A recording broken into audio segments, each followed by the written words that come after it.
earth shattering under the heavy impact as a giant mushroom of fire rose up from the produced friction of the attacks. USJ got completely leveled down. The entire makeshift city got destroyed beyond repair as if a natural disaster struck it down with God's fury. The heat and powerful wind cooked everything within 2-kilometer radius, turning everything into a scorching hell. Chapter 41 War Part 3 The ground rumbled violently, as if an earthquake hit the entire area. Uraraka didn't get to finish her sentence. She held onto the railings to maintain balance. Around her were most of the staff, watching the battle unfold behind a screen that was monitoring USJ. Niza clenched his paw, a frustrated expression on his face. He didn't like it. Not one bit.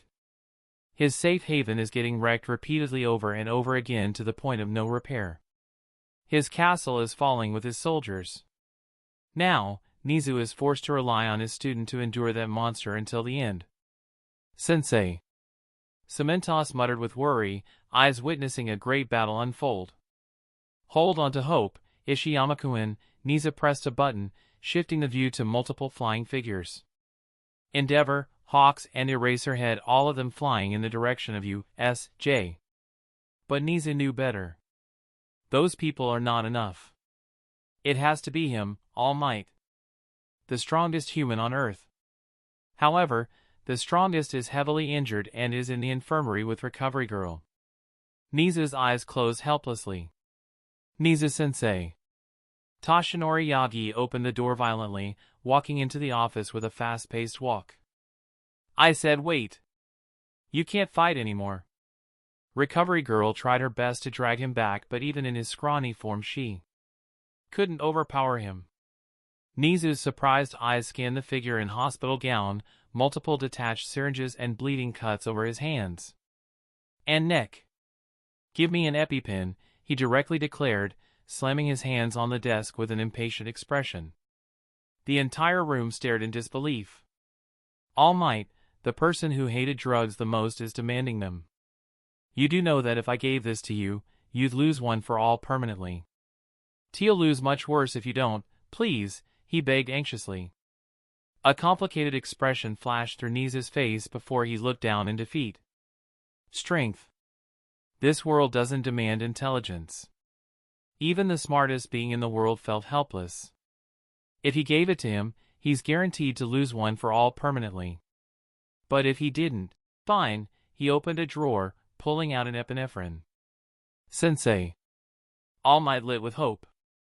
You have 10 minutes, that's the limit of how much you have left. Do your best to endure before passing out due to its after effects. I understand. I'll defeat him within the time limit, he nodded with determination, eyes blazing with righteous fury. He needs to save his son. And the woman whom he loves. Niza directly injected an adrenaline shot into Yagi's thigh. Normally, this drug would be used to give an extra amount of energy to help patients with asthma. It was completely legal to use it in a medical emergency. Now, however, this is completely illegal. Luckily, Recovery Girl pre-approved it as a medical prescription just in case, putting her profession on the line. Although she never wished for All Might to need it.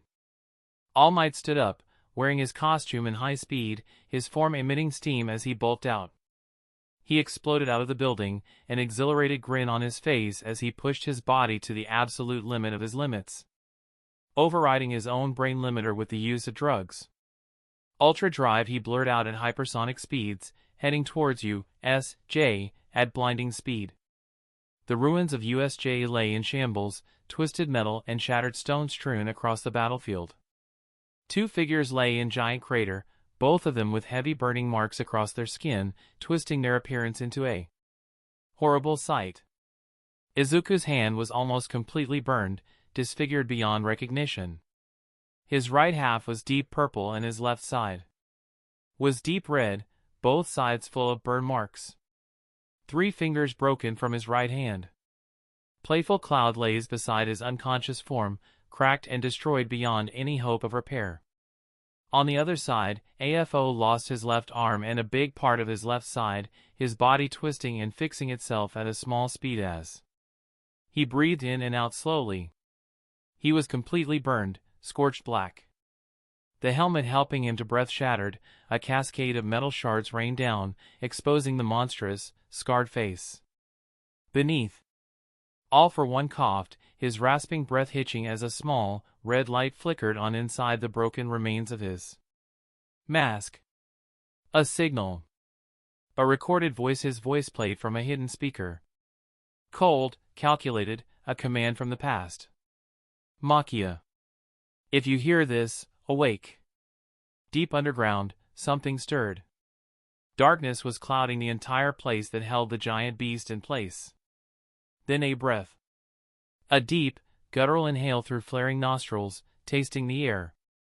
Heavy eyelids peeled open, revealing burning, bestial eyes.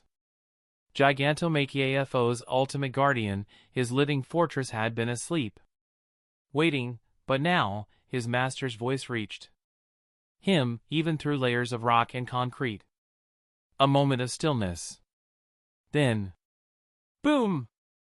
The earth split apart.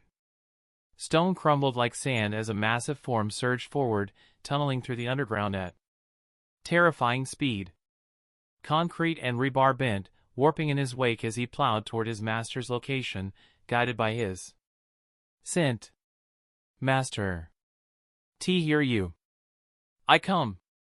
And the monster swam through the concrete, an unstoppable force heading straight for them. Infirmary, 1A students. The entire class sat there in anxious silence, most of them injured from their previous battles. Momo, Uraraka, and Kirishima were laying in hospital beds, fully awake and suffering from strong physical weakness. Only Shoto and Bakugo lay unconscious, having lost too much blood. Luckily, Sir Night Eye arrived earlier with 2 compatible blood bags, surprising Recovery Girl. Still, the students were under heavy supervision as they suffered greatly. No one was allowed entry, not even their parents. Quirk overdraw, multiple deep cuts, blood loss, damaged tendons, and broken bones. Luckily, Recovery Girl fixed them up as fast as she could, and now they just have 0 energy, requiring further sets of healing kisses after they recover their stamina. The infirmary was filled with the quiet hum of medical machines and the occasional groan of pain. Bandages wrapped around limbs, slings held arms in place, and bruises covered nearly everyone. The battle at USJ had been brutal, and now, as they recovered, their thoughts weren't on their own pain but on the battle still raging outside. Izuku's still fighting, isn't he? Kirishima muttered, staring at the ceiling. His ribs ached, but that wasn't what made his chest feel tight. He is, Momo confirmed, sitting upright despite the sling holding her arm. I just hope that he comes back alive. Izuku's strong, Uraraka said, her voice barely above a whisper. She gripped the edge of her blanket. But, it's all for 1. The room fell silent. They had all heard the name. The villain among villains. And Izuku was fighting him. Someone shifted uncomfortably in the back. Aoyama sat on the farthest bed, arms wrapped around his knees. His usually confident demeanor was absent. Aoyama, Mina called, her voice hesitant. Where were you? During the attack? The question caught everyone's attention. They had been too busy fighting for their lives, but now that the adrenaline had faded, the absence of their sparkly classmates stood out. Why yeah, Kaminari said, scratching the bandages on his cheek. We were worried, dude. Did you get separated? Aoyama flinched. He could feel their eyes on him, concerned, trusting, expecting. His throat tightened. I was hiding, he said, forcing his voice to stay steady. I got scared and ran. I was ashamed, so I didn't come out until the battle was over. Silence again. Momo gave him a soft, understanding look. Aoyama. It's okay. It was terrifying for all of us. The guilt in his chest twisted into something sharper. He forced a laugh, waving a trembling hand. We. Save Ray. I am not the bravest, you know? I will try to do better next time. Kirishima grinned. Yeah, man. Next time, we'll all fight together. Don't worry, Aoyama, I'll protect you. Uraraka huffed and tapped her small biceps with pride. The words nearly made Aoyama sick. If only they knew. The conversation shifted, but Aoyama's mind didn't. As his classmates continued to speak about Izuku, their hopes, and their fears, he could only sit there, drowning in his own guilt. Hagakure's gaze lingered on his figure, an uncomfortable frown on her invisible face as an ugly thought flashed through her mind. Aoyama's mind began replaying the memories of what happened after the sports festival. The screen flickered on, casting a cold glow over Aoyama's pale face. His hands trembled as he clutched his phone, pressed tightly to his ear. He didn't want to answer. He knew what this was about. But if he ignored it, things would only get worse. Everyone is celebrating with their parents, everyone but him. A low, rasping chuckle slithered through the speaker. "You've been avoiding me, little star." Aoyama's breath hitched. That voice like oil sliding over broken glass made his stomach churn. "Apologies, monsieur," he stammered, gripping his wrist to stop the shaking. "I just dash." "You just thought you had a choice?" All for One interrupted smoothly. The screen changed. A dimly lit warehouse. A man sat in a chair, tied up, panting heavily. His face was bloodied, his clothes torn. His muffled screams pressed against the thick tape over his mouth. Aoyama swallowed hard. Please, I don't dash asterisk." "Shoo, watch closely," All for One cooed with a twisted grin. The camera angle shifted as a figure stepped into view, one of All for One's men, holding a small black device. He pressed a button. Boom! The man in the chair detonated like a firework, his body expanding and exploding violently. Limbs, blood, and viscera painted the walls. The camera lens caught everything, the raw, wet aftermath, the steam rising from what was left of him. Aoyama choked on a scream. He dropped the phone, stumbling back, bile rising in his throat. From the floor, the speaker crackled. "That was the last boy who refused me." His breath came in ragged gasps. His head spun as he began hyperventilating. "No, no, no, no. I wonder."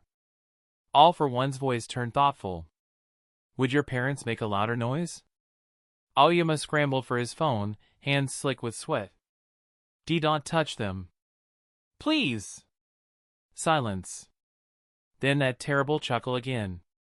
"Ah, so you do understand. Good boy." Tears burned Aoyama's eyes as he clutched the phone to his ear. His body felt like it was sinking into an abyss. He knew there was no way out now. No hero coming to save him.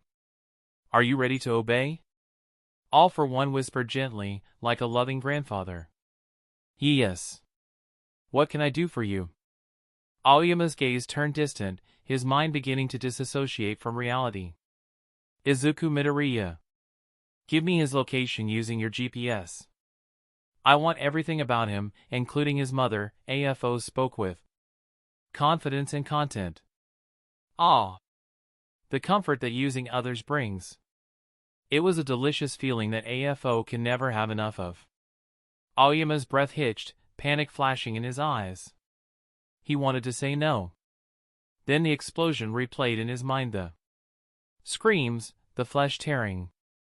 That could be his parents. His body slumped. The fight drained from his eyes. Trembling, he picked up the phone. A single tear fell as he pressed it to his ear. Yes. Flames roared. Molten rock oozed from shattered earth, painting the battlefield in a hellish glow. Smoke curled into the night sky, thick and suffocating, while the twisted remains of USJ smoldered like a dying beast. In the center of the devastation, All for One limped forward, his breath ragged, his body broken. His once imposing form was battered, his cloak tattered, his mask gone, exposing a sliver of burnt, scarred flesh that was regenerating at visible speed. Blood dripped from his wounds, staining the scorched ground with every agonizing step. But he was smiling. A low, bubbling laughter spilled from his throat, twisted and raw. He had won. At his feet lay Izuku Midoriya, unmoving, broken, unconscious. His chest barely rose, his body limp after a battle that had shaken the city itself. At last, All for One rasped, kneeling slowly. His trembling hand reached forward, fingers hovering over the boy's chest. The successor of One for All, laid low. Then he saw him. A flicker in the firelight. His brother. The ghostly image of a man so familiar, eyes filled with disappointment, watching him. You disappoint me, Koichi. All for One's hand faltered. His smirk twitched. Something deep within him, something long buried, began to stir. But then, a hand clamped onto his wrist. The world blurred. A gust of wind howled. And then, boom! A fist drove into his skull, slamming him into the molten ground. All Might. All Might laughed at the top of his lungs, hands blurring with punches that drilled onto AFO's body. You insolent fool. Everything is clear, for I am here. The two began exchanging terrifying attacks aimed to kill with each hit, being pushed further and further away from Izuku. Wake up! X7. Pain ripped through Izuku's body like fire, every nerve screaming in protest. His limbs felt like they were weighed down by concrete, his breath ragged as he fought to keep his eyes open. The world was chaos, fire and molten earth churning. Around him, the ground cracked and ruined from the titanic battle. Wake up! X7. His ears detected a sound other than the screams of the past users who were trying to wake him up. A deep, guttural rumbling. Not from All Might and All for One's clash. Not from the fires consuming you, S.J. No. This came from beneath. The ground bulged. Then it erupted. A mountain of flesh and fury burst from the depths, sending shockwaves through the battlefield. Rubble and molten rock cascaded off its massive frame as Gigantomachia rose like a nightmare, his monstrous form towering over everything. His breath came in slow, earth-shaking growls, dust curling off his skin as his wild eyes locked onto one thing. His master. All. 4. 1. The name left his lips like an earthquake, vibrating through the air. Izuku rose up, eyes landing on his destroyed weapon in a sorrowful gaze. Star. He looked up. All Might had just buried his fist into All for One's ribs, forcing a sickening crunch and a wheezing gasp when suddenly the sky darkened. A massive hand swung toward him, blocking out the firelight. Izuku utilized Black Whip, pushing his body upwards using the black tendrils. I won't let you. Izuku's voice tore through the battlefield, raw and desperate as he punched the fist. All Might barely dodged, twisting away just as Gigantomachia's arm carved through the wreckage like a scythe. The sheer force sent a shockwave that split the ground, sending debris flying. Izuku was nearly thrown off his feet, but he planted himself firm, teeth gritted, blood dripping from his forehead. All for One coughed, his broken body barely standing, but he was grinning. This is where it ends, he rasped, voice full of venomous triumph. For both of you. For all of you. The 100 Years' War will end today. Asterisk. Izuku's heart slammed against his ribs. Breathing was painful. His body is telling him to stop. He forced his battered body to move, every muscle screaming in defiance. Lightning crackled across his skin, emerald sparks fighting against the fire around him. His legs threatened to buckle, but he pushed harder, his vision tunneling onto the monstrous figure before him. Gigantomachia turned, eyes narrowing at the green-haired boy now standing defiantly between him and his master's assailant. Izuku wiped the blood from his lip. His figure blurred, reaching Gigantomachia and touching the beast's leg. I'm burrowing this. Asterisk Master, L. Gigantomachia slammed his powerful claws in a downward wave, sending Izuku flying with a large chunk of dirt. Izuku touched the left side of his face, his figure shooting out in high speed as his eyes opened to reveal a red dot. A singular red dot. Not a Sharingan, just a single red iris surrounded by his scara. His body morphed into a giant, clothes tearing apart with him turning into an exact replica of Gigantomachia as he landed. with a heavy trail of destruction, hands digging down to halt his speed. All the figures in the area stared in disbelief at the sight, witnessing the rise of another giant that held the power of 1/4. Ale. RRR 000000000 error, high. Izuku roared high, shaking the bodies and bones of everyone. Lava itself shot out from the ground from the vibrations of his roar. He charged, his roar shaking the heaven and earth with a promise of vengeance as he clashed with Gigantomachia. Chapter 42 Final Countdown. Inside the infirmary, fiery eyes slowly opened. Bakugo woke up in pain, not being able to move an inch. Where? His eyes wandered around the room, noticing the hospital equipment. Asterisk. Right. I won.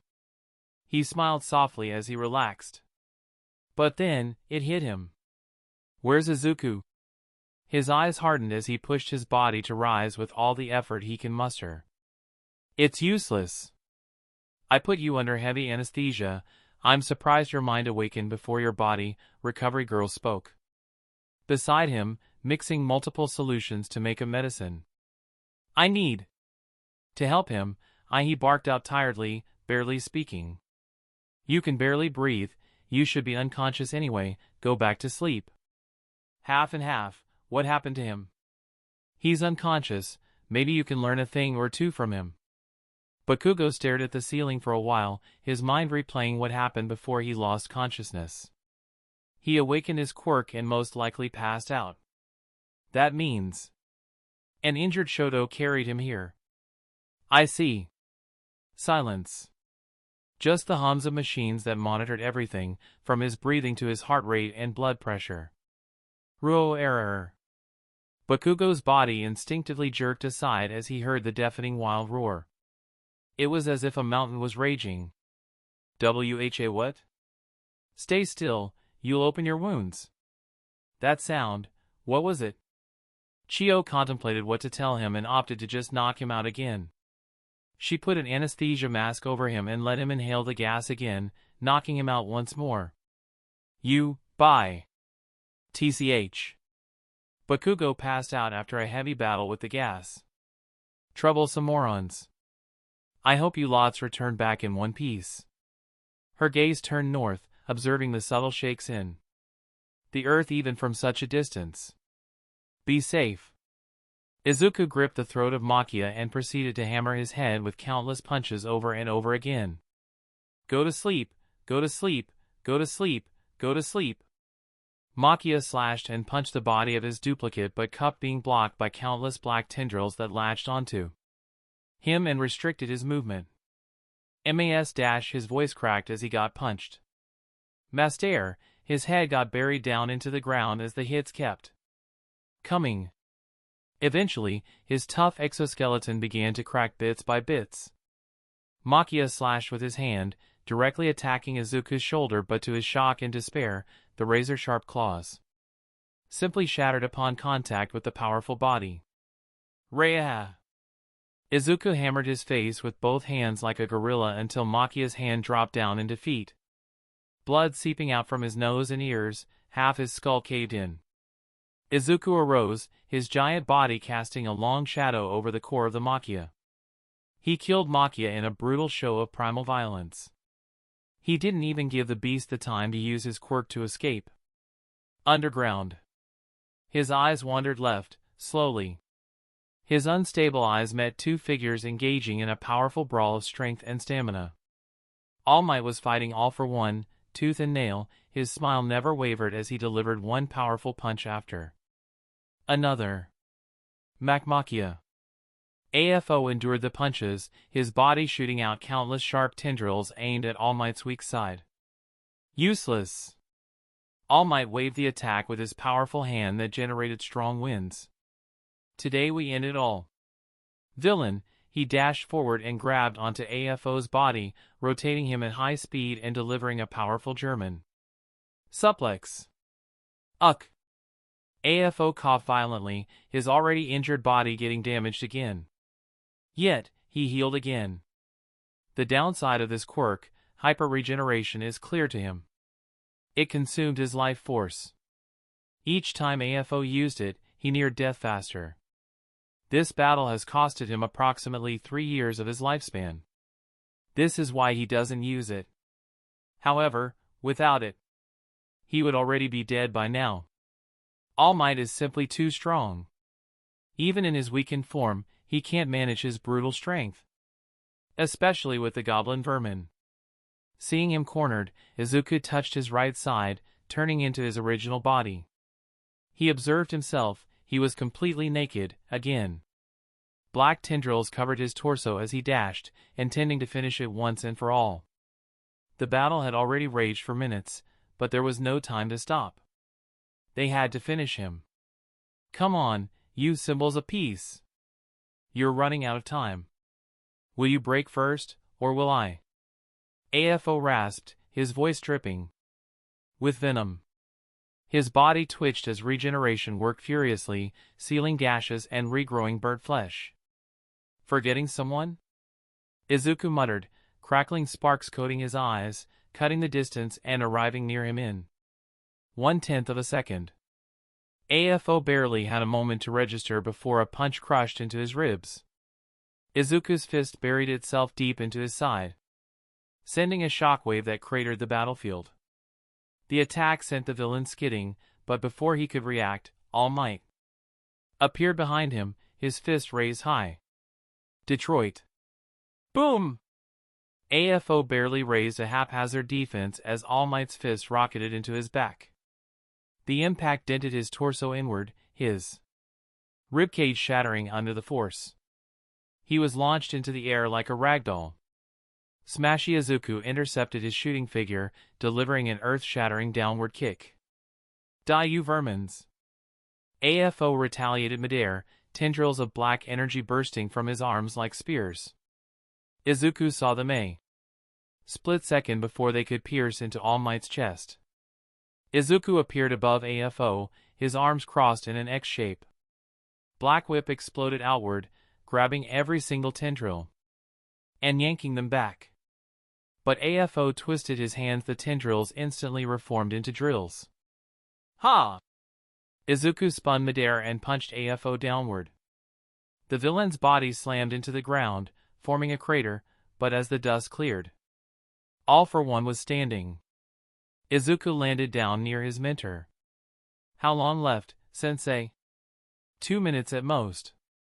All Might wiped blood from his mouth. He's running out of time. While All for One, his body had already repaired the damage, his breathing ragged but steady. His lips curled into a bloody smirk. Do you too really think you're making progress? All Might clenched his fists. Izuku narrowed his eyes. You're not healing as fast anymore, Izuku observed. Your quirks are breaking down. AFO scowled.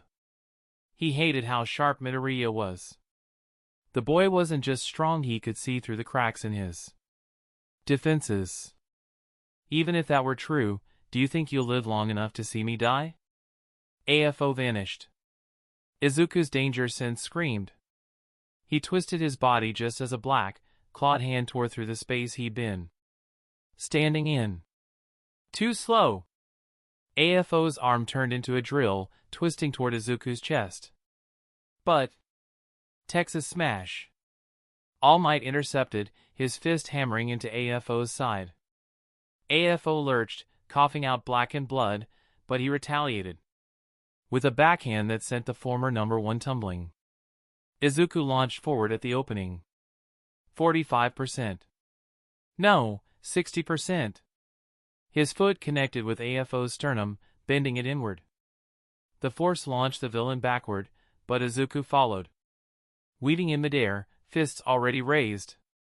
Double impacty, he punched him twice at the same time. We're not giving you a second to breathe. Izuku roared, vanishing in a burst of green lightning. AFO grew more arms, each twisting into spears, spikes, and tendrils. Izuku didn't stop. He dodged left, a claw missed his face. He rolled right, a tendril barely grazed his ribs. He dropped low. A spear carved through the air above him. And then when he was most cornered, Smashy. All Might intervened, punching the villain in the face. AFO's face caved inward. His head snapped back, his body bending unnaturally. Blood erupted from his mouth, but even as his skull cracked, his voice rang out, dripping with hate. You think this is enough? Tendrils burst outward. Izuku barely had time to register before he was slammed into the ground. Boom! The impact formed a massive crater. The dust hadn't even settled before AFO descended like a demon, black energy coating his arms. Die and give back my quirk. But before his attack landed, Delaware smash. All Might came from above. The sheer force of the blow disintegrated AFO's incoming attack, crushing his already mangled body into the ground. The entire battlefield exploded outward, the force splitting the earth apart. AFO twitched violently. His body wasn't regenerating fast enough. All Might heaved, small bits of white smoke emitting from his skin. Izuku struggled to his feet, wiping blood from his lips. His eyes burned with determination. All Might stood beside him, panting but resolute. AFO spat blood. You damn pests. AFO spat out, enraged. The punch he received sent his mind into a flashback, a memory of the first time his hatred for the users was born. It was after the death of his brother at his own hands. Even now, his hatred refused to die. Izuku lifted his fist, All Might following suit. AFO glared up at them, his body barely holding together. He let out a hoarse, hateful chuckle. His chuckle died out as his face turned calm, his hands limping at his side as he swayed. Where do you think you're looking? Countless tendrils shot out, spreading for hundreds of meters, each as sharp as a blade as it tore through everything in its path. Sensei. Inside a warehouse. Shigaraki, who is currently waiting for his master, was doing his duties of recruiting powerful allies into the mix. His job? Filter the useless ones out. Head sat in a chair and watched as multiple people stepped on the wooden floor and performed their quirks. The warehouse was dim, its only light flickering weakly from two hanging bulbs. Shigaraki sat slouched in a chair, arms crossed, hood low over his face. Around him, a crowd of gathered misfits: Himiko Toga, Dabi, Magna, Mr. Compress, and a handful of skeptical lower-rank villains stood in various states of confusion and second-hand embarrassment. Shigaraki tapped his fingers against the armrest, trying to understand what he was looking at. A large, sailor-clothed man stood on a makeshift stage A table while his band of lunatics prepared themselves. A skeletal woman with a stitched microphone adjusted her posture. A scrawny accordion player took a deep breath. A few background dancers wobbled uncertainly. Explain, Shigaraki rasped. The sailor grinned like he was about to unveil the greatest masterpiece of mankind. A demonstration of our quirks, me. Crusty lad. Boys! Hit a degree. The sailor kicked the accordion player off the table. He soared, then landed with a pitiful oof. What the hell am I watching? Dabi muttered. A beautiful mess, Mr. Compress whispered back, wiping a tear of pride as he watched the performers. The performance started. Existence is pain, yet we rise once again. Learning from struggles, embracing the strain. Shigaraki's fingers twitched. Storms may keep raging, but we won't remain. Stronger and bolder, we break every chain, asterisk. Oh my god, Toga whispered, giggling. Shigaraki turned to Kurojiri. Why are we still listening to this? Kurojiri, to his credit, merely inclined his head. It is a unique quirk. It requires singing to activate. Allegedly it can make a target intoxicated. It feels like a regular performance, a horrible one at that. The sailor took a deep breath. Up with me, ya horny bastards. Shigaraki choked on air. No. Stronger and bolder, we break every chain. X-23. We break every chain. X-69. We break every chain. X103. Ahui, atta boys. Now where's that 14-year-old I just saw? Shigaraki lunged. 10 minutes later, all there was left was dust. Performance is over. Shigaraki turned to the few that he accepted. You. All of you are in, the rest are out. Boo 000. X97. Get out! Inko sat in silence, swallowed by darkness, bound tightly to a chair. She struggled, but the restraints didn't budge. Even her quirk was useless against the ties that held her in place. Frustration simmered beneath her fear, but she forced herself to think. Focus. Her thoughts drifted to her son, her brilliant, courageous Izuku. Then to him, the man who had turned her life upside down today. Yagi wasn't just some frail, friendly teacher working an office job at UA. He was the #1 hero. And apparently, he could shift into an absurdly handsome man when he wanted. Nothing too crazy, right? If anything, she was deeply disappointed that he had hidden it from her.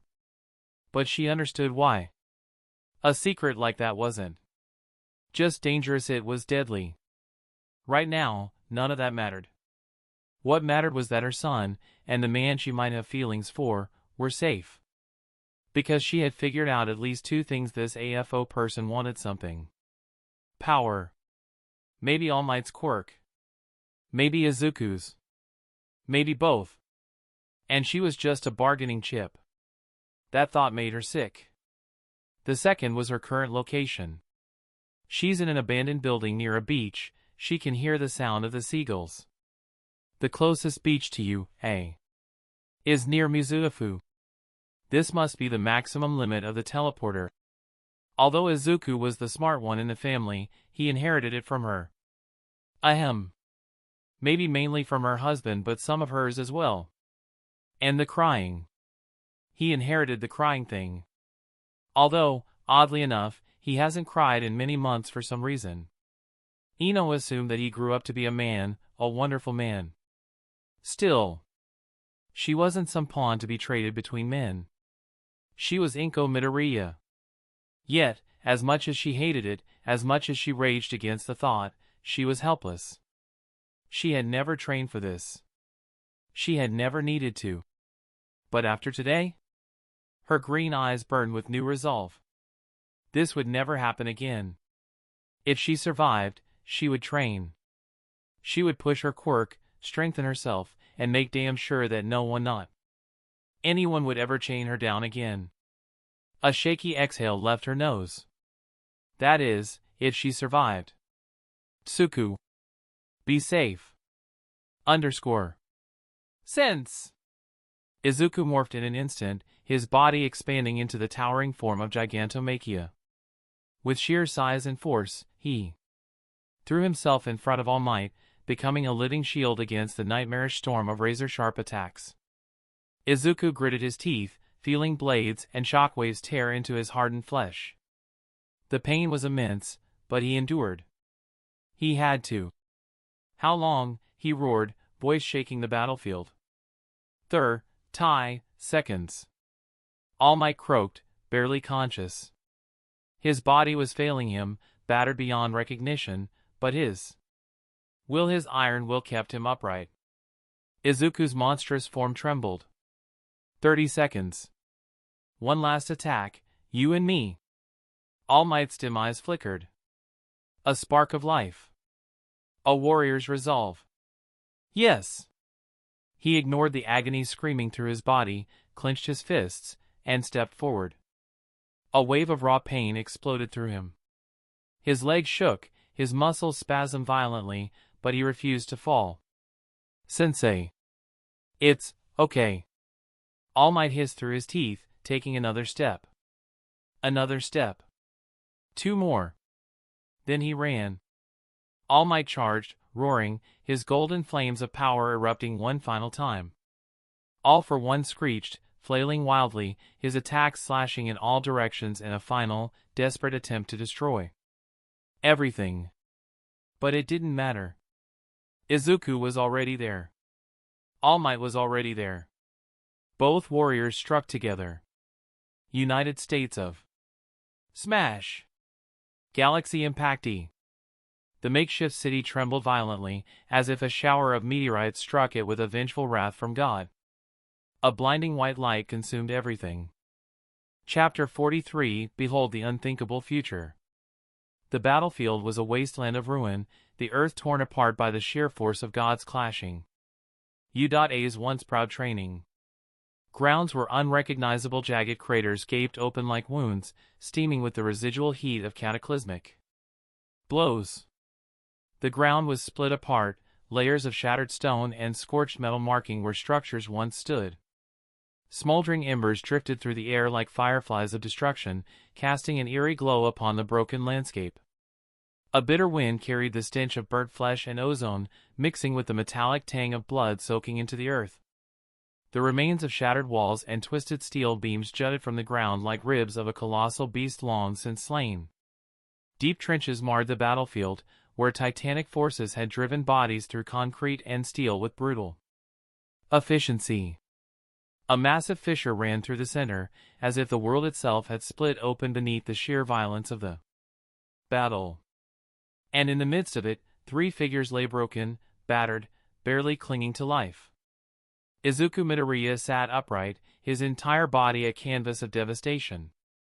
His entire body blackened by flame and torn from countless impacts. Blood coated his arms in jagged streaks, mixing with dirt and soot. But the worst was his hands. His fingers were gone. Not broken. Not dislocated. Gone. The flesh had been burned down to the bone, his knuckles nothing but charred remnants. His right hand ended in cauterized stumps, blackened and raw, while his left was no better, digits reduced to disfigured, blistered masses. He clenched his ruined fists as best he could, trembling, yet still the only one able to rise. Not because he was stronger, no. It was because he was the only one who had the energy to do so. Beside him, All Might lay motionless, his once mighty form reduced to a shadow of itself. His right arm was gone entirely, ripped from the socket, leaving behind only a mangled stump that still oozed blood despite the sheer heat that had seared the wound. His chest, his once proud symbol of strength, was caved inward, too deep, gaping holes piercing straight through him. They were horrific, rimmed with scorched flesh, exposing bone and shredded muscle within. His breathing was shallow, each ragged gasp wet and rattling, blood bubbling at the corner of his lips. He was still alive, but only just. As of now, All Might is on the brink of death, drowning on his own blood. And then there was All for One. The supposed Demon King, the mastermind of countless nightmares, lay on the ground, barely breathing.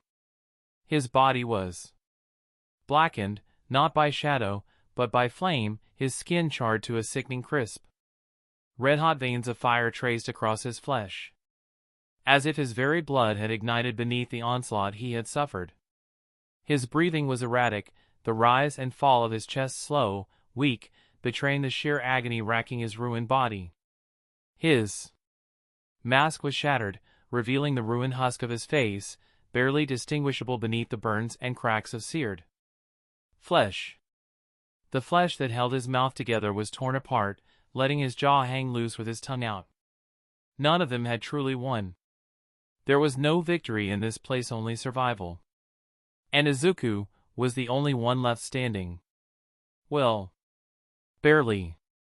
Dark tendrils of black whip coiled around Izuku's shattered body, hoisting him upright despite his utter lack of strength. He dangled limply, head lolling forward, his breath coming in ragged gasps. His body had nothing left to give. His arms wouldn't respond, his legs refused to move, and pain racked every inch of his form. His fingers gone. His body broken. But still, the voices wouldn't let him fall. Inside his shattered consciousness, the past one for all users murmured, some frantic, others resolute. Izuku, don't you dare pass out. Nana Shimura's voice was sharp, unyielding.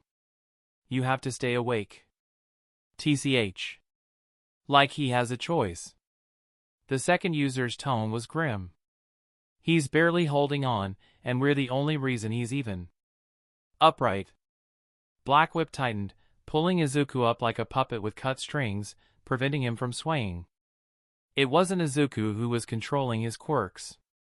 Damn it, kid, Banjo's voice was strained, his usual humor absent. You've got nothing left, but you're still trying to move? Just what the hell do you think you're doing? Izuku's lips parted, barely forming words. His voice was hoarse, weak. Asterisk, not done. Not yet. I can still do more. Silence. Then, a bitter chuckle from the third. Of course you'd say that. Idiot, the second muttered, though there was no real bite in it. You're beyond done. You've lost all your fingers, your body's shredded, and your dash doesn't matter. Izuku forced the words out, even as his chest burned from the effort. I can still fight. Nana inhaled sharply. Izuku, no. You can't. Your body's failing, you can barely breathe asterisk. And yet he's still awake, Heike Shinomori interrupted, his voice eerily calm. Despite everything. Despite the pain. Despite his body screaming at him to stop. He's still fighting. The users looked at Heike with a knowing look.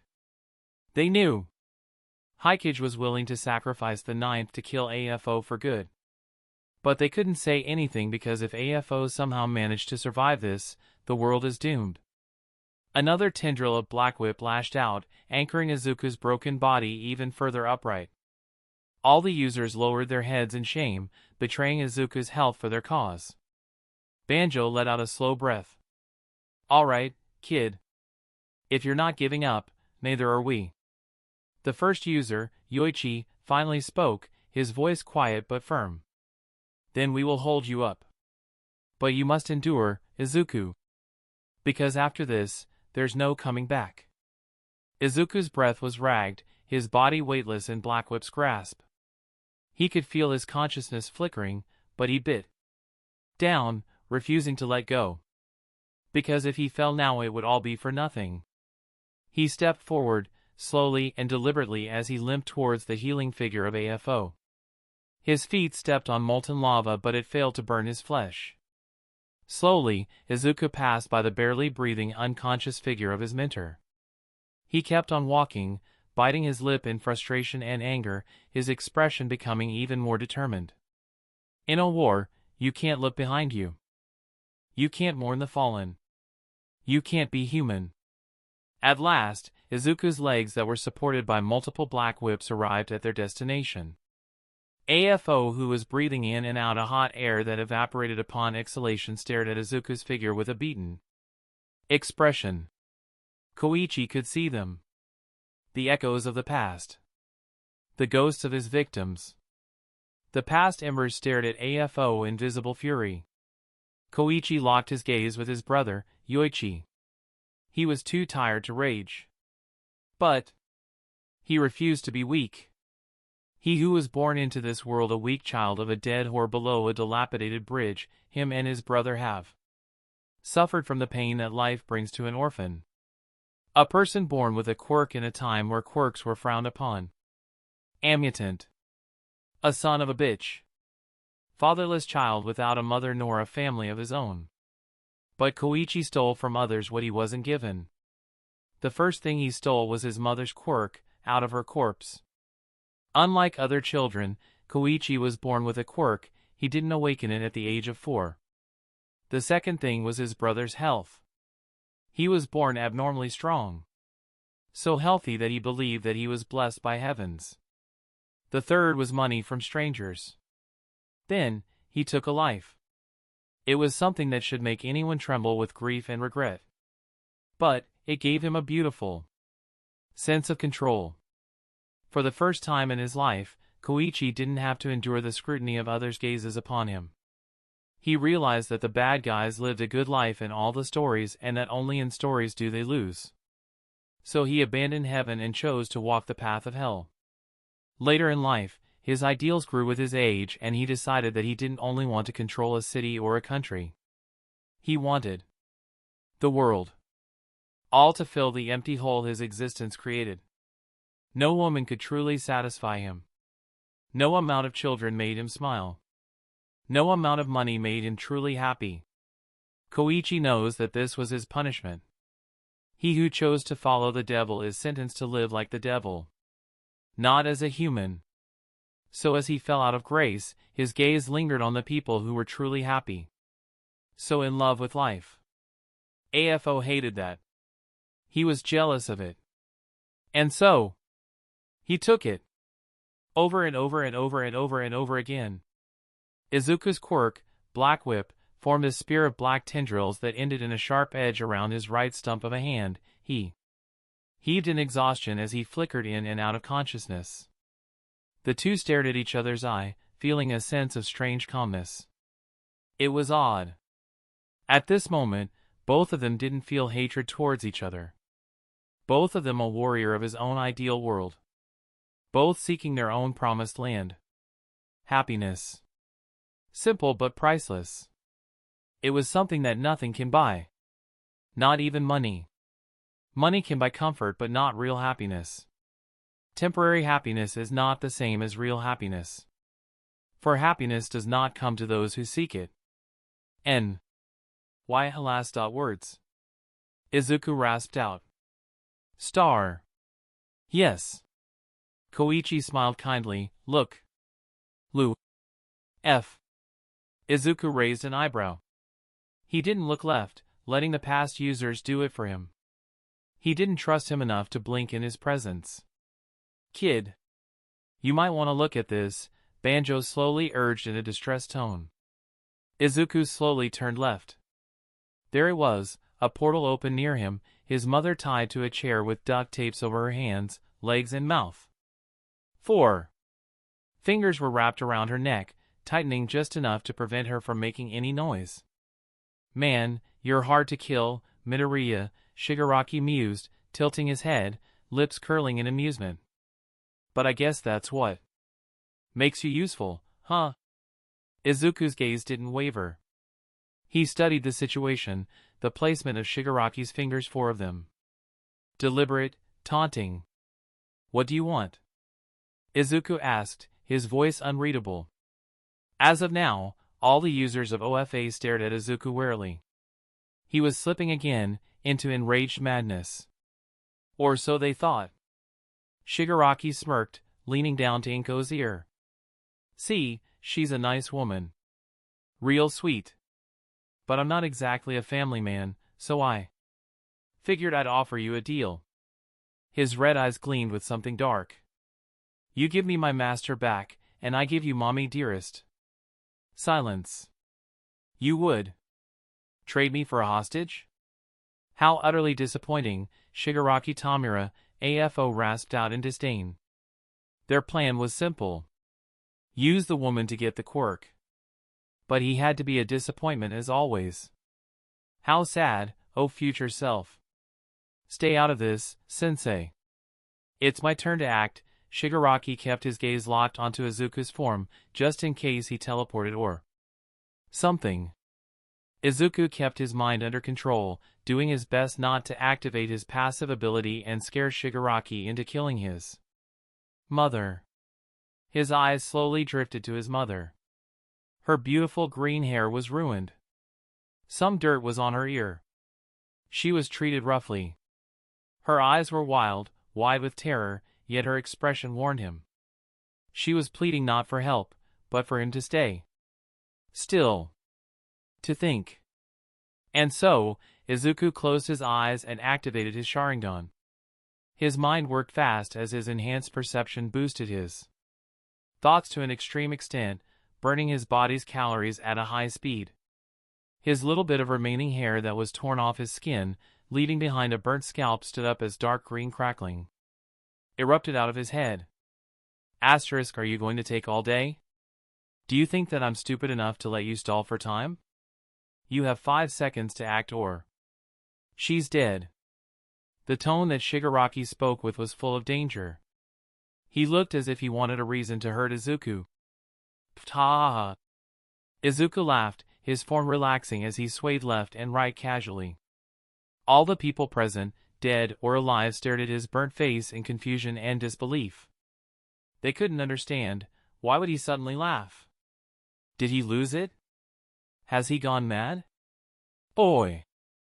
Shigaraki suddenly started feeling danger, his only leverage over Izuku not as reliable anymore. Without Inko, Shigaraki Tamura will die right here, right now. You win. Izuku raised his hands in surrender, falling to the ground in defeat, and discreetly touching a little pebble. His raised his body to sit, a soft smile covering his scorched face. In fact, you won so good that I'm going to give it to you. You're better than me. Izuku's eyebrows relaxed as he stared at the sky. Oh. Oh. That's right. Now stay still or she's dead meat. Shigaraki smiled as his body visibly relaxed. He loved hearing it. That he was better. AFO's healed eyebrows narrowed down in suspicion. In fact. Izuku smiled again, eyes half closing in mock joy. You deserve some applause.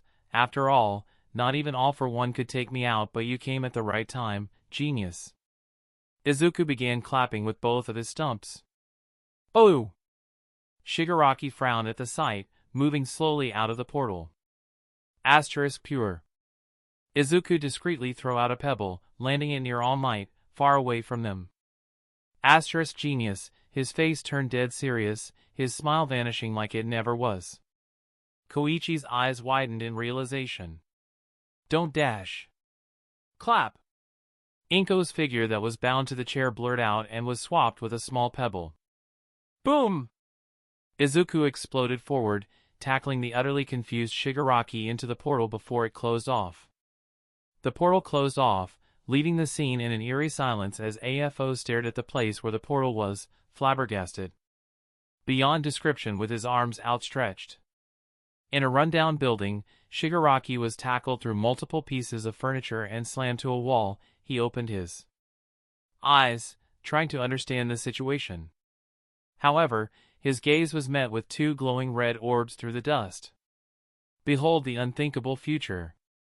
The large eyes turned gigantic as it swallowed him whole inside, an illusion of Izuku's creation. Chapter 44 Shigaraki Tamura, Origin. Shigaraki Tamura looked around him frantically, his face showing utter confusion. Everything was black. Wasn't he somewhere before being here? He didn't understand how he suddenly got here. Who brought him? You. Shigaraki's eyes narrowed down in hatred as a figure approached. Izuku, with no injuries, wearing a common attire, approached him with controlled strides, his eyes promising retribution. Shigaraki took a few steps back as the figure approached closer and closer, his facade of rage diminishing and being replaced with worry. If you don't release me, Master will kill you, he barked out, lashing out and waving his hand before him. You hurt my mom. Izuku's eyes began to glow green in the dark. And now, taste hell. Shigaraki gasped, his breath shallow as he found himself standing in the middle of an abandoned city. The ruins stretched for miles, and the smell of death clung to the air like a curse. He turned, and before he could react, a black, barbed chain shot from the ground, wrapping around his throat. His eyes widened as he struggled, only to feel another chain tighten around his limbs, dragging him to the ground. Chigakua, he shouted out, barbed wires impaled his throat and downed him in his own blood as he sank deep. Experience an unknown present. The words echoed through his skull as the chains pulled him apart, first his arms, then his legs. Shigaraki screamed as his body was split into pieces, the agony blinding. Then, darkness. He was whole again. His body was intact, but the pain of death still lingered. Shigaraki Tamura convulsed powerfully, feeling the phantom pain of it all as he puked everywhere, eyes going crazy from the sheer stress. Then it happened again. A horde of shadowy figures rushed him, their claws raking across his flesh. He fought back, but they overwhelmed him, tearing at his limbs, his face, his eyes. They gnawed on his bones, feasting on his pain. Experience an unknown present. Again. A new scene. This time, he was buried alive. He clawed at the dirt, gasping for air as the weight of the earth crushed his ribs. His screams were muffled by the suffocating soil. Experience an unknown present. Again. He was drowning. His lungs burned as he sank into an abyss of water, deeper and deeper, unable to reach the surface. His vision blurred, and his chest ached with an unbearable tightness. Experience an unknown present. Again. Fire consumed him. His skin bubbled, his flesh melted away, his bones turned to ash. The flames roared around him, an inferno of suffering that stripped him down to his very soul. Oh God, please God, forgive me, go dash asterisk. Shigaraki's mind began cracking apart, his beliefs as an atheist crumbling as he began to beg for salvation. However, this was hell. Experience an unknown present. Again. Over and over. Hundreds, thousands of deaths. Each more brutal than the last. Each one forcing his mind to shatter, piece by piece. For many months, Shigaraki Tamura died thousands of times, experiencing countless ways of torture. Yet he still resisted, fueled by sheer hatred that preserved his sanity. This was all within Izuku's plan. Izuku watched as Shigaraki twitched, his teeth clenched, his body drenched in sweat. He was still holding on. Still trying to defy reality. Plant the hatred and fuel it to the maximum limit. You're strong, I'll give you that, Izuku murmured, stepping forward. But even the strongest minds break. Let me show you the truth, asterisk. And redirect it. The Genjutsu shifted. This time, Shigaraki stood in his childhood home. He saw himself as a child, his hands trembling as his quirk activated for the first time. He remembered the terror, the horror of watching his family crumble to dust. But then, a new image. One he had never seen before. A man in the shadows, watching from afar. The figure stepped forward, and the light revealed the sinister smile of an old man with white hair. All for one. Shigaraki's eyes widened. Sensei. Izuku's voice whispered in his ear, a manipulating kindness in his tone. You think that was an accident? That your quirk just awakened in a moment of despair? No, Shigaraki. That moment was carefully crafted. Shigaraki jumped back, rolling few meters away from him as he whined in distress and fear. Izuku walked forward, toward the figure of AFO. You never had a quirk to begin with, he lied with ease. You were born quirkless. A perfect vessel for all for one. Your existence was simply meant to complement his. No. No, you're lying. Sensei would never do that. He saved me. The scene of his family's demise played out again, but this time, Shigaraki saw the truth. He saw the subtle glow of an unseen force around his body. He saw the slight tremor in the air, the unnatural shift as his quirk exploded with power far beyond what it should have been. In the distance, he heard the malicious chuckling of AFO as his family crumbled to dust and blew away with the wind, leaving his young self with nothing. A quirk booster, Izuku continued, walking through the chaos. All for one made sure you lost everything. He made sure you had nowhere to go. He made sure you would crawl to him, broken and desperate. Eli lies. Izuku leaned in close, his voice venomous. You weren't chosen because you were special. You were chosen because you were easy to manipulate. Just another tool. Just another pawn in his game. Shigaraki forward, his fist passing through Izuku like a phantom. You weren't saved by the devil. It is the devil himself that destroyed you. The scene shifted to a figure that Shigaraki barely recognized. Dobby. Someone he recruited today, a few hours ago. Ask him about it. He knows it all. He was a potential vessel, but he managed to get away from it all, hell-bent on his daddy. Issues. You. How do you know him? How do you know all of this? Izuku didn't reply, walking into the darkness. Experience an unknown future. Shigaraki's eyes twisted in horror. No! Another shift. This time, Shigaraki saw a future. A future where he continued to serve All for One. He saw himself as nothing more than a mindless vessel, his body consumed by AFO, his identity erased. He was a husk, a weapon, a puppet dancing on invisible strings in the hands of his master. Experience an unknown future. Another future. A world where he fought against All for One. A world where he walked a different path. A world where he wasn't alone. Besides him were the people that he recruited today, fighting in a war of his master's creation. Shigaraki looked lost as the figures passed through him and fought to protect his illusion. A world where you made a family that loved you. You were successful in creating the best possible way to retaliate against AFO. Shigaraki's eyes began to shine a bit, liking what he was seeing.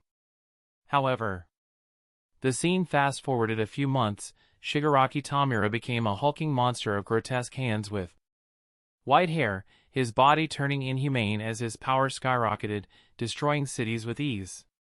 Don't be overjoyed, watch. The scene kept playing until Shigaraki's friends started dying one by one.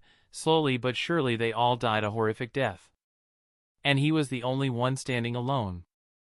Then it was his turn. Shigaraki Tamura decayed like the world he envisioned in his deepest dreams, consumed by hatred. With nothing left to lose, Shigaraki fell to the ground, eyes turning soulless. I can't win. Ever? No. As long as All for One controlled you, you can't. Now, let's watch why All for One is hell-bent on destroying you. Izuku waved his hand, destroying the illusion and turning the world black. Experience an unknown present. He began mind-washing him, showing him countless scenarios where he was betrayed by AFO over and over and over again. The pain was unbearable. Every time Shigaraki tried to close his eyes, the memories of his tortured existence replayed like a twisted film, his own body reacting involuntarily to the suffering. It felt like an eternity. Every second stretched and twisted, his mind whirling as he tried to push the reality of the situation away. Stop, please, just stop, he begged, his voice trembling, rough from the endless screams that had torn at his throat. It's not true. None of this is real. But Izuku's voice, cold and unwavering, cut through the chaos. Experience an unknown past. The world around him warped again. His surroundings shifted into a bleak, empty room, the air thick with the smell of dust and old sorrow. A figure stood in the corner, silhouetted by the dim glow of a dying light. A woman. She looked weary, worn by time, but there was a softness in her eyes, a kindness that seemed out of place in this nightmare. Meet your grandmother, Nana Shimura. She was a hero that opposed All for One's tyranny. Izuku spoke through the dark, sitting on a chair near a corner lit by a candle. Shigaraki's mind reeled as he absorbed everything in shock. Hero. Grandma? My family had heroes? But my father hated heroes. The scene before him began to shift, unraveling like a dark tapestry. Nana Shimura sat at a small table, her head buried in her hands, as though trying to stave off the weight of something unbearable. Her shoulders trembled with quiet sobs, her breath shaky. She was alone, lost in her grief. And then Shigaraki saw the truth that tore him apart. Nana Shimura, with tears in her eyes, whispered to herself in the dark. I just wanted to protect them. I want to see my family again. Shigaraki's heart hammered in his chest. The words cut through him like a blade. She wanted to see her family again.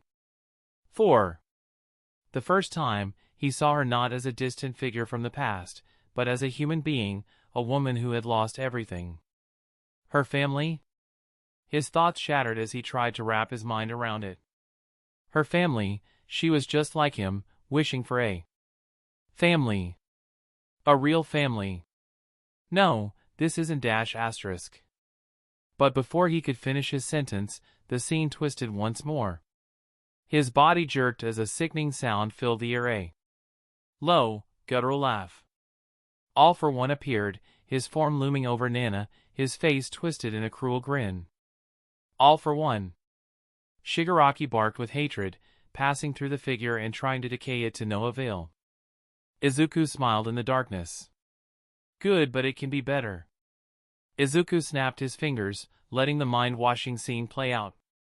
Everything you love will be destroyed, Nana. Everything, he promised, his voice dripping with malice.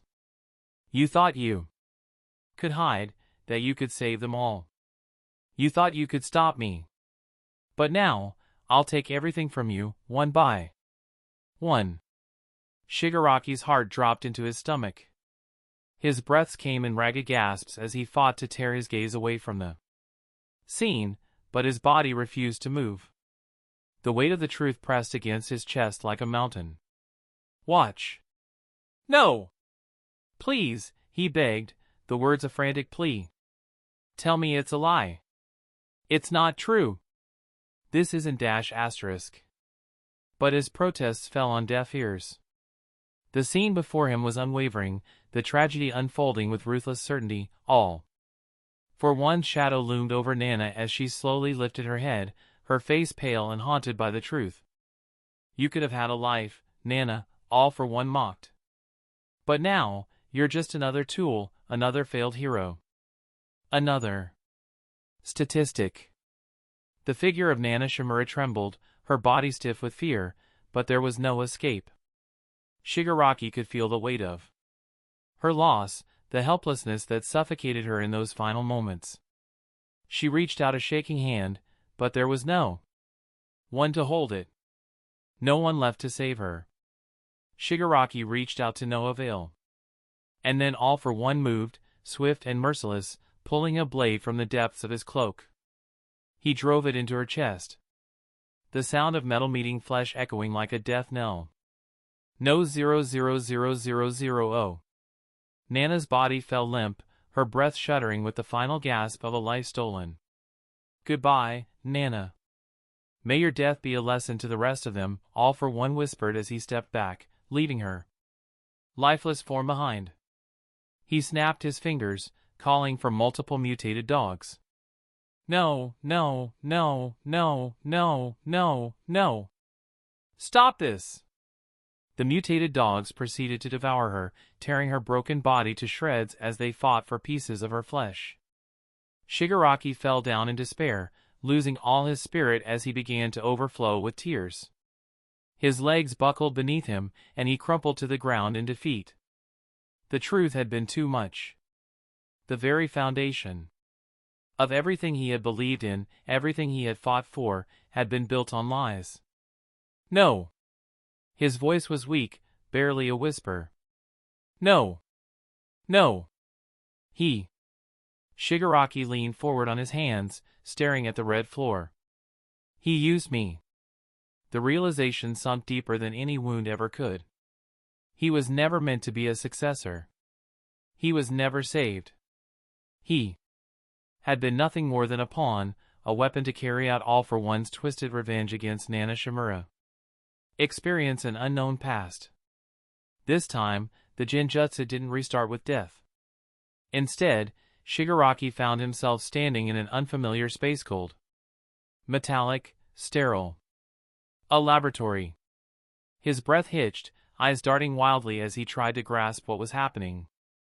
Then he heard it. The voice. AFO. His eyes darted towards three figures standing near him. Izuku stood near AFO and a man he couldn't recognize much of. Izuku walked around the laboratory, calmly sitting on a large pipe. Shigaraki's gaze locked onto Izuku, a silent plea of mercy in his eyes. Izuku waved his hand, continuing the illusion. The boy was useless at first, the voice sneered, arrogant, self-assured. Pathetic, really. But I saw potential in the filth. Shigaraki's body locked up. He turned toward the source. And there, standing before a massive operating table, was all four. One himself, speaking to Dr. Ejiko, his most trusted scientist. The old doctor nodded, scribbling notes on a clipboard. Boosting his quirk was a risk. Had he been any weaker, his body would have disintegrated. But your judgment was correct, my lord. The results speak for themselves. AFO chuckled. Of course. I needed him to be a monster, not a child. That accident with his family? A little nudge in the right direction. The moment I enhanced his decay, they were doomed. A tragedy, really. Shigaraki's breath caught in his throat. No. His hatred needed fuel, AFO continued, as if discussing the weather. If he had been allowed to heal, to grow as a normal boy, he might have become useless to me. But with his entire world turned to dust in his own hands? I knew he would be desperate, begging for guidance, for forgiveness. And I was there, waiting, ready to offer a hand. Dr. Ejiko nodded approvingly. You molded him well. He never even questioned it. AFO laughed. Of course not. He thinks his pain is his own. But in truth, I created him. Every ounce of anger, every fragment of his broken mind, I shaped it. He has never been his own person. He was always mine. Shigaraki collapsed to his knees, hands trembling. His breath came in ragged gasps. No. No, no, no dash asterisk. This wasn't real. It couldn't be real. But deep inside, something told him it was. And that truth hurt worse than any torture Izuku had inflicted. Izuku's voice echoed behind him. Now you understand everything. The scene shifted to a nice summer breeze, sitting in an open meadow that had multiple running streams of water and the singing of wild birds. Shigaraki didn't respond, his eyes empty as he was absorbed into his own world. The scene continued to play out inside his mind, his grandmother torn to shreds, him forced to kill his entire family, him being controlled as a puppet, and finally, him losing everything and dying helplessly. He began to howl in grief, his voice reaching for the sky as his mind finally crumbled apart, becoming undone. Izuku bent down to hug him, a soothing voice with sweet words that manipulated his perception of who is good and who is bad. For multiple months, Izuku kept on soothing him over and over and over and over again. Izuku promised Nana to not kill him, but he didn't say anything about not brainwashing him. If he can't kill him, he'll give him the Batman treatment. With this, Izuku was somewhat satisfied. Now, time mold him into an ally. Someone he can use. Come on. Let's get back to the real world. No. I can't. Don't you want revenge? That got Shigaraki's attention. T'll give you strength. I'll give you revenge, I'll give you everything you need, but you help me so I can help you. Shigaraki thought for multiple minutes until he finally nodded, his soul lit up with revenge. Good, good. Now, as soon as we exit the illusion, I want you to order Kurogiri to open a portal towards USJ, Izuku smiled with mirth. Got it, I'll help you out with everything, but you must promise me something. Ask away. I want a friend. Shigaraki shouted, a small blush on his face. X2. Izuku wondered if he tortured him too much. Could you elaborate? All my life, I was alone. But now, you alone understand me. You alone know everything about me. You care about me, don't you? Otherwise you wouldn't show me all of this. Asterisk. Holy shit, that's fucking sad AF. Izuku coughed. Star. Sure. I'll be your friend. Really? Can I get your contact information? Have you played LOL before? Minecraft is hella fun at night. We can.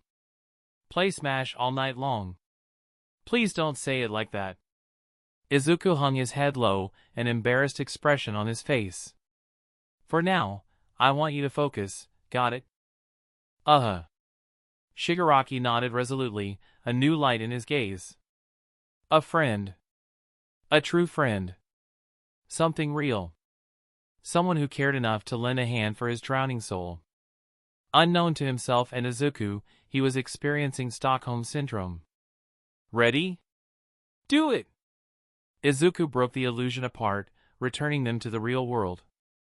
Shigaraki's body smashed through multiple furnitures, planted into a wall with Izuku on top, clutching his body with black tendrils that restricted his movement. What the? Dabi jumped up, alarmed. Oi, oi. Mr. Compress took a step back from the rubble, a nervous sweat falling from his face. Oh. It's getting interesting. Muscular cracked his knuckles and walked to the front to see better. Is he dead? He's dead, right? Toga asked curiously, tilting her head with her finger on her lips. Stay back. Magna warned, putting herself between the two sides, protecting the young Giri. Oh, he definitely died. Twice said sadly. We get to keep the money. Twice said happily. From the dust, red eyes slowly emerged out as the battered form of Izuku stood up, Shigaraki held by the throat using a black tendril. His scarred face stared at the group with a warning gaze. You guys. Shigaraki warned, coughing out as multiple splinters stung his back.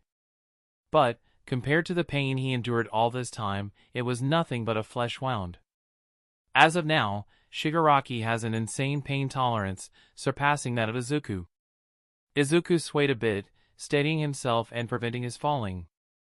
TH group of villains stared at the scene, horrified at the sight. Not for Shigaraki, no. It was for the figure holding Shigaraki.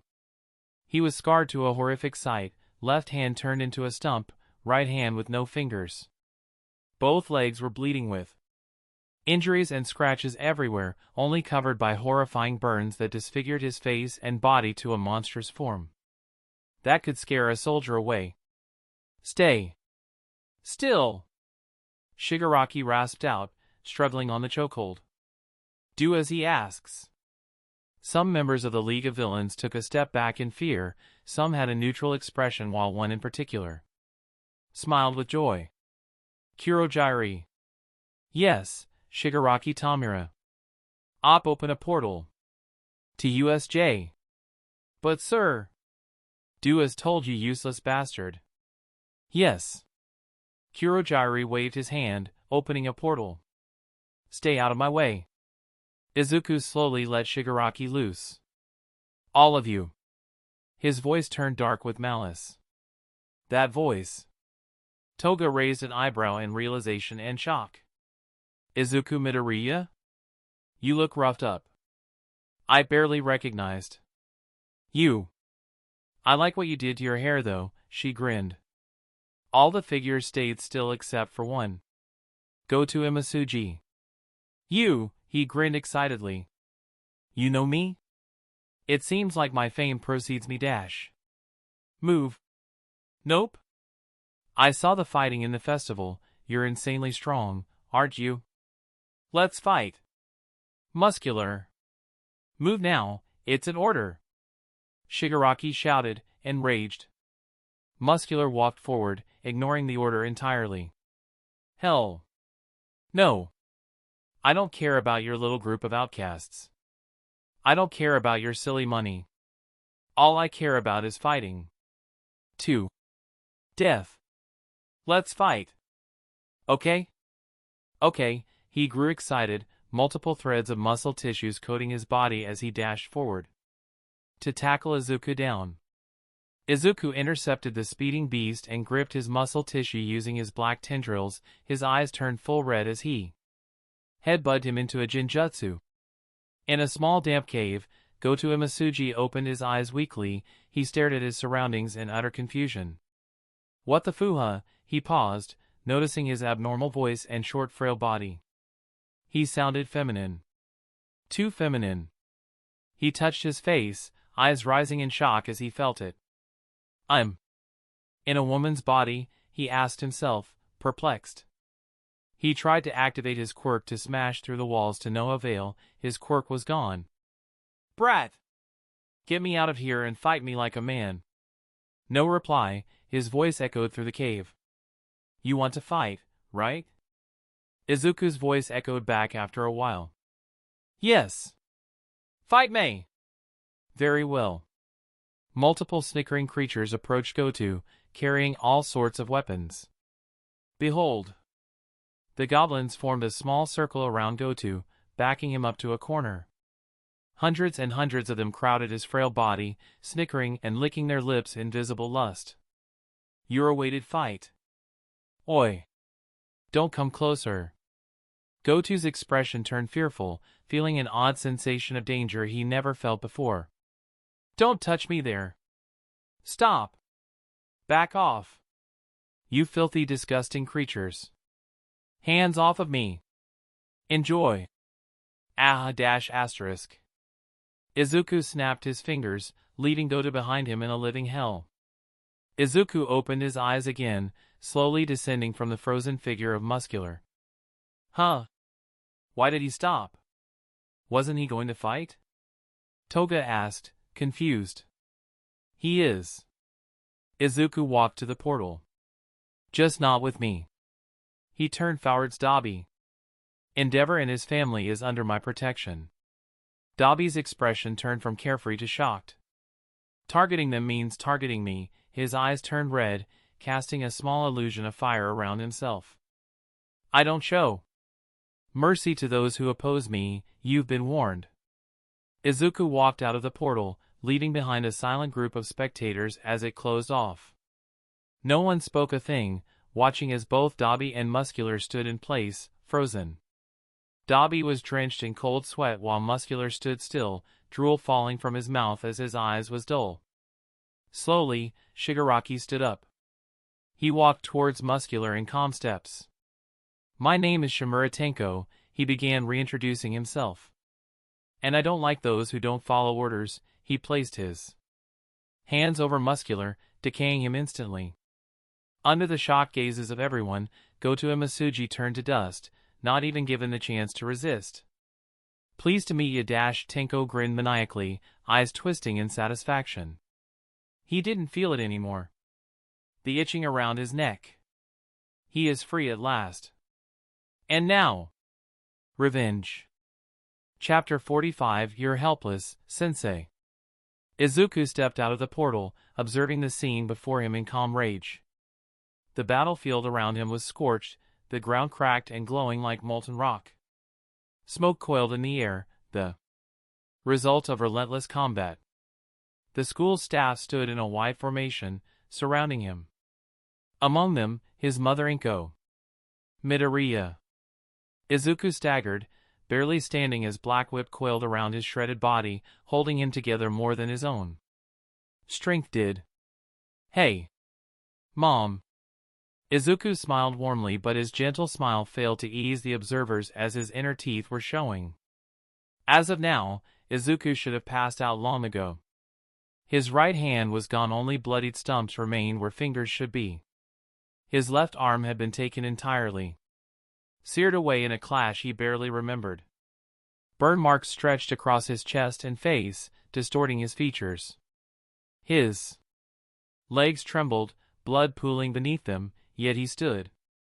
Inko stared in utter horror. She gasped when she saw him, her hands clamping over her mouth. Izuku, oh my god, my baby! Her voice broke.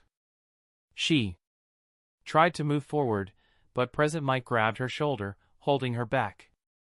We got him, kid. How about you rest for now? You look like you need a nap. Present Mike offered kindly, holding onto Inko by the shoulder. As of now, everyone is tense. Izuku Midoriya looked extremely unstable and his body language was agitated, ready to attack at any moment. Everyone that observed him had one question on their mind. How is he still standing? Star. No. I still have something to do. Make way. Her son, her bright, kind boy, was now a walking corpse held together by sheer will. His face, half of it burned, twisted. Unrecognizable, still carried that determined glint in his unslashed eye. But it was wrong. This wasn't determination. This was something darker. Obsession, paranoia. It was pure hatred. Izuku, please, she sobbed. You don't have to do this. It's over. You won. Midoriya. No, Izuku. Fall back, we did it, we have all for one detained, Aizawa urged as well, his gaze focused on all four. 1. You did it, boy. You're one hell of a machine. Now, let's rest up. Okay? Okay? Vlad King urged, distressed by the sight. Midoriya. You don't seem to be in your right mind, please stop, Niza begged quietly. Izuku barely seemed to hear them. His breath was ragged, labored. The past users' voices rang in his mind, urging him on. Keep going, Izuku. Banjo's voice was raw with guilt. You can't fall now. Nana pleaded. Fight, Izuku. Bruce's tone was grim, heavy with regret. Their words pushed him forward. Black Whip flared, forming two massive fists, and with a roar of desperation, he lunged. Move! Hawks intercepted in an instant. The hero moved like a streak of red lightning, talons flashing as his reinforced feathers clashed against Black Whip's tendrils. Izuku swung wildly, his battered body barely keeping up, but Hawks was too fast. Slash. Dozen cuts sliced into him as the hero fought to restrain him without dealing a killing blow. Stop this, Midoriya. Hawks gritted his teeth, dodging another swipe. You're not thinking straight. I won't let him live. Izuku bellowed, voice hoarse. He twisted midair, trying to break past Hawks, but another force slammed into him. Endeavor. A burning fist crashed into Black Whip, sending shockwaves across the battlefield.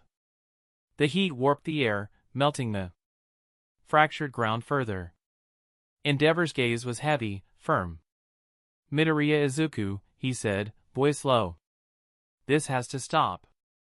Move, Izuku snarled, Black Whip writhing like living shadows around him. Not happening. Izuku lunged again. The two pro-heroes clashed with him, restraining rather than attacking, their expressions grim. Knew he wasn't in any condition to fight, but his sheer willpower made him dangerous. Every motion was agony, every breath a struggle, yet he fought on, eyes locked onto all for one's restrained, crumpled form. Enough! Aizawa's voice tore through the battlefield like a gunshot. Izuku's quirk cut out instantly, with it he lost all the voices. Black Whip vanished, and all at once, the pain, the weight of his injuries, the sheer exhaustion, everything hit him like a tidal wave. A strangled noise left his throat as his legs buckled. He collapsed forward, eyes rolling back, consciousness slipping. Not yet. He dragged himself forward using his chin. Have a good rest, Midoriya-san. Midnight placed her hand over his head, using her quirk on him to put him to sleep. You deserve it. Asterisk. No. Asterisk. His eyes began to roll backwards, consciousness fleeting under the weight of injuries. Even his last hope didn't come as he hoped. Urgent mission completed. Congratulations, you have survived. I'm impressed, Shishido. Reward, memory manipulation. Injects and extracts memories from a chosen target. Warning! Using this quirk will cost you 1 year of your lifespan. I needed regeneration. You ass. Izuku passed out immediately, head first into the ground. Quiet. The scene was so quiet you could hear a pin drop. In somber silence, the staff carried the injured men away. All for one laughed to the sky before getting gagged and carried away. See you again, Midoriya Izuku. The last thing Izuku heard was his mother's scream. A dull ache pulsed through Izuku's body, dragging him back to consciousness. His eyelids felt like lead, and it took effort to pry them open. Blurred shapes greeted him, bleached white by harsh fluorescent lights overhead. The sterile scent of antiseptic filled his nostrils, confirming what he already suspected: he was in a hospital. Asterisk. Unfamiliar ceiling. He rasped out. A groggy breath left his lips as he shifted, wincing at the soreness that radiated through every muscle. His body felt heavy, sluggish, like he had been put through a shredder and barely pieced back together. His mind raced to recall what had happened, but the last thing he remembered was all for one. He muttered, voice hoarse. A quiet rustling pulled his attention to the side. His vision cleared just enough to make out a familiar figure curled up in a chair beside his bed. His mother, Izuku Midoriya, her head resting awkwardly against her shoulder, her breathing slow and even. His heart clenched at the sight of her. She must have stayed by his side all night. The dim circles under her eyes, the way her small hands clutched the fabric of her skirt, even in sleep she must have been worried sick. Mom, Izuku croaked. His throat burned, but he forced himself to speak louder. Mom. She stirred, a quiet hum escaping her lips before her eyes fluttered open. For a moment, she blinked in confusion, and then Izuku! Inko was at his side in an instant, leaning over him, hands hovering over his face as if afraid to touch him too hard. Tears welled up in her eyes, her lower lip trembling. Oh, sweetheart, you're awake, she breathed, voice thick with relief. I was so scared. Izuku swallowed hard. I'm okay, he lied. The stiffness in his limbs and the dull pounding in his skull told another story. He can't feel his hands. Oh. I lost them. Right. You are not okay, she scolded, though her voice wavered. You nearly **, she cut herself off, shaking her head. You scared me half to death, Izuku. He offered her a weak smile, though it barely lasted. How long was I out? Almost 14 hours. The doctor said that you'd be out for a week at least. It's a miracle you managed to recover enough stamina to wake up this early, *. His brows furrowed. That long? The battle at USJ, it must have taken more out of him than he thought. Mom, he started hesitantly, shifting slightly in bed, what about All Might? And the others? Was anyone? He couldn't finish the question. The weight of it settled in his chest. Inko hesitated. All Might is stable, she finally said. He's resting, just like you.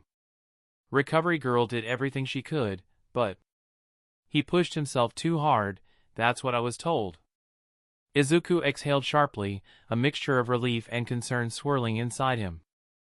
All Might had been at his limit even before the fight. How badly was he hurt?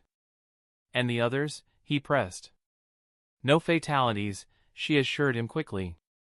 Some serious injuries, but everyone is alive, thanks to you. His body sagged against the pillows, tension slowly unraveling from his shoulders. A shaky breath left him as he processed the information. No one had died. He had fought with everything he had, but in the end, they had all survived. Inko cupped his cheek gently. You don't have to carry this alone, Izuku. He turned his head slightly, leaning into her touch. I know. But deep down, he wasn't sure he believed it. In fact, he made up his mind. Izuku Midoriya will disappear for a while. Just enough to get to all for one again. And when that happens, he'll finish the job. 3 hours later. Mom. I'm okay, really. See? He shifted slightly, wincing, but forced a weak smile. I can walk on my own. But. Inko's voice cracked, her hands trembling as she clutched the blanket draped over his legs. Her eyes were swollen, red from hours of crying. Izuku sighed, reaching out to gently squeeze her wrist. Just calm down and go rest. You need it more than me. No. Her grip tightened, as if afraid he would vanish. I'm staying until you heal completely. Izuku tilted his head, his gaze unreadable. Asterisk. What about him? I believe he told you, didn't he? That he is All Might. Inko's lips trembled. Her expression flickered between conflict and guilt, her brows furrowing in thought. She looked away. I'm staying with you. You're my priority, she insisted, raising her voice, as if trying to convince herself more than him. Izuku wasn't a fool. He could see the doubt in her eyes, the way her fingers twitched, the way her body leaned ever so slightly toward the door. He smiled softly. Go! I'll be waiting for you here. Stay still, okay? You're not to move an inch, okay? Okay? Asterisk. Got it, I'll stay, he chuckled. Promise me. Izuku laughed, avoiding making a promise. Just go see your man, Mom. I'll be here. Inko's face turned scarlet. No. He's not my man, okay? He's just a friend. Right. I believe you, Izuku nodded dismissively, his expression deadpan. Don't misunderstand, okay? Right, my bad. Inko huffed, clearly flustered. T'll be back. You stay here, okay? Okay. She hesitated before leaving, her gaze lingering on him as if memorizing every detail of his face. Then, with a reluctant sigh, she disappeared through the door. The room fell into silence. Izuku turned his head slightly. Come out, I know you're there. A pause. Then, from behind the curtain, Nizas slowly emerged, his small paws neatly folded in front of him. I didn't mean to spy on you or any asterisk. Tell me All Might's condition, Izuku interrupted, his voice quiet but sharp. Be honest. I'll know if you're lying. Nizu's smile faltered. He let out a small sigh. He's hanging in there. Izuku's red eyes narrowed. You're lying. Asterisk Midoriya-kun, I believe you should focus on your stash. Tell me. Nizu flinched. It was rare to see the boy lose his temper like this. The raw desperation in his voice was enough to make the small mammal's fur bristle. Calm down, okay? We're doing our best. He's dying. Izuku's breath hitched. He clenched his jaw in raw rage. T'll take that as a yes, he murmured, his gaze flickering to the window, watching birds flutter freely in the open sky. He felt jealous. So free. How long does he have? Nizu hesitated. If you don't tell me, I'll get up and G-dash. 7 hours. The words hit Izuku like a hammer to the chest. He has 7 hours left to live, Nizu continued, his voice softer now. He lost both of his lungs. There's a hole in his heart that was barely patched. His spine is shattered. Even if he survives, he'll be a cripple. Silence. Izuku inhaled deeply, closing his eyes for a brief moment. When he exhaled, it was slow, controlled. Thank you. He threw off the blanket and stood up. Please don't. Nizu's voice was barely above a whisper. Don't worry. I know what I'm doing. What are you going to do? 'Cause you a shit ton of legal problems, probably. What? I'm going to get a miracle. He began dressing, wincing slightly as he moved. Nizu stepped forward. At least, let recovery girl do a scan, okay? How about that? Don't even try. I'll run it mock end if you try. Nizu clenched his small paw, his nails digging into the flesh. Midoriya-kun. Izuku adjusted his jacket, glancing at the small principal. Sensei. I respect you. I admire you. Then dash. But you can't help me. You're helpless. Nizu said nothing. I'm going to do something legally wrong and morally right. Don't worry. I won't kill anyone. Promise. Then, before Nizu could react, Izuku bolted. He leaped out the window, disappearing into the alleyways of the city. The air was thick with tension as he moved through the crowded streets.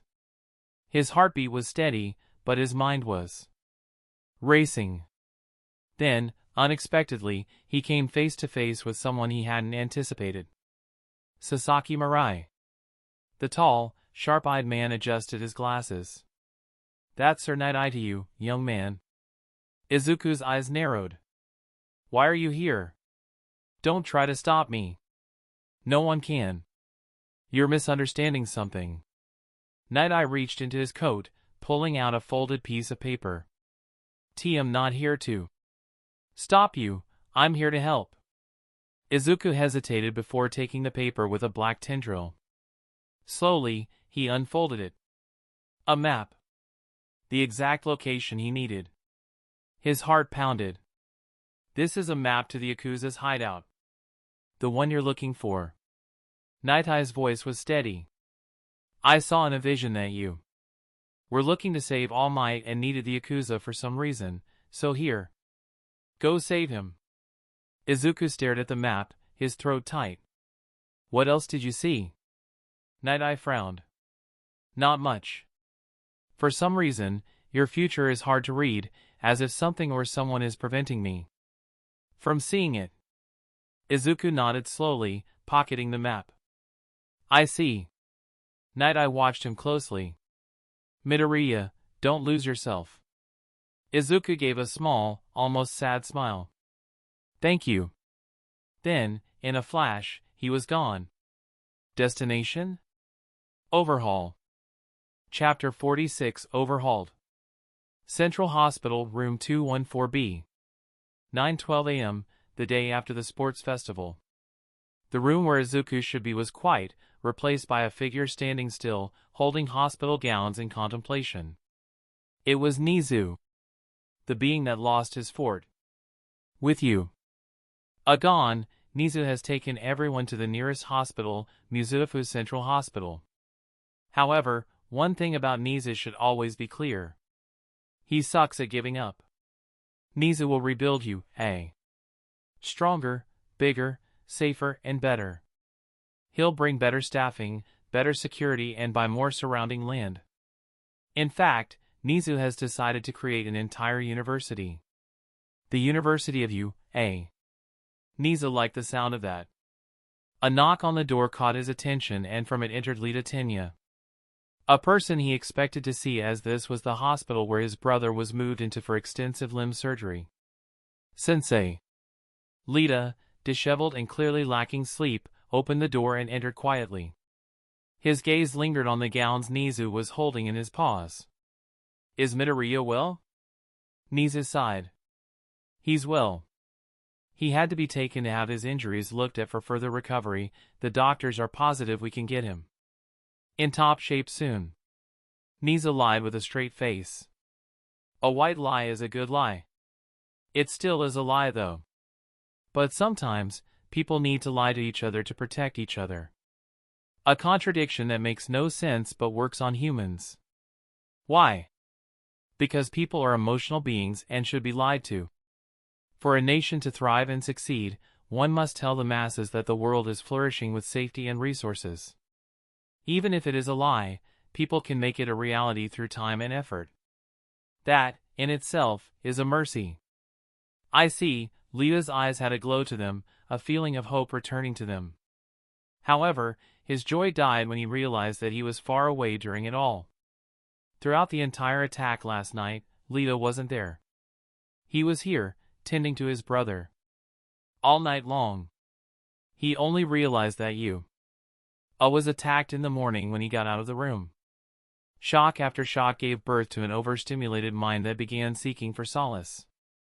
You should rest, young man, Nizu walked to the door. Everything is okay, don't worry about your classmates. Everyone's fine. He walked out after speaking in a fake cheerful tone. Nizu only hoped that Izuku's plan could work. Whatever it was. Tenya stood still for a while, listening to the calm ticking of the watch. It was soothing for his exhausted mind. Controlled, expected, harmless. No action, just a boring tick that would dull anyone to sleep. Eventually, his weary eyes turned to a paper on the bed frame. Patient tag for his friend, Izuku Midoriya. He stared at the 4-rack. At the monitor, idling with a blank screen. And then, his gaze dropped to the chart hanging off the foot of the bed. Both arms amputated below the elbow. 3rd-degree burns and blood loss. Severe muscle and joint trauma. Recovery administered. Internal bleeding stabilized. Limbs irrecoverable. Slowly, his eyes arose until shock took place. The paper rustled in his shaky grip. Midoriya. His voice cracked, and he hated how weak it sounded. He sat down on the edge of the bed. His knees bent. Shoulders hunched. There were no cameras watching. No classmates nearby. No image to uphold. He really wished for sleep. He let it all out in a low whisper. I wasn't there. He clenched his fists whole, uninjured, useless. I'm powerless. A knock on the door interrupted his thoughts and entered his classmates. They had talked earlier when they visited his brother. Hey! Lita hid the paper. The hallway echoed with hesitant footsteps. A group of teens shuffled toward the door, bouquets clutched awkwardly. Plastic bags rustling with snack packs, cards, and get-well letters that had been scribbled half a dozen times. Kirishima carried a massive bouquet of red roses, thorns already poking through the wrapping. Kaminari held an unwrapped box of chocolates, 3 already missing. Yaoyorozu had prepared a proper fruit basket, wrapped and bowed. But it was Uraraka who led the group. She walked silently, eyes forward, one hand clutching a single white rose so tightly her knuckles were pale. She had been quiet the whole way. No jokes. No small talk. No fake smile. When they reached the door S&D entered, it was Lita who turned, sitting on the bed. His expression was unreadable for a moment until he looked at Uraraka. He's not here, Lita said softly. They moved him this morning. Uraraka blinked. What? Already? Why? They said it was for disinfectant work. Some kind of deep skin treatment after surgery. Lita avoided eye contact. Surgery? Yaoyorozu asked, brows knitting in concern. Nizu told me earlier, Lita continued. He said Izuku is stable. Just recovering elsewhere. He discreetly clenched his fist. Why not tell us? Tokoemi muttered, his eyes shadowed. He probably didn't want us to worry, Jiro added. Too late for that. I just wanted to say thank you. Ashido murmured, holding up a glittery get-well card. Ciro placed a small paper crane on the windowsill. Uraraka slowly walked into the room. It was far too quiet. The bed was untouched, folded with robotic precision. The faint scent of antiseptic hung in the air, cold and unforgiving. A patient tag lay folded on the side table. Midoriya Izuku. Uraraka's feet carried her forward without thought. She looked at the hospital gown left behind. A rose slipped from her fingers onto the sheets. I didn't get to tell him. She whispered. That he didn't have to fight so hard alone. Kirishima stepped beside her. He wouldn't have let anyone else do it. You know that. But he lost both his hands, she said, her voice trembling now. Both of them. But he's alive. Everyone is alive thanks to him. He did it, Tsuyu said gently from behind, for us. Uraraka bit her lip. He always pushes himself like that. Always thinks he has to bleed for everyone else. First, it's the cafeteria breakout, then, at USJ, then he trained us for 2 whole weeks before saving us again last night. He always saves us. Bakugo remained quiet. He knew what happened last night. Izuku had fought with 5 of the high-end nomas by himself, then he took on the symbol of evil alongside and injured all. Might. Bakugo can only imagine how hard it was. It took the awakening of his quirk to defeat 1 high-end Nemu, yet Izuku dealt with 5 of them at once, then all for 1. No wonder he blew his arms out. Shinso scrunched his eyebrows in frustration, his jaw biting down as he turned his gaze. Aoyama Yuga looked down, his eyes lifeless. He did this. He caused this. Because of him, the symbol of peace is critically injured. His classmate became a cripple on death's door. He told him about his mother's location. He told him where his classmates were. It was all his fault. Uraraka turned to Lita. Where is he really? Lita met her eyes and for a brief moment, something flickered. Doubt. Hesitation. A crack in the surface of Nizu's convenient explanation. I don't know anymore, he said quietly. There was a long silence. Then, Yayarosa stepped forward, placing her fruit basket on the bedside table. One by one, they all did the same. Trinkets. Notes. Flowers. Every gesture loud in its silence. At last, Uraraka reached into her pocket. She pulled out a folded photo. It was from the stands of the sports festival. Izuku smiling nervously as he waved to her, raising a thumb up like a champ. She had taken it herself. Not with a phone, just a small, disposable camera she bought on a whim. She laid it beside the gown, next to the rose. I'll be waiting, she whispered. So come back soon. Dummy. She turned, joining her classmates in the doorway. Behind them, the quiet room felt just a little warmer. The single white rose on the pillow swayed gently under the breeze of the air vent. 4 hours. I have 4 hours left to save the symbol of peace, he muttered behind a bush, outside of Overhaul's hideout. Izuku crouched low in the bushes, his breathing steady. His arms, what remained of them, throbbed, the pain a dull reminder of what he had lost. He ignored it. Down below, 2 guards stood near the side entrance of Overhaul's hideout. Neither seemed particularly alert. The taller one, a man with slick-back brown hair, leaned lazily against the wall, arms crossed. Hey, Kazu, you ever get the feeling that we're in a really bad profession? The shorter, bulkier one with a buzz cut, Kazu huffed. What the hell are you talking about? I mean, think about it, the taller one continued. Our boss literally explodes people.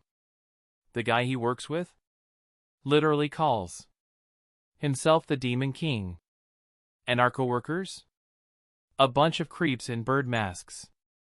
Tell me this job doesn't have a high mortality rate. Kazu scratched his chin. I dunno. Pays well.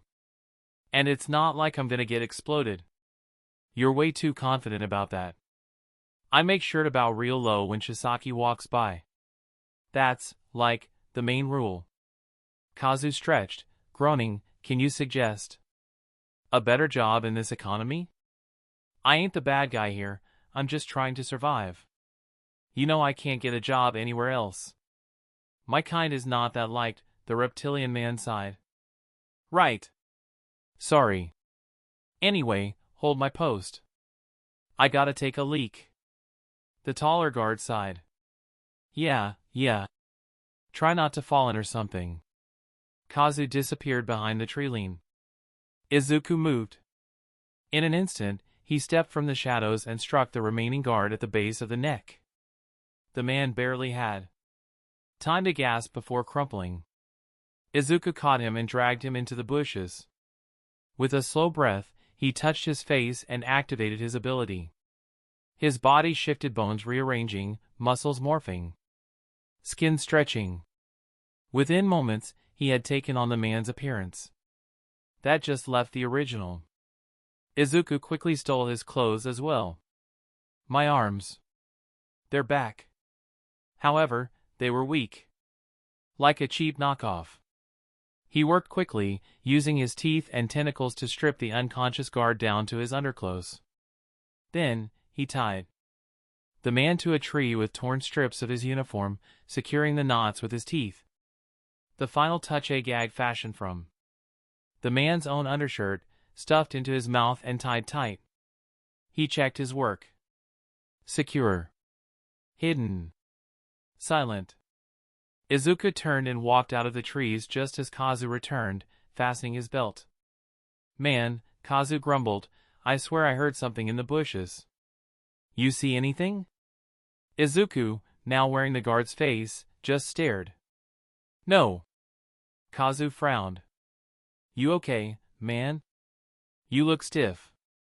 I need to tell Chisaki something, Izuku said, voice flat. You stay here. Kazu squinted. What? About what? Above your clearance. Do you want him to notice you snooping on his private business? That shut him up. Kazu puffed out his chest. Oh. Right. Well, yeah. Go do your thing. Izuku nodded and turned toward the hideout. 3 steps in, he stopped. Wait, where is Chisaki? Slowly, he turned back. Where's he again? Kazu gave him a look. Are you serious? Izuku's face didn't change. You know how forgetful I am, help me out. Kazu sighed, rubbing his temples. Second left, through the double doors. Did you hit your head or something? Izuku just walked away. Kazu shook his head. I swear, this job attracts weirdos. He paused, arising an eyebrow. Wait. Since when did Kobu call Chisaki by name? Wasn't it always boss? He shook his head, dismissing the thought. Oh well, I'm not paid enough to care.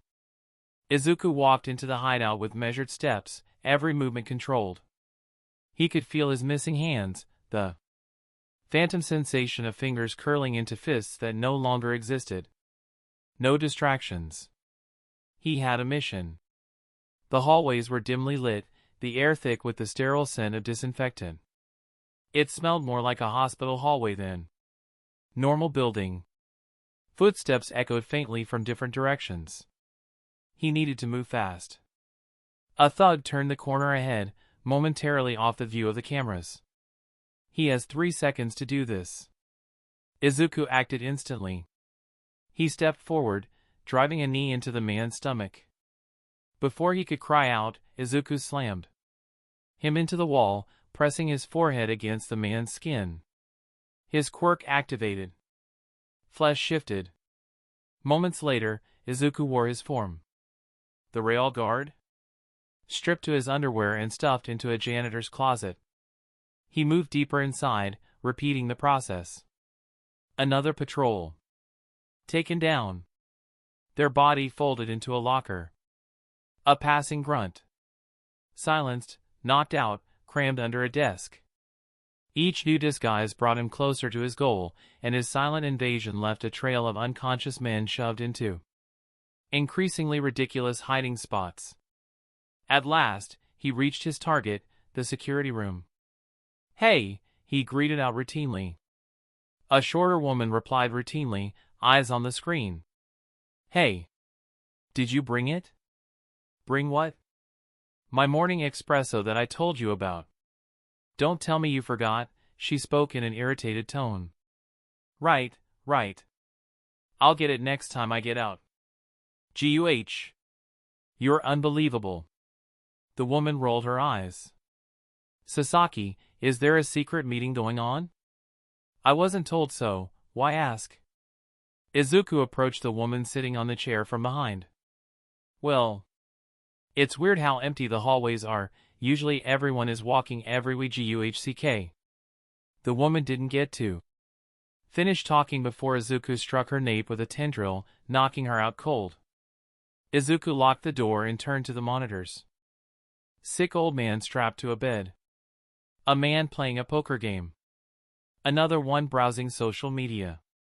His sharp eyes scanned the multiple camera feeds until there. A small, pale girl. White hair. Red eyes. Playing with a teddy bear. Harry. Izuku exhaled slowly. He turned and left the room, taking the form of another goon along the way. Navigating the hideout, he reached her holding cell. The guards were dealt with rather easily. He took another form. He pushed the door open. Eri flinched, her tiny frame curling up. Izuku softened his voice. It's okay, I'm not going to hurt you. She didn't respond, only staring at him with wide, uncertain eyes. Why is the mean guard being nice? The child couldn't understand. Stay away, asterisk. She clutched her teddy bear, fear coloring her eyes as she retreated to a corner. Izuku regretted not doing this earlier. He regretted not saving her. In fact, he only came to save her because he needed her. Shishido wasn't a hero. He only saved those he cared about. Tapping into his quirks, he activated his quirk, sleeping gas. An odorless, invisible gas shot out in large quantities around the room. No time for explanations. He knelt, touching her forehead gently. His ability worked in pulling her into unconsciousness without pain. She slumped forward. Lifting her carefully, Izuku turned and retraced his steps, heart hammering. He was almost at the exit when he felt it. A presence. He stopped. Overhaul stood at the end of the hall. Izuku's grip on Eri tightened, more tendrils coating her body. Silence. Then Overhaul spoke. Shiki. No, he'd never look at me like that. You're not one of mine. Chisaki walked forward, taking off his gloves. No. Ofa 60%. The air cracked with charged intentions. I am not. Chapter 47, Salvation. No, Izuku said, his voice low, tendrils of black energy writhing up his arms like sentient armor. They wrapped Eri gently, a living cocoon secured to his back like a protective shell. I'm not. 60%. Wait. Chisaki raised both hands, his tone suddenly even, like a negotiator stepping into dangerous territory. I think we got off on the wrong foot. Who are you and what do you want with my daughter? A beat of silence passed, thick with suspicion. The two locked eyes, both searching for cracks in each other's resolve. Your daughter? Izuku asked, a faint smile tugging at his lips. Are you her father? That I am. Strange. For a father, you seem awfully calm talking to your child's kidnapper. Chisaki's gaze didn't waver, though his fingers twitched slightly. Because I don't want her getting hurt. She's all I have. She's priceless. Izuku nodded. I get it. But then, maybe tell your mole to stop phasing through the walls before I dig him out and rip out his fucking spine. The entire building rumbled. Subtle but startled. What? How? Chisaki blinked rapidly, for once caught off guard. Aranaka. Stop. Joy Tranaka, codename Mimic. A quirk user who could possess and manipulate objects, reshaping the very architecture around them. But there was a flaw, he didn't merge with the material, he simply hid inside. And now, someone had seen through it. Panic tinged the tremble in his voice. B-boss, he's bluffing, I can trap his legs, then bury high. I said stop. Why yes. Chisaki turned back, frustration leaking into his otherwise composed mask. So. That angle failed. What do you want? I'm taking the girl. Why? Classified. Where? Also classified. Chisaki's brow twitched. The calm father act was crumbling. Who are you? Who do you work for? Nameless. Government. That stung. Chisaki's thoughts raced. Had they finally traced the source of the anti-quirk bullets? Was this a warning or an execution? Are you a hero? I'm a soldier. Still buying time? Izuku asked. I don't know what you mean. You've got a guy with a dizziness quirk, right? Waiting for it to kick in? How did Y dash? I killed him. 21? Kidding. Choked him out. He's still breathing, probably. Izuku chuckled, the sound cold and dry. His smile faded as his eyes sharpened. Now. Move or I'll kill you. A silence fell over the space like a death shroud. Chisaki didn't speak. But he felt it. A primal chill in his spine.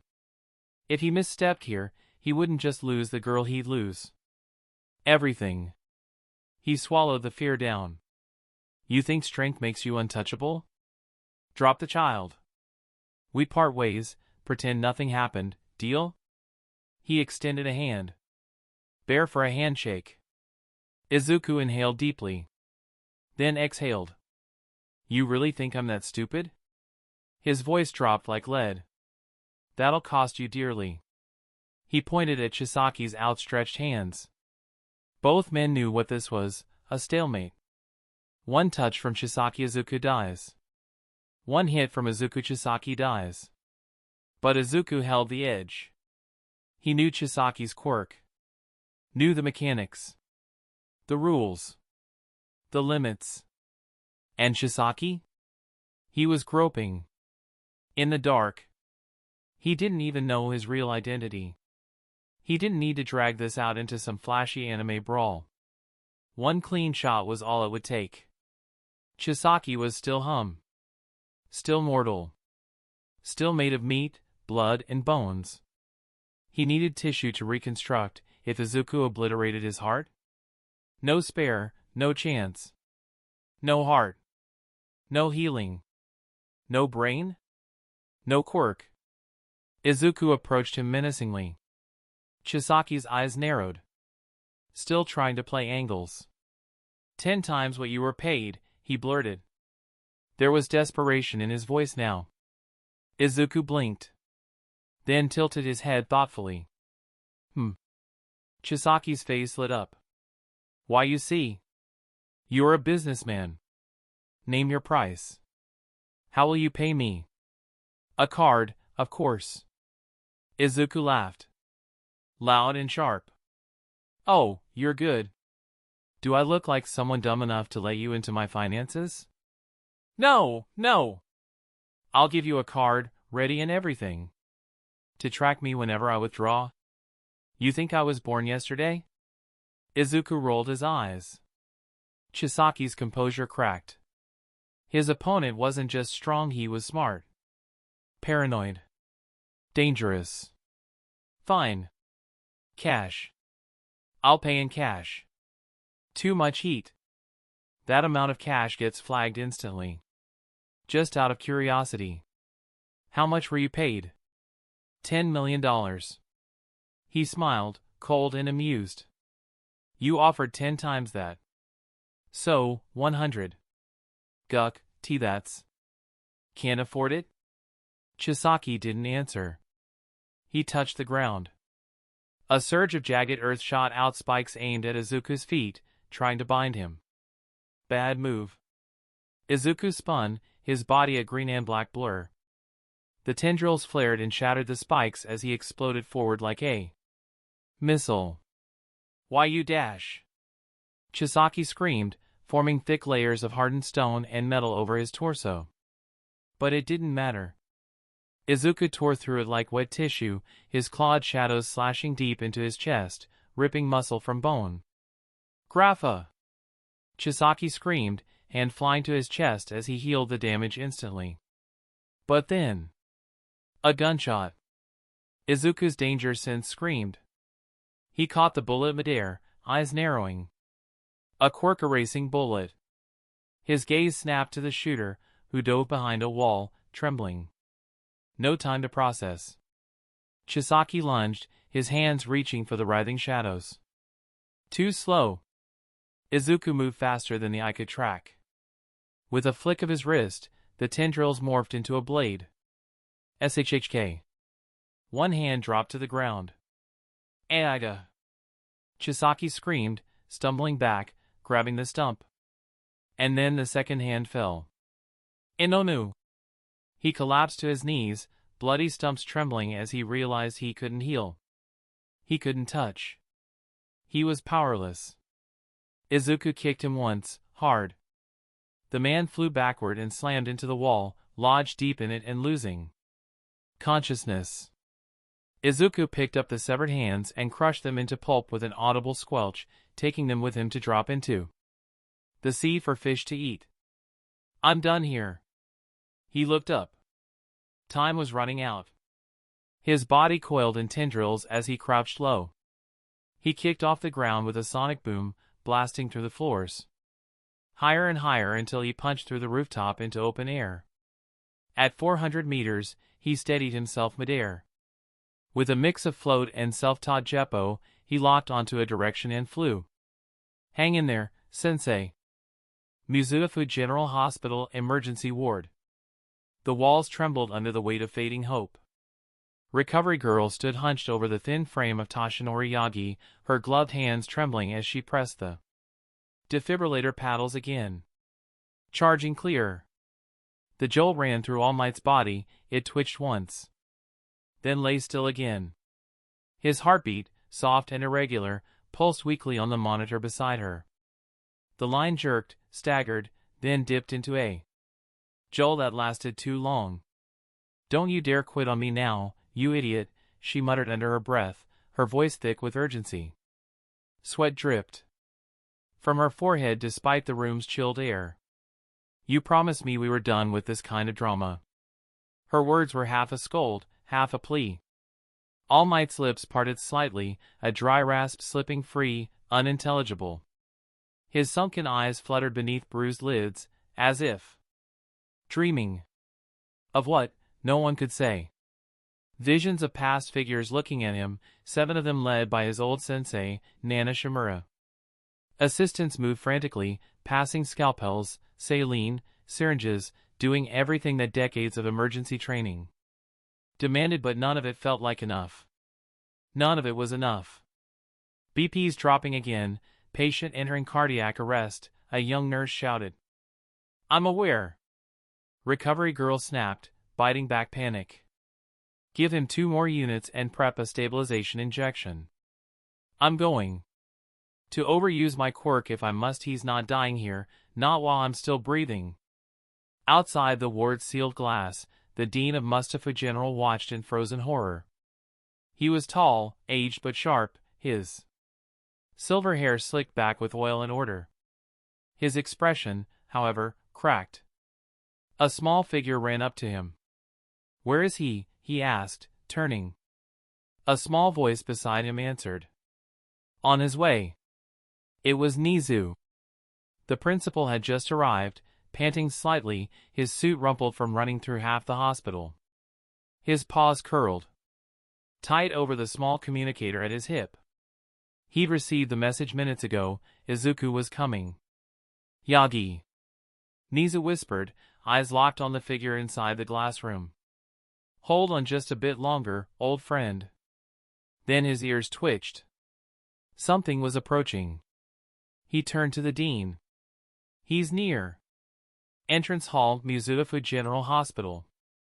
The automatic doors hissed open, cold wind sweeping through the corridor like a breath drawn before a scream. Izuku Midoriya stepped inside, his clothes torn, blood drying along his arms and the tips of the tendrils that slowly peeled off his back like shadows shedding from skin. In his arms was a small girl, unconscious, bundled tightly in strips of his green uniform to keep her warm. Her little horn jutted out above tangled white hair. Midoriya, someone cried. Tenya Lita sprinted toward him, flanked by Ochako, Kirishima, and Momo. They looked as though they'd been standing guard near the entrance for hours, tense and pacing. "Are you all right?" Ochako asked, reaching instinctively toward the child. "Who is that?" Izuku shook his head, sharp and tired. "She's safe. For now. Her name's Eri," he said, voice low, urgent. "She's our last hope. Where's Nizu?" Lita blinked, flustered by the sharpness in Izuku's tone and his lack of sleep. "He ran past us not a minute ago," he said. "Went up the stairs with the hospital director." Izuku didn't wait. With a surge of wind and a flicker of movement, he vanished up the stairwell in a blink no time for. Farewells. Momo stood in silence as the air stilled again. Her eyes were on Eri's bandages. She looked broken. Ochako nodded slowly. So did he. "Let's go," Lita shouted, running up the stairs. 4th floor, intensive care unit. The Dean and Inko Midoriya watched through the screen. Inko's tears fell in uncontrollably while the Dean's expression was a solemn grimace. Nizu was behind them after checking on his students with Aizawa. "Condition?" Aizawa quickly asked. "Bad, he's dying soon," the Dean didn't hold back, directly telling the ugly truth. Aizawa scrunched his eyebrows in frustration, feeling helpless as he looked at the crying woman beside him. Nizu had barely caught his breath when the sound of footfalls thundered behind him. He turned. "Midoriya! Honey? Where did you disappear to?" Izuku stopped, breathing shallowly, his shadow arms tightening protectively around the limp child. His gaze landed first on Nizu, then on the old tall Dean behind him, and then through the glass on All Might. Even through the smudged window, he could see it. The monitors were failing. The symbol of peace was dying. He can feel it, his figure was flickering in and out of his quirk space inside One for All. With the death of All Might, Japan will fall and the economy of the entire world will be impacted, crime will rise globally. Until things heat up to a global trade war that could lead to a World War IV in less than 3 decades. Toshinori Yagi is the most important person in the world, he must not die yet. Not while the world isn't ready for his absence. Izuku didn't speak. He walked past them, quiet and determined, heading for Recovery Girl and the wall of despair waiting just behind that ICU door. "Wait!" Inko rushed after him. "Who is that child?" Aizawa followed. Nizu didn't move to stop him. Instead, the mouse-like genius smiled, gently and unexpectedly. "I trust you, Midoriya Izuku." Mizufu General Hospital Intensive Care Unit. The heavy doors hissed open. A rush of compressed air hit Izuku in the face, mixing antiseptic and panic, cold steel and human desperation. The beeping monitors, sharp orders, and muffled sobs created a dissonant symphony of helplessness. But as Izuku stepped through, time slowed. All Might lay barely alive, more spirit than man. His body looked like wax melting into the bed, skin thin as paper, veins glowing faint blue under bruises. His chest rose, then struggled. His quirkless form could no longer hold the weight of the world. Beside him stood Recovery Girl, her breath uneven. Her gloves were stained, her hair clung to her forehead in damp strings, and for once her hands trembled openly. She turned when she saw Izuku. "Midoriya," she breathed, her voice cracking with unshed tears. "Please tell me you have something, anything." "I've tried. Everything. He's not responding, his body's too damaged." "My quirk, it's not enough." Inko gasped from behind, startled by the clear sight before her, her hands over her mouth in horror. On the far side of the room, Eraserhead stood near the window, eyes narrowed but unreadable. Yet something in his posture, some crack in that wall of composure, showed he was afraid. His idol that he looked up to his whole life is falling. Izuku looked down at Eri in his arms. Her face was peaceful now. But behind her closed eyes, he knew the trauma still spun like a storm. Her horn blowing faintly looked too fragile to be asked for anything again. He swallowed hard. Guilt knotted around his throat like wire, saliva feeling like acid. He took a step forward. I need space. All of you move back. Recovery Girl hesitated, but something in his voice made her obey. She stepped away from All Might, eyes wide. Inko didn't move until Aizawa gently guided her back, though they remained in the room. Izuku knelt beside All Might's bed, laying Eri down with reverent care. Then he whispered, more to himself than to anyone else. I'm sorry, Eri. He reached down and brushed her white hair back. Just this once. One final pain. A single black tendril slithered out from his back, slick and glistening like living shadow. It arced slowly, deliberately, and stabbed her. Eri's body jolted. Her mouth opened and she screamed. The sound was not human. It was too raw, too wounded. The room shook with the power of it. Her horn ignited like a starburst, flaring with golden arcs that crackled and tore through the air in wild, chaotic pulses. Her quirk exploded awake, primal and uncontrolled, as time spiraled backward all around her. Golden light flooded the ICU, bending walls, lifting tiles, blowing monitors into static. Recovery Girl screamed something, but her voice was lost in a quake of unbridled energy. Izuku didn't move. He reached out, cradled Eri's hand, and let go. One for all, 200%. A surge of power so great it turned the very air into thunder. Izuku's muscles erupted, tearing apart in spirals of blood. His veins lit up like molten wires. Crimson flooded his eyes. Before they rolled white, body thrashing violently as every nerve in him shattered under the weight of 200% power, skin turning deep red as his body entered a state of constant explosion. His screams were silent. His body convulsed and then collapsed to his knees. A ring of blinding gold swirled out from Eri, sweeping across the room like a divine shockwave. All Might's eyes flew open. He gasped and the monitor beside him screamed to life. Color returned to his skin. His bones mended, lungs reinflated. Muscle stirred under his once shriveled frame. His hair grew fuller, thicker. The symbol of peace was returning from the grave. Beside him, Inko fell to her knees. She looked at her own hands and gasped. Smooth. Strong. Her face was no longer tired and drawn. She looked like she was in her 20s again, breathless and overwhelmed. Tears streamed down her cheeks. Guck! Heya! Resisting the attacks of the energy that was reverting him back in time, Aizawa directly opened his eyes, stopping both Eri and Izuku's quirks. Eri fell back, leaning on Izuku's chest. Izuku fell back, leaning on the wall as his head fell down, unconscious. His injuries vanished. Hands returned. Scars reversed. Bones realigned. But the damage he'd endured to activate that much power, the pain would linger somewhere far beyond the flesh. Eri's injury disappeared alongside her horn. The light returned to the room, flickering back to life. With it, another heartbeat flickered back to life with a war cry.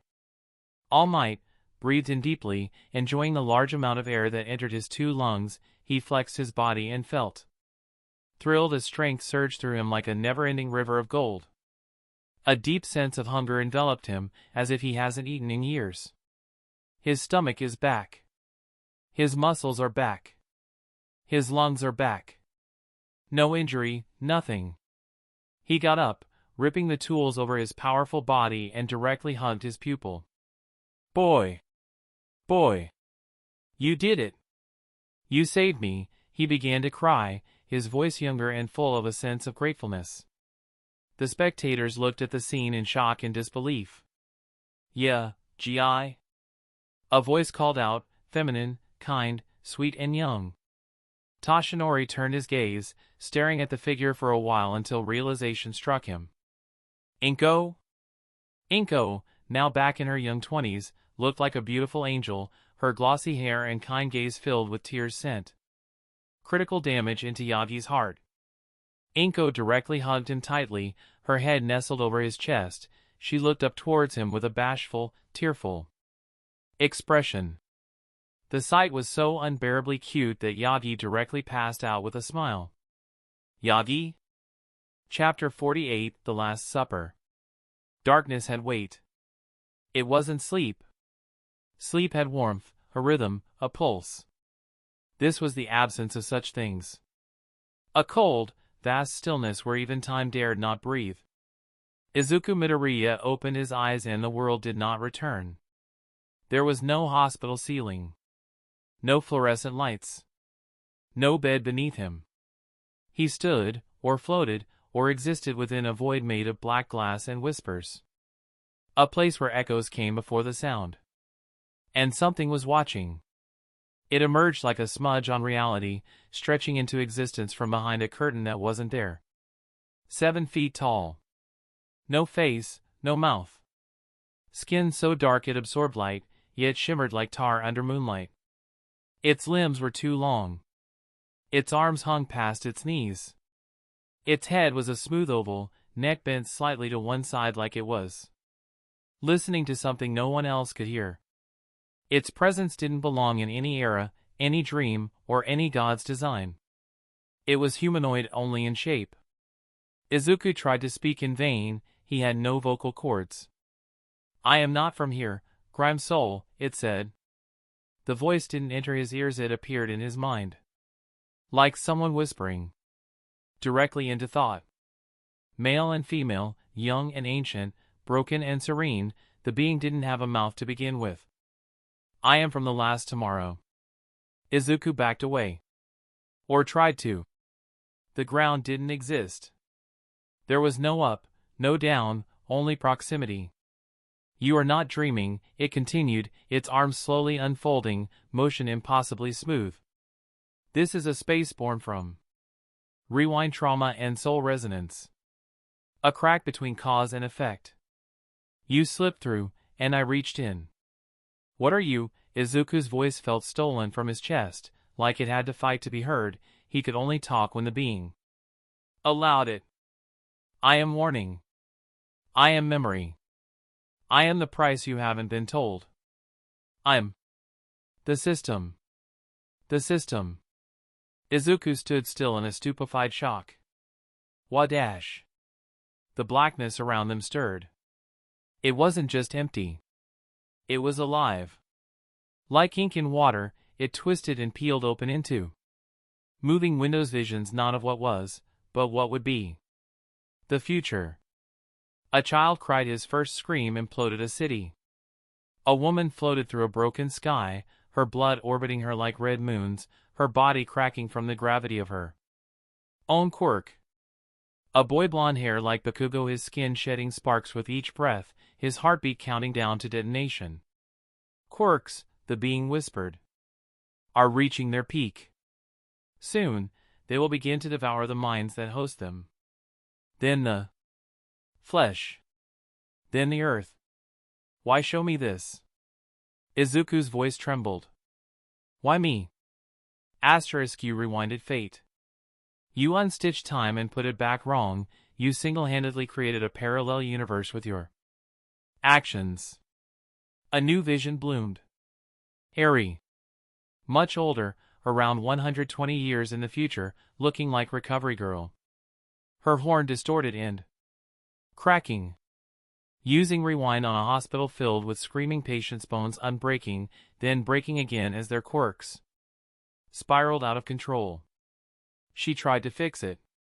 But she was born too early, and died too late. Izuku's throat burned. What am I supposed to do? What can I do? I'm just a normal guy. It tilted its head the other way, its neck cracking faintly. You must plant a lighthouse in the storm. The vision cracked, revealing an older Izuku Midoriya, at the age of 134 yet looking in his 60s. You tried your best, but it was too late. Izuku blinked. That's me? Correct. The being drawled. My name is Shiro. I'm the creation of your granddaughter, a being you know as a Nomu. Granddaughter? Nomu?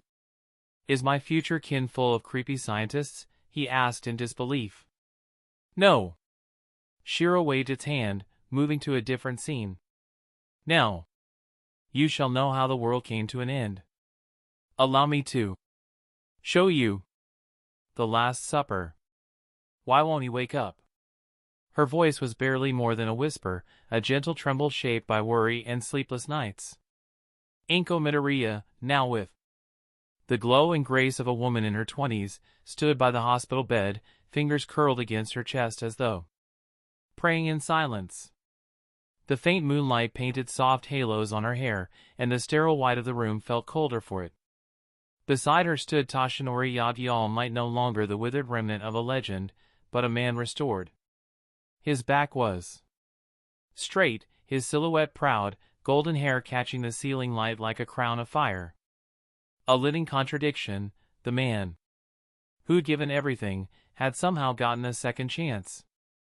His gaze didn't leave the boy, the young man lying motionless in the bed. Izuku's chest rose and fell in calm rhythm. Peaceful. Unreachable. 2 days. No sign of consciousness. No dreams reported by machines scanning brainwaves. Just stillness. Nisa had run tests, of course. Detailed bioscans, blood work, cellular age analysis. The result had baffled even the rodent. Genius, Izuku's body had simply reverted 6 days back. No more. Yet something was keeping him under, suspended like a soul floating between storms. Toshinori's eyes flicked briefly to the woman beside him, her youthful form cloaked in maternal fear. Inko had aged.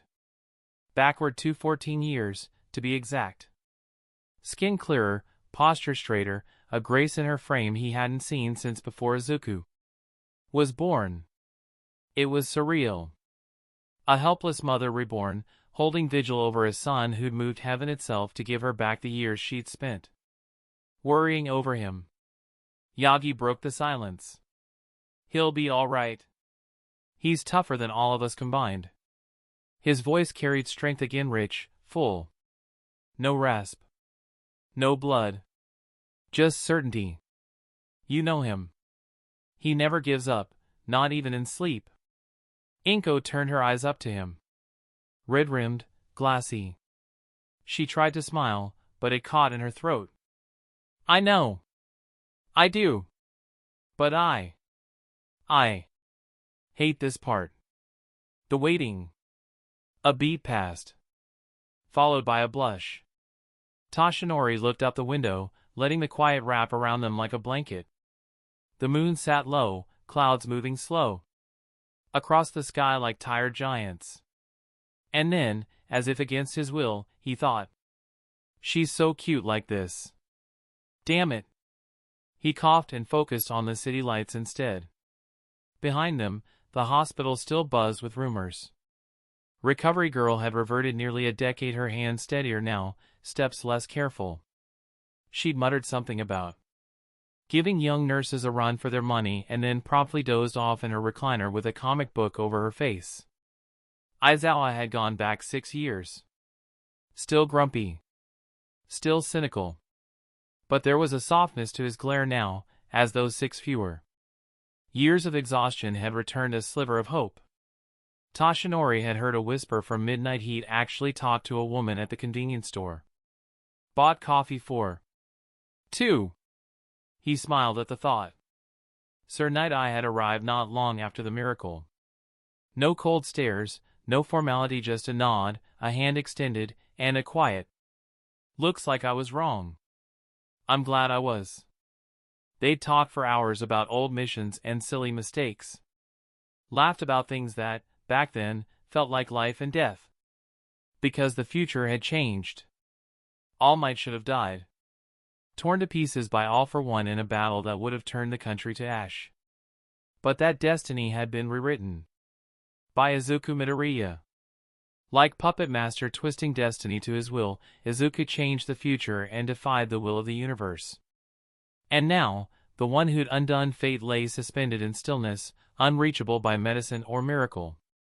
No wounds. No damage. Just gone from their touch. He's resting, Toshinori finally murmured, more to himself than her. Maybe the soul needs time to catch up, after what he did. Inko wiped her eyes with a sleeve and looked down at her son. His hands were back after the fight. Bandages decorated his arms, though most wounds had vanished. His lips barely parted with breath. She reached forward, brushed his hair back with a gentle hand. Izuku, it's okay to come back now. The silence that followed was deafening. But behind his closed eyes, in a place no machine could reach, Izuku Midoriya was seeing a future none of them could imagine. Standing in front of him, a barren wasteland of fertile soil and destroyed futuristic architecture. Everything looks abandoned, as if something forced everyone to evacuate as fast as possible. The beginning of the end. 121 years from now, a child with the power of nuclear fissure was born, Shiro telepathically answered. The same child, now an adult, roamed the streets aimlessly like a lost dog. Quirks are a phenomenon beyond my comprehension. I've learned all of human knowledge throughout my 3,000 years of existence, yet I couldn't understand them. You're 3,000 years old? No wonder you look like an eldritch entity. The being looked at Izuku. I've been around since the death of you. I'm a Nomu created from your carcass. Asterisk. What? You died in a battle against a subspecies of organic life, a species that possessed the gift of Quirk. Wait. Izuku interrupted. What species? Only humans and some animals have quirks, right? The being waved its long hand, shifting to a new scene. 82 years from now, humans will discover that plants have the ability to possess quirks as well. Everything in this planet will possess a quirk. Asterisk. No. It is exactly how you thought just now. The plants began expanding rapidly, and with the collapse of society they took control over everything. Animals became powerful beasts that required the elite forces of each nation to eliminate, and the environment became lethal for an average human being like you. Izuku sat down, feeling exhausted from the input of this information. Asterisk, we're so fucked. The being stood beside him, staring aimlessly for a long time until Izuku regained his composure. Asterisk, how did it spread to plants? Asterisk, DNA, it exists in every living being, including plant life. Humans were infected with Quirk first, then their DNA reached animals, then plants after dumping their waste into the ocean for many years. Asterisk. How did the world end? Didn't we have a countermeasure or something? You're telling me that a version of me that lived that long couldn't stop this with all his powerful strength? You were. I was the last line of defense. From the extracted memories that I possess, I didn't want to fight anymore. But I had to. The scene shifted, showing a powerful old man against a living tree the size of an island. Plants began getting infected from humans as they were mixed with their DNA. It began with a simple mushroom called cordyceps. Yes, the mushroom that infected its victim into spreading their seeds like a zombie. This mushroom gained the quirk, heat resistance, and this quirk allowed its pores to infect humans. Oh no! Oh no, no. It destroyed half of Europe, and a zombie pandemic that was barely contained. Europe became a wasteland. However, it was only the beginning. Plants all around the world became stronger with bizarre abilities. Rosses emitted poisonous gas, oranges melted your intestines, grass became blades of iron, explosive pins, and asterisk. Enough. I get it, quirks fucked everything up in the ecosystem. We became the last in the food chain. Izuku rubbed his eyes. Show me my death. Are you certain? It is rather graphic. Do it. The scene shifted, showing a man laughing maniacally as bugs tore him apart, applying all sort of bizarre quirks onto his body. Bugs also mutated. No shit. Izuku stood up, upset by the sight. How the fuck did I lose to them? I have a quirk that can nuke an entire fucking country. Some bugs had paralyzing quirks, some possessed quirk suppression quirks, and some directly negated them. Power is not everything. Say, how many humans managed to survive in this new world? None. They went extinct 12 years after you died. I roamed the earth as the last hope of humanity, a message of hope from your granddaughter to find a quirk capable of returning through time and resetting everything asterisk. I can see that you succeeded. Asterisk, I did not. We're simply connected through my dreamscape quirk. It allowed me to connect to figures I had physical contact with during their sleep. You are me, so I managed to contact you from the future. Dreamscape allowed you to traverse between time itself? Correct, it is a quirk I stole from a hypotic plant. Stole. What? I can't steal quirks, so how did you do it? You can steal quirks after half a year from now. Don't tell me. Yes. You killed All for One and stole his quirk. Izuku paused for a long time. He somewhat expected his greed for power to prevail, but never did he expect taking such an accursed quirk from such a vile person. Did he, Izuku Midoriya, became the new one for all? And you're my system thingy? That thing that gives shitty abilities? I gave them to you in a calculated manner. It was to not alter the timeline too much. I simply tried to get on your good side to ask a favor. Save the world, blah, blah, blah. You're our last hope, blah, blah, blah. Correct. I have looked into my memories for countless years trying to figure out a method of preventing all of this. And I found one solution. Me? Yes and no. You're a tool for such, but not directly you, a being possessing the power to alter reality, a woman named Kathleen Bate. That girl who can apply rules into stuff. How can she save the timeline? She barely possesses enough power to alter a city. Asterisk. No. Exactly. You'll have to steal her quirk and apply a rule onto creation itself, a rule that negates the existence of quirks. Fuck. Izuku collapsed in mental anguish. You're telling me I have to steal AFO's quirk, then steal Star and Stripes to mix it with OFA and destroy all of quirks? Forever? Are you seriously asking me to go to war against the United States of America? Asterisk. It is the only way. You must prevent a disaster soon to come. You have little time left. Asterisk.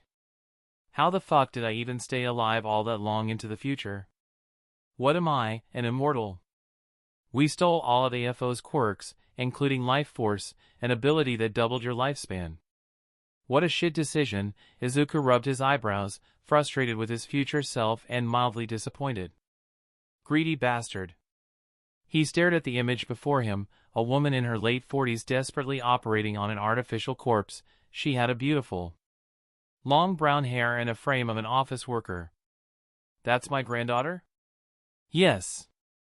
Our granddaughter tried to bring us back to life but ultimately failed, so she created me, a Nomu, as a form of coping. And a last desperate attempt to fix everything. Asterisk. Asterisk. Poor kid. She did create a pretty smart Nomu though. The scene shifted, showing her horrific death at the hands of a giant poison-breathing lion. She fought it until it died and she succumbed to her injuries after it. She's a tough one. We gave her our quirks, yes. Ultimately, it wasn't enough.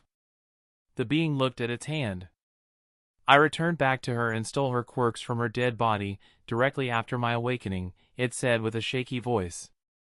I can see that you possess some humanity left in you. You must prevent the future. Like I have a fucking choice, of course I will. Excellent. Here, a tool for you to use. This.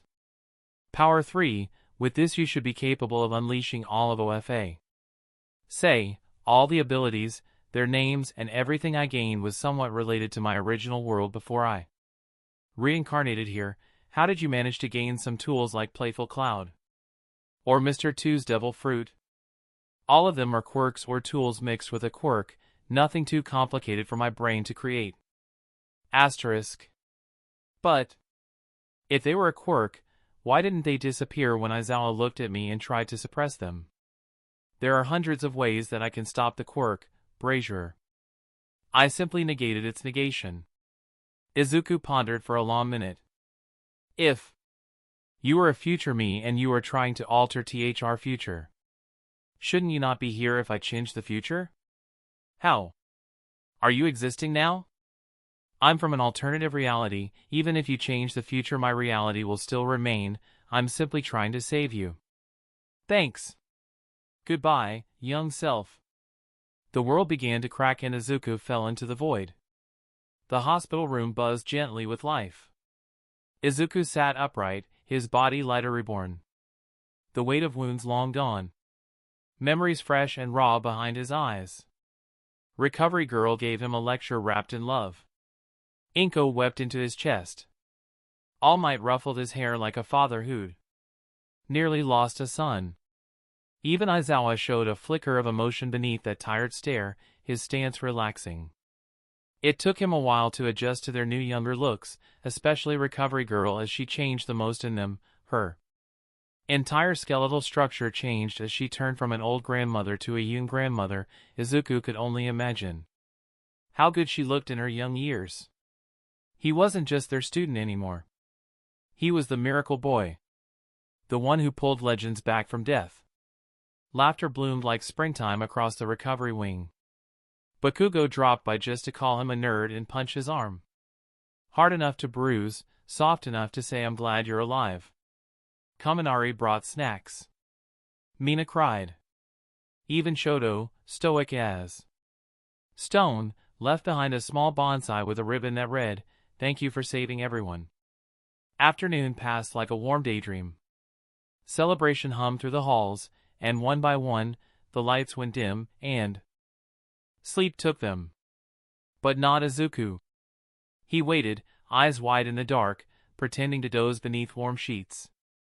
The moment Lita slumped in the chair beside his bed, breathing heavy with peace, Izuku's fingers gently brushed his hand.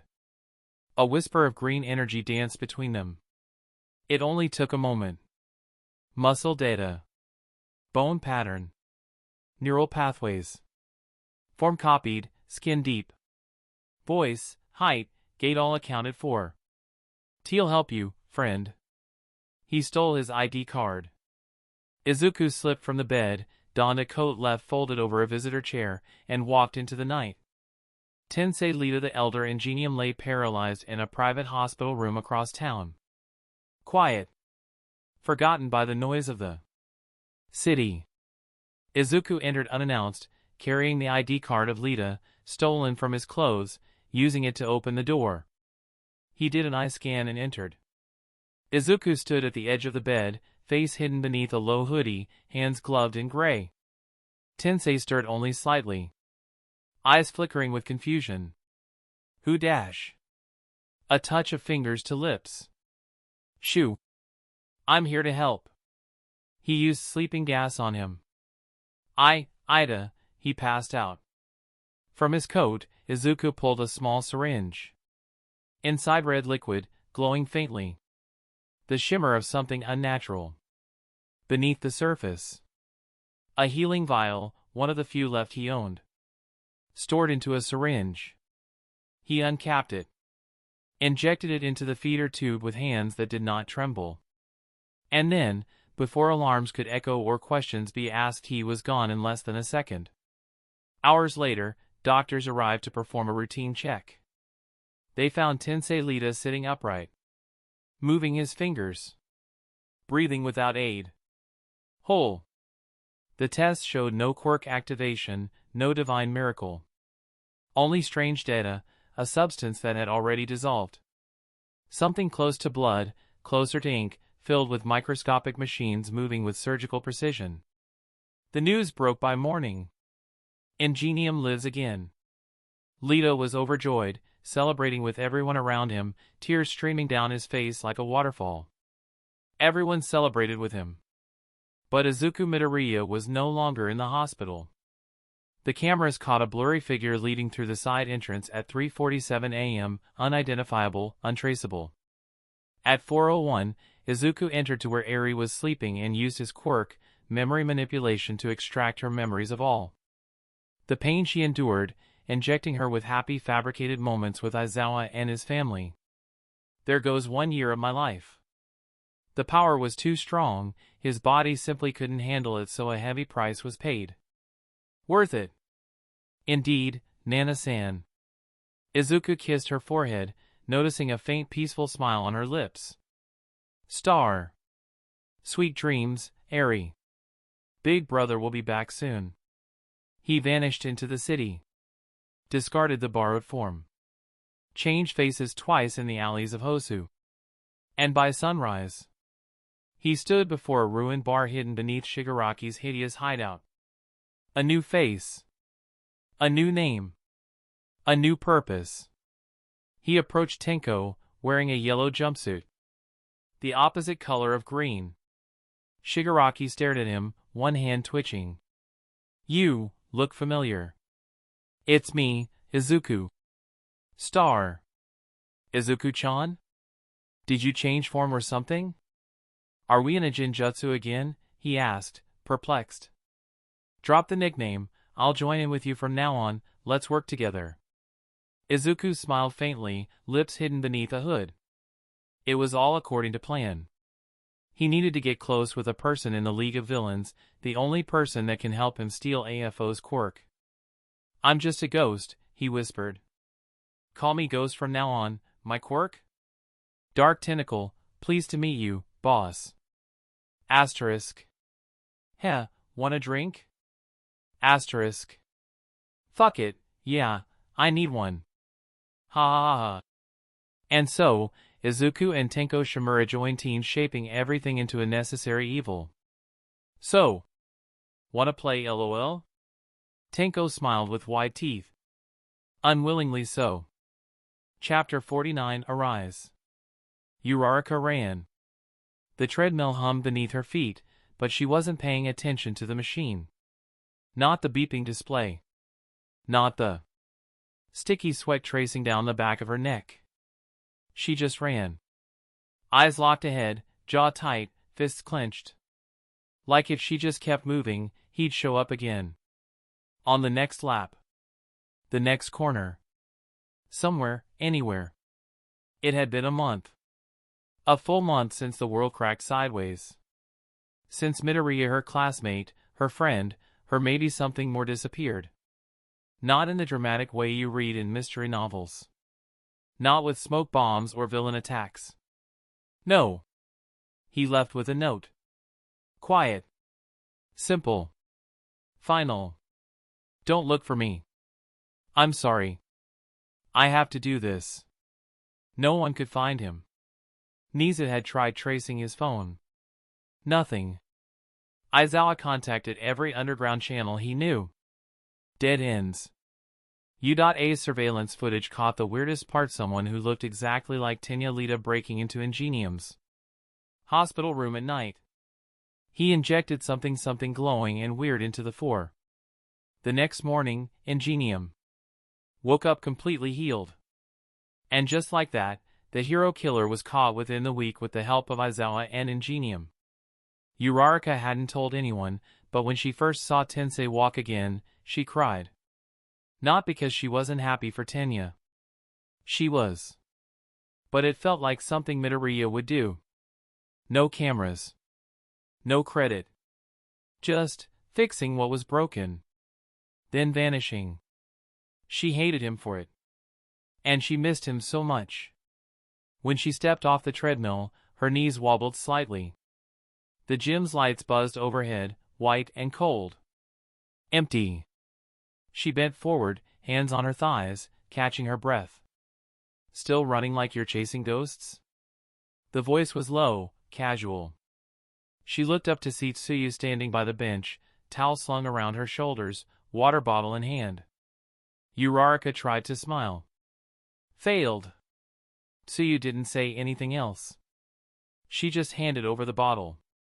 Uraraka took it, drank, then sat down, letting her legs stretch out in front of her. You think he's okay? She asked quietly, not looking at her. So you didn't answer right away. Yeah, she said finally. I think he's more than okay. I think he's doing something that scares him. That silence again. I just wish he'd let us carry it with him. Suyu nodded, like she'd been thinking the same thing for days. Back in the dorms, life moved on. Kirishima was retelling the same internship story for the third time that week. Something about body checking a villain through a grocery aisle and landing in a rack of instant noodles. He did the sound effects, too. Full chest. Boom, crash. Kya. Bakugo watched from the kitchen, arms folded, unimpressed. You know that guy was like a third-rate thug with a crowbar, right? Kirishima grinned. A third-rate thug with a mean left hook, thank you very much. Bakugo rolled his eyes. Mina leaned over the couch, pink hair bouncing. Okay, but real question, if Izuku came back right now, do you think he'd look different? Like, older? Jairu asked, tuning her guitar absent-mindedly. Brooding, Mina clarified. Scarred. Trench coat. Maybe he talks in riddles now. Yaoyorosa gave her a horrified look. Why would you want that? Because I love drama, Momo. Kirishima laughed. Midoriya is still Midoriya. Even if he does come back looking like a haunted librarian. Jairu strummed a low, slow chord. People don't disappear for a month and come back the same, she said. No one argued. TCH, damn nerd. With rage, Bakugo left to his room, leaving the hall silent. In the city, Inko Midoriya stared out the window of her apartment. The lights of Mizutafu flickered below like embers. A late-night news report played in the background, muffled. She didn't hear it. They moved away from Udata now that AFO has been caught and sent to Tartarus. All she could think about was the way her son used to hum when he brushed his teeth. The way he'd yell "I'm okay" every time something crashed in his room, even if it was clearly not okay. The way he hugged her like it might be the last time. Like he knew something she didn't. She hadn't washed his blanket. Couldn't bring herself to. Sometimes she sat on his bed and just waited. All might know, Toshinori sat nearby, sipping tea. He'd gained weight, but in a good way. Looked younger, but older in the eyes. You know he's not dead, Inko said suddenly, voice cracking. T'd feel it. I'd know. Toshinori nodded slowly. I believe you. He knew. If the ninth dies, he'd be the first to feel his fire diminishing. In fact, ever since he disappeared, his fire has grown by leaps and bounds, far surpassing his prime. Then why does it feel like he is? She whispered, burying her face in her hands. Ever since he was attacked that day, the day he appeared on TV, she could feel it. Her son changed. The retired hero said nothing. Just stood, walked over, and knelt beside her. Let her cry. Held her shoulders like they were holding up the sky. Outside, the moon rose like a silent witness. Meanwhile, the streets were calmer. Too calm. The Hollow Order, people called them. A name spoken with equal parts fear and respect. No one had seen their leader, Ghost. But villains were disappearing. Not captured, gone. Drug rings dissolved.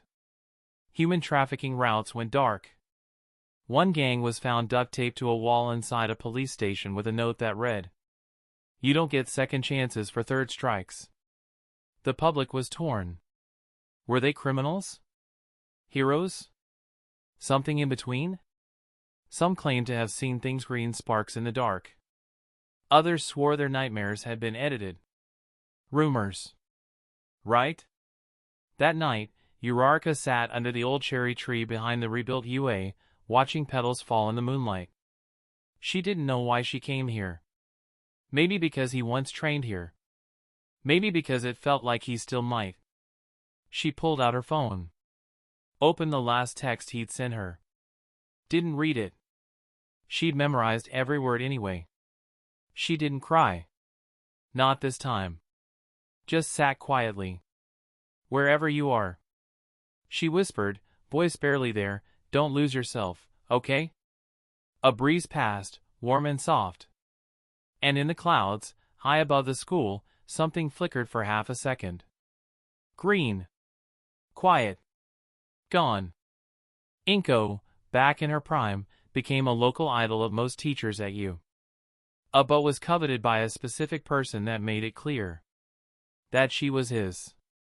Even Sasaki Mirai, also known as Sir Night-Eye, had his heart wavering by her gentle voice and kind smile, feeling a feeling he has never felt before, but a quick glare from the local gorilla made the man regrettably reconsider his thoughts. Regrettably, the two left UA under the insistence of Yagi. Regrettably. Following the rise of the Hollow Order, a criminal organization that brought peace in the underworld, a new wave of vigilantes began to form, with the most popular one called Spinner.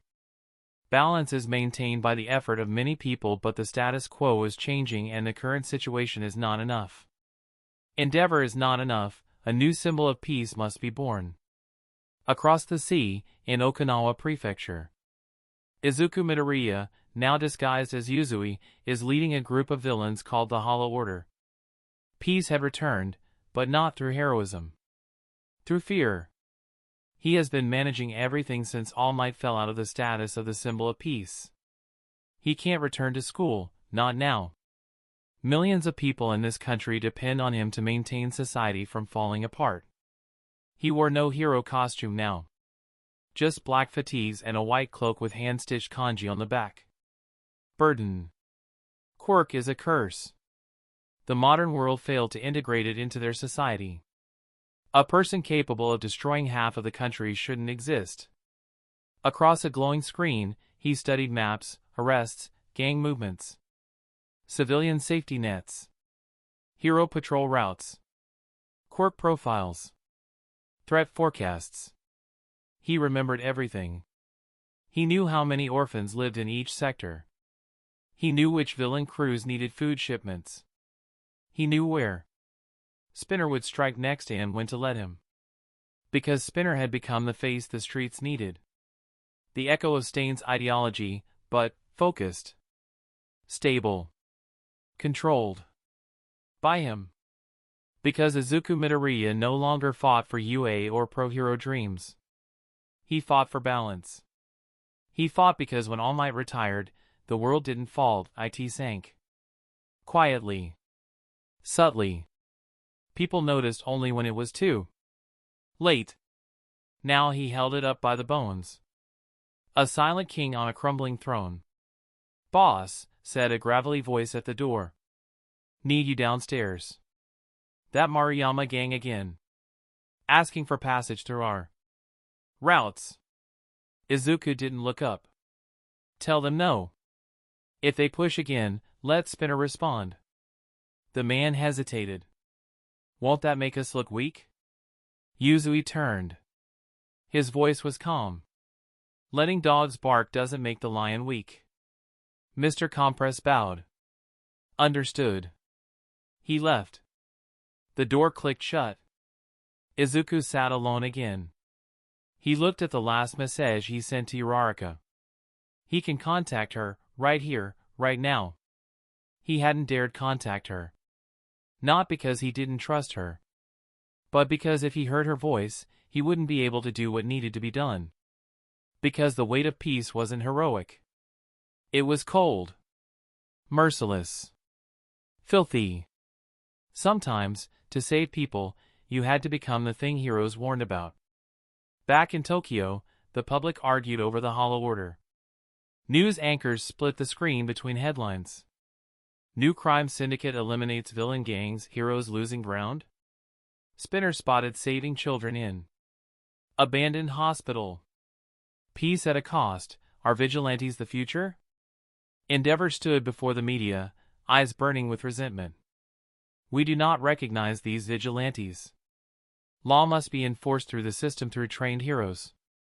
Someone from the back yelled, "Then where are the heroes?" Sir Night-Eye, now long out of the limelight, watched the news from his quiet apartment. He didn't say a word. But he knew.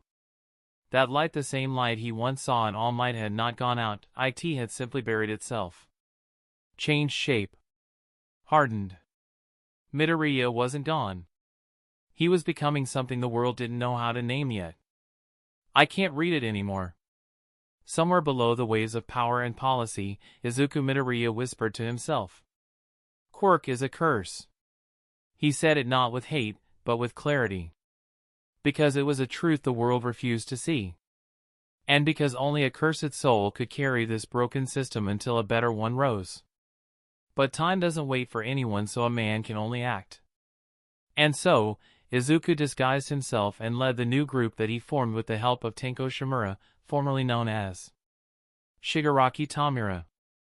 While his actions did help millions of people in this country, he didn't quit school for this.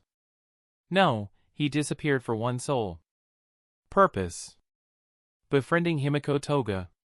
He pulled off his mask. The man beneath the ghost wasn't a phantom. He wasn't a myth, or a monster, or even a god. He was just Izuku Midoriya. A son. A student. A boy who still remembered the squeak of school shoes on polished floors, the feel of cool gym mats during combat training, the warm laugh of a girl who once floated just to make him smile. He missed her. Yo, Tenko called, his voice casual, but his eyes carried shadows of someone who had clawed his way back from hell. Izuku tossed him a canned coffee. Tenko caught it.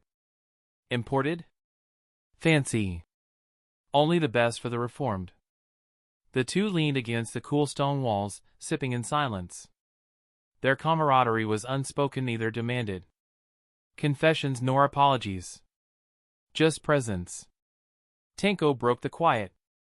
You ever wonder what'd happen if we failed? I do, and I know what will, Izuku said, setting down the coffee. Tenko nodded, scratching his chin. You're still gonna try with the blood girl? Toga? Izuku's eyes softened. Yeah.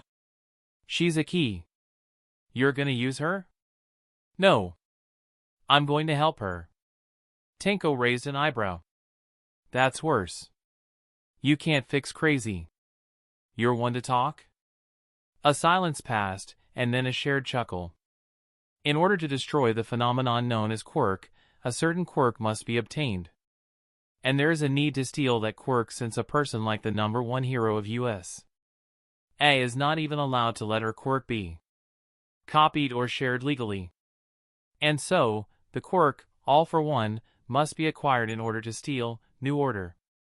Now, Izuku has no ability to steal quirks from others, he can only inherit them if they died after they passed, one for all. Back to him. Grime Soul. Would you care to explain now? It has been an entire month and I still don't understand your motives. The same screen, the same eerie voice from the same figure that Izuku has grown fearful of. Grime Soul. That was his given nickname. Izuku considered it fitting. All in due time, friend. It has been over a year since he inhabited the body of Izuku Midoriya as the 9th user of OFA. Originally he believed that he was an ordinary person from Japan from another world, but that was not the case at all. He is one of the first few who possess the gift of Quirk. Phoenix. A quirk that only activates after the death of its user, sending them into a new body that must be quirkless to fully inhabit. Originally, Shishido Psycho was supposed to be a fraud, but fate changed mysteriously and he became Izuku Midoriya. Initially, Shishido didn't believe it, but as he reviewed the history of this world and all its work of fiction, he believed it all. One Piece exists, Parasite, Naruto, Gintama, and all of it exists here. Only MHA doesn't exist. It was all a planted memory by the eerie figure that Izuku called the system. A version of him that became a Nomu after his death, becoming an immortal powerful deity in an empty world. A god with no creation to admire him. So, he sought after other dimensions after thousands of years of stealing quirks from all sorts of plant and animal life. Acquiring Dreamscape, an ability that allowed him to contact all figures he touched, regardless of distance. And so, with a simple touch of his skin, he reached this world and contacted Izuku Midoriya. And according to his words, countless others like him as well. Shishio Psycho feared the system. It knew everything about him, even things he didn't know about himself. It knew that the first quirk was not the glowing baby quirk. It knew that he has a quirk, called Phoenix. It knew him. The only saving grace is that it can't read his thoughts while he is conscious. Only in his dreams. But he was certain of one thing, it was not an enemy. For whatever reason, it chose to be good. According to the being, it was too smart to be evil. Tenko Shimura arrived into the fancy room, carrying a mobile device with a screen. An ancient tech that can't be tracked. Boss. We got a new case in Tokyo, the same drug again. Tenko delivered his words with practiced ease. When Izuku found him, he was drinking in a dilapidated bar at the start of the morning, wasting his life and potential away. In liquor and games. After finding out that his quirk is not his own, his life was not his own, his master was not his own, he simply felt lost and began drinking his life away. That's when Izuku appeared, wearing a disguise that only Tenko managed to recognize. He led the League of Villains into becoming the Hollow Order, an organization that sought balance in the dark. Upon seeing this, both Dabi and Magni decided to depart from the group, returning to a life of crime. Where? Izuku, or rather Ghost, asked calmly. Ginza. Very well. Getting up with a slow motion, Izuku stepped forward and disappeared. 11 seconds later, Ginza. A man with a tall stature appeared in a bright flash of yellow, followed by a powerful sound wave that silenced the chaos. A towering figure loomed 30 meters of mutated flesh, scales glistening under the sun, a monstrous lizard man with burning amber eyes. His roar had just shaken buildings. But now, he stood still. Ghost. Don't think for a moment that I'd be intimidated by your appearance. I'll destroy this city and all of its racist people.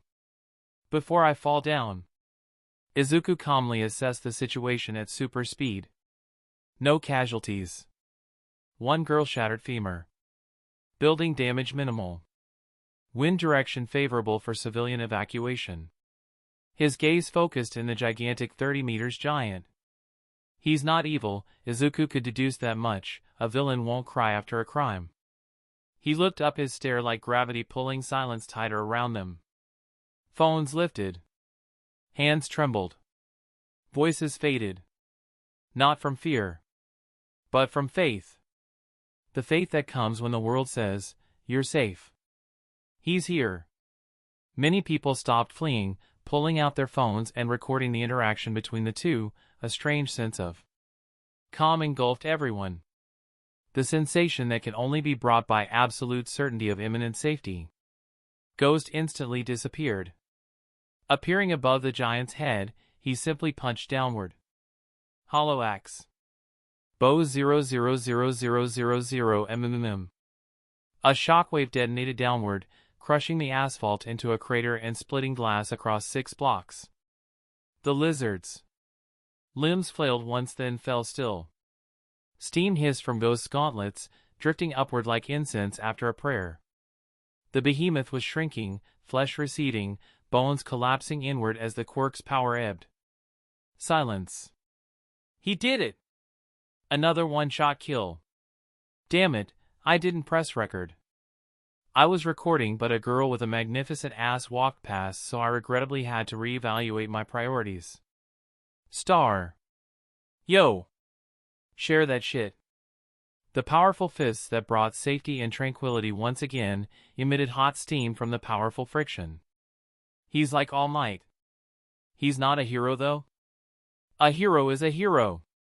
You don't need a license to be a hero. Ah. Calm down, girl, I'm just saying that he's a vigilante. My hero. As fast as he appeared, the black and gray figure of Ghost disappeared like usual.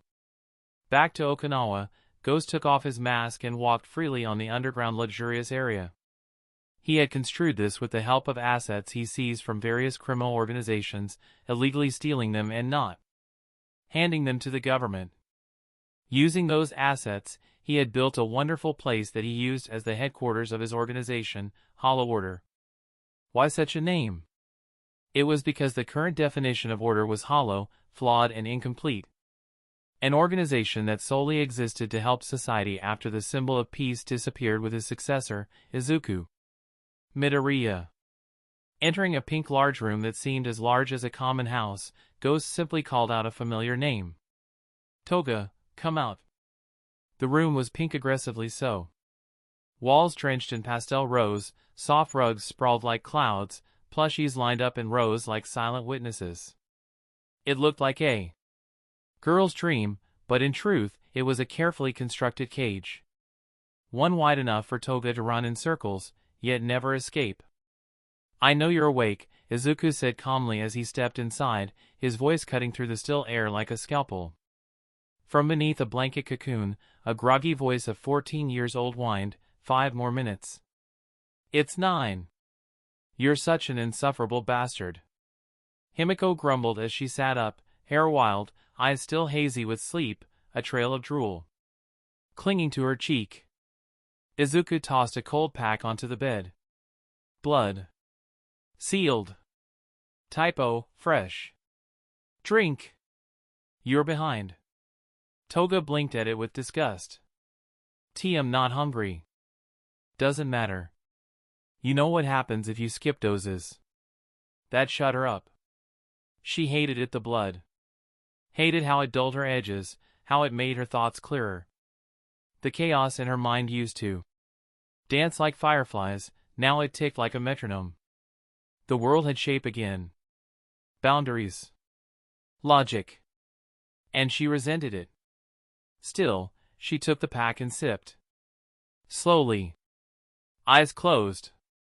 It tasted like medicine. Like someone else's heartbeat. Like an ADHD medicine, it made her act different. You smell like a girl, she muttered after a moment, voice softer. Were you with someone? Izuku raised an eyebrow. That's probably where the blood came from. Liar. She squinted at him. Izuku sighed, pinching the bridge of his nose. He made her to be like his sister, but true to herself, she managed to be a weird sister. Her tone was accusatory, but her arms wrapped around his waist in a sleepy hug all the same. Like a little sister too used to being forgiven. Morning, Oniai-chan. Evening, he replied flatly, handing her a towel. Wash your face. You look like a goblin. Toga huffed, but obeyed. She always obeyed now. It wasn't loyalty. It was design. A construct. She wasn't the same girl anymore. Izuku had rewritten her memories, layered years of false moments atop her past like new skin. Happy childhood picnics. That never happened. Late-night rooftop chats beneath stars that never existed. An older brother who had never saved her from bullies or protected her from the rain, now the cornerstone of her soul. It worked. She loved him. Not romantically, though she sometimes teetered toward that line, but with the warped, dependent obsession of someone who had been shown light after living too long in the dark. She needed him. Which was exactly the point. And yet, sometimes, Izuku questioned the cost. She was calmer now, more reasonable. Smiled more. Even laughed without blood on her teeth. But she wasn't her anymore. A necessary sacrifice. Izuku turned toward the window, eyes narrowing toward the distant skyline.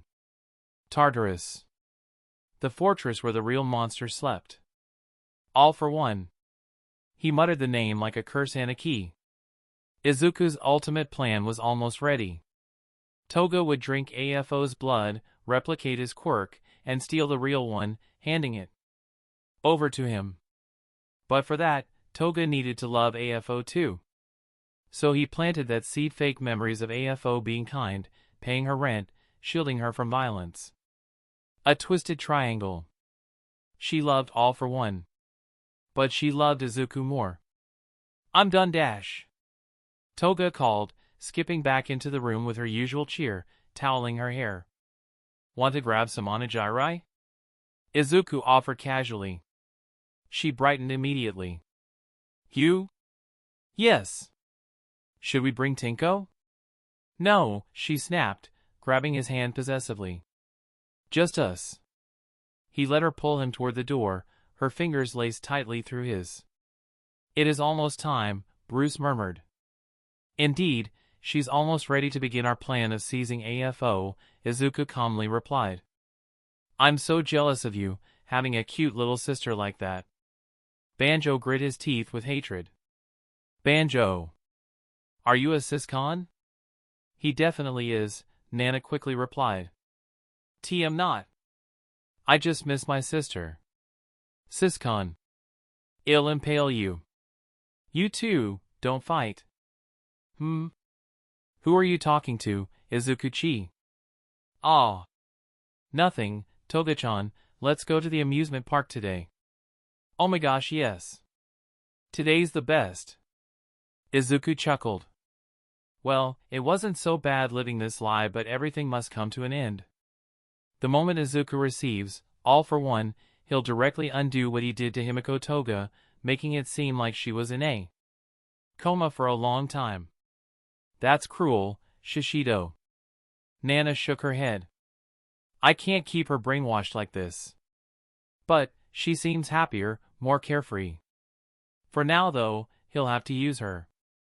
And today is the day that she will awaken her quirk. Whether she liked it or not. Izuku. What's wrong? You look scary again. Haha, do I? I just remembered how many times I lost to Tenko in GTA X and I got a bit mad. Ah, stupidity at its peak, as expected of men. How harsh. Bleh. She blew raspberries at him. The duo went to the amusement park, close to each other and merrily joyful in their steps. Begin. Screw yourself, don't order me. Aye, Captain. Twice replied, releasing hundreds of clone Nomus. After a few minutes, Izuku, or now known as Yuzui, rode the Ferris wheel with Himiko Toga. A flying Nomu approached from a distance. Huh. What's that creature? Toga muttered, squinting her eyes to see better. Slowly, the number of Nomus increased drastically, catching the attention of everyone in the amusement park. With a deafening screech of the flock of beasts, chaos spread like wildfire across the area, sending everyone everywhere. Chapter 50 Himiko Toga, Awakening. A flock of giant mutated beasts descended from the high clouds, hundreds of Nomus approached the amusement park. Their screeching was loud enough to disrupt the people's natural equilibrium, making them fall down in utter terror. Izuku-chi, let's go! Toga pulled his sleeves, trying to go down and away from the danger. Not out of fear but out of love, she didn't want him to get hurt. Sorry Toga, not this time. I have to save the people. He gently unhooked himself from her, walking towards the flock of Nomus. But, you'll get hurt. I'll be okay, promise. Waterfall. No. No. No, no, no. You're not allowed to do this. I won't let you. She jumped towards him, her tears flowing out like a. Here he goes again, playing hero and paying the consequences. No good deed goes unpunished, Toga knew that much. He had created this organization for others, but in exchange he became a criminal. He saved countless people, but his reward was their fear. A human simply can't be a hero. Izuku lightly kicked the ground, soaring high into the sky, his hair flailing wildly until he stabilized himself high above, using float to remain in place. Down from below, he could hear her screams, her begging, her fear and desperation. But this wasn't a life or death situation. Those Nomus are all copies made by Twice. They can be popped with a single punch. Like a balloon, doctor's courtesy. They were effective, yes. But they were also extremely fragile. A glass cannon. Their role was simple, push him hard enough to appear like he was on the verge of death. Shouldn't be too hard, After all, Toga Himiko doesn't know his true strength. As of now, Izuku is strong enough to punch the earth hard enough to disrupt the magnetic field of the planet. That had cost him an arm though. And his strength increased the more he used his quirk, making his growth limited only by his natural body. One for all, a quirk that grows stronger the more it is consumed. Infinite energy.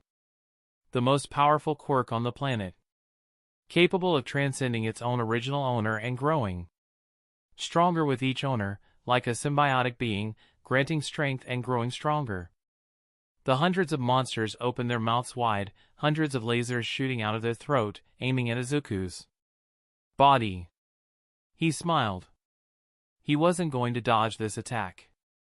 This much, he can tank with his Protection 3 quirk. He crossed his hands, directly struck by hundreds of lasers that can decimate an entire city. A magnificent shower of lights shot out in all directions, with the smell of burning ozone and laser sounds loud enough to be deafening. Toga's cries reached a high-pitched screeching of terror as she witnessed the sight. Her instinct kicked in and she directly started to climb the Ferris wheel, reaching for her brother. Izuku, or Yuzui as she now has to call him, shot out past her, falling to the ground with a massive crater that shook the entire structure of the place. Toga followed directly behind, free-falling until the last cabin as she threw her latch on it, nearly dislocating her shoulder before landing safely. Izuku! She threw herself on him, holding him like a precious treasure that might slip past her hands if she lets her guard down. Don't worry, I'm okay. You're not. You're bleeding! She screamed to his face, tears and snot falling uncontrollably. Izuku chuckled, patting her head gently. It was a bag of fake blood, not his own blood. You're a good girl, Toga-chan. She grabbed his hand. Please. Please. No. I was given strength to help others. You're not strong so you don't get it. This is my responsibility. But. If you save others. Who will save you? Her voice broke, showing her emotional turbulence and anxiety. Izuku looked at her gently. No one. No one saves the savior. That is why saviors shouldn't exist, for they can't maintain themselves. If you can't stop yourself from drowning, how can you save a drowning person? That is why the need for heroes must disappear. You will, right? Make me some food after we return home, okay? Nissan. Izuku jumped high again, reaching out to the nearest Nomu that looked like a mutated pterodactyl. He broke its wings and let it fall in the water. Hundreds of lasers shot at him again. He crossed his arms once more and tanked the massive death ray. Witnessing the scene again, Toga felt an urgency she never felt before. At this rate, Nissan will die. She looked around for something, anything that can help her situation. Her eyes landed on the writhing, bleeding pterodactyl that Izuku had injured earlier, locking at the blood that seeped from its wounded wings. Wings! A method that can help her fly to reach him and pull him away from them. Her eyes hardened as she dashed towards the fallen Nomu, killing it with brutal urgency before taking a long sip from its body.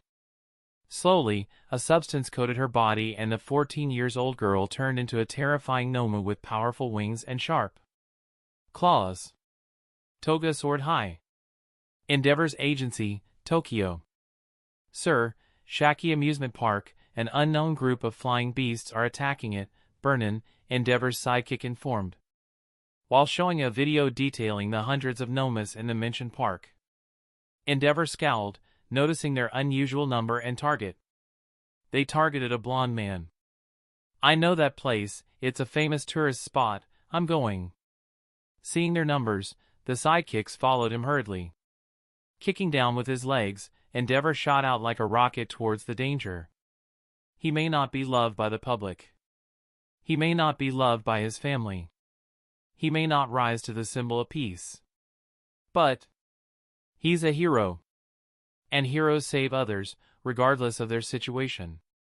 Like a firefighter diving into a burning building, a hero dives headfirst into danger. Why? to save others. His personality is rotten but his heart in the right place. That is why he is not willing to stop being a hero. Izuku waved his hand, sending out a clean sharp wind blade through the sky, cutting down tens of beasts that fell down. With a pained cry, turning into mud. He was bored. A simple tempest kick is enough to cleave through all the weak Nomus that faced him. However, his attention was not on the Nomus, no. His attention was below, a rising Nomu that flew upward sluggishly and unnaturally. Toga. I told you not to come. Skreek! Ah, you can't talk in this form. Well, regardless of what you have to say, I need you to go down. Scree! SCRRKK. For the last goddamn TI-asterisk Izuku didn't get the chance to finish his sentence as a massive combined death ray shot in there. Direction. Without delay, he directly shielded her from harm, shooting out multiple dark tendrils to coat her body whole. He was blasted, again. This time, he seized his chance and decided to cancel float, free falling and landing on the ground, skipping for a few meters until his momentum halted. Smoke emitted from his back after tanking the attack, he fell headfirst into the pavement. Toga undid her transformation, turning into her old self. She was petrified at the sight before her. Blood. The type she feared seeing. The blood of a loved one. Rue. Izuku handed her a vial of blood, passing out immediately after. She gazed at the blood. No. Nissan.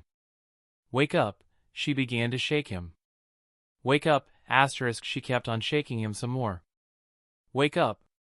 Wake up. Wake up. But it was in vain, Izuku was out cold. She began hyperventilating, her eyes dilating and shaking uncontrollably, her mind went into dark possibilities. A burning sensation rose from her stomach, spreading over all her body. She instinctively snatched the vial, drinking it hurriedly. Her body began to transform once more, affected by the blood she consumed. This time, however, she knew the source of the blood by the taste of it. Jin-san, she muttered, her eyes landing on her hands. Twice. Once again, guided by instinct and the looming danger of death, she did something she has never done before. Like a bird flying for the first time, taking a leap of faith, she activated her quirk. Mud coated her body once again, but this mud wasn't her mud, it was her friend's mud. She stared at the sky, her lips parting slightly. Requiem. Hundreds of clones of Twice shot out, twisting and writhing like a mass of deadly goo.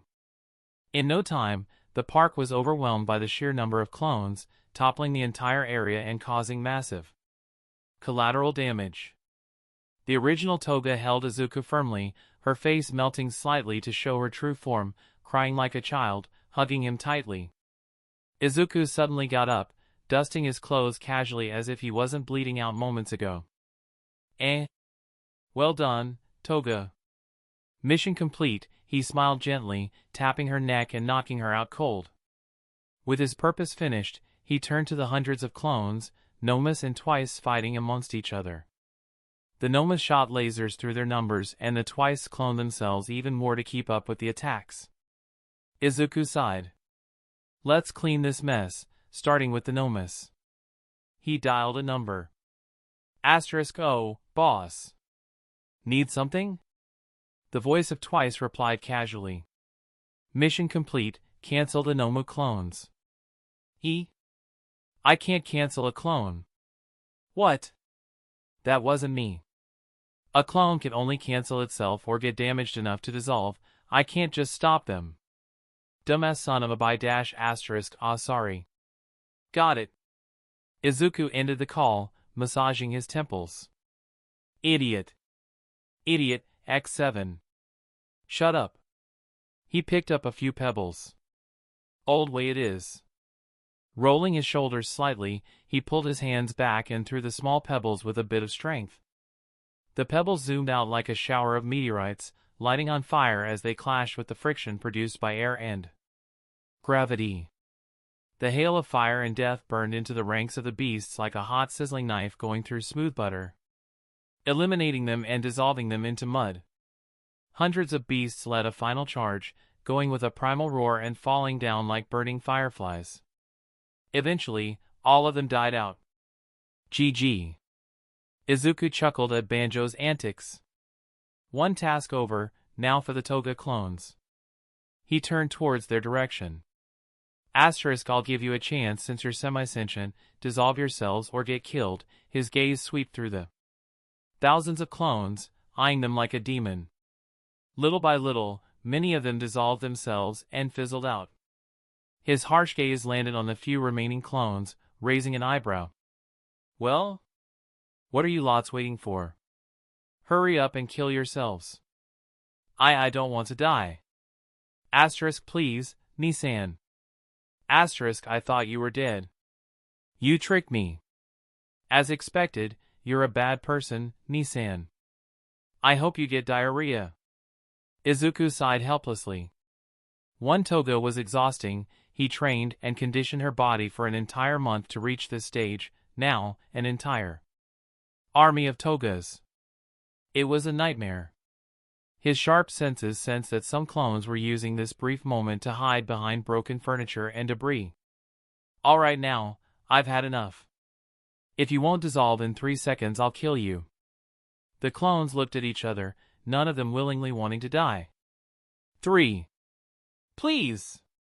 Teal, be quiet, okay? I'll just stand at the sidelines. 2. Some clones began to dissipate. 1.5. I'll work for you, make you money. TLL. TL. FLL, let you kiss me. Kaya, X226. Shameless hoes. He's mine, you illiterate skinks. Hawa. 86. 1. His figure disappeared and reappeared in multiple locations like a phantom, the world halting at his steps. A second later, all the clones dropped down, dead. He looked at their faces, his expression neutral until they turned into mud. Star. Izuku didn't know why, but he felt like he is extremely disgusting for some reason. I need a shower. Sheesh, killing hundreds of 14-year-olds.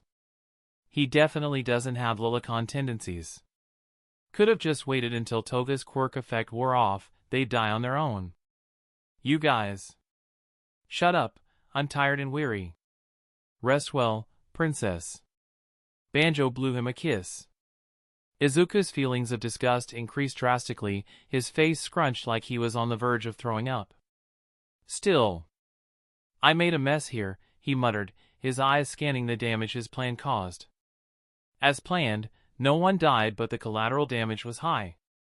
Worth it, with her quirk awakening, we can kill my brother once and for all. Lovely brotherly bond you have, first. Shut it, Junior. Izuku chuckled. The pavement was carved into canyons, the buildings behind cracked and smoldering jagged edges etched in the shape of beasts that had never belonged to this world. Izuku made a mental note to send them an anonymous generous donation later. Oops. Dumbass, X7. T-. Descending like a meteor in a hell of his own flame, Endeavor landed with a deafening boom.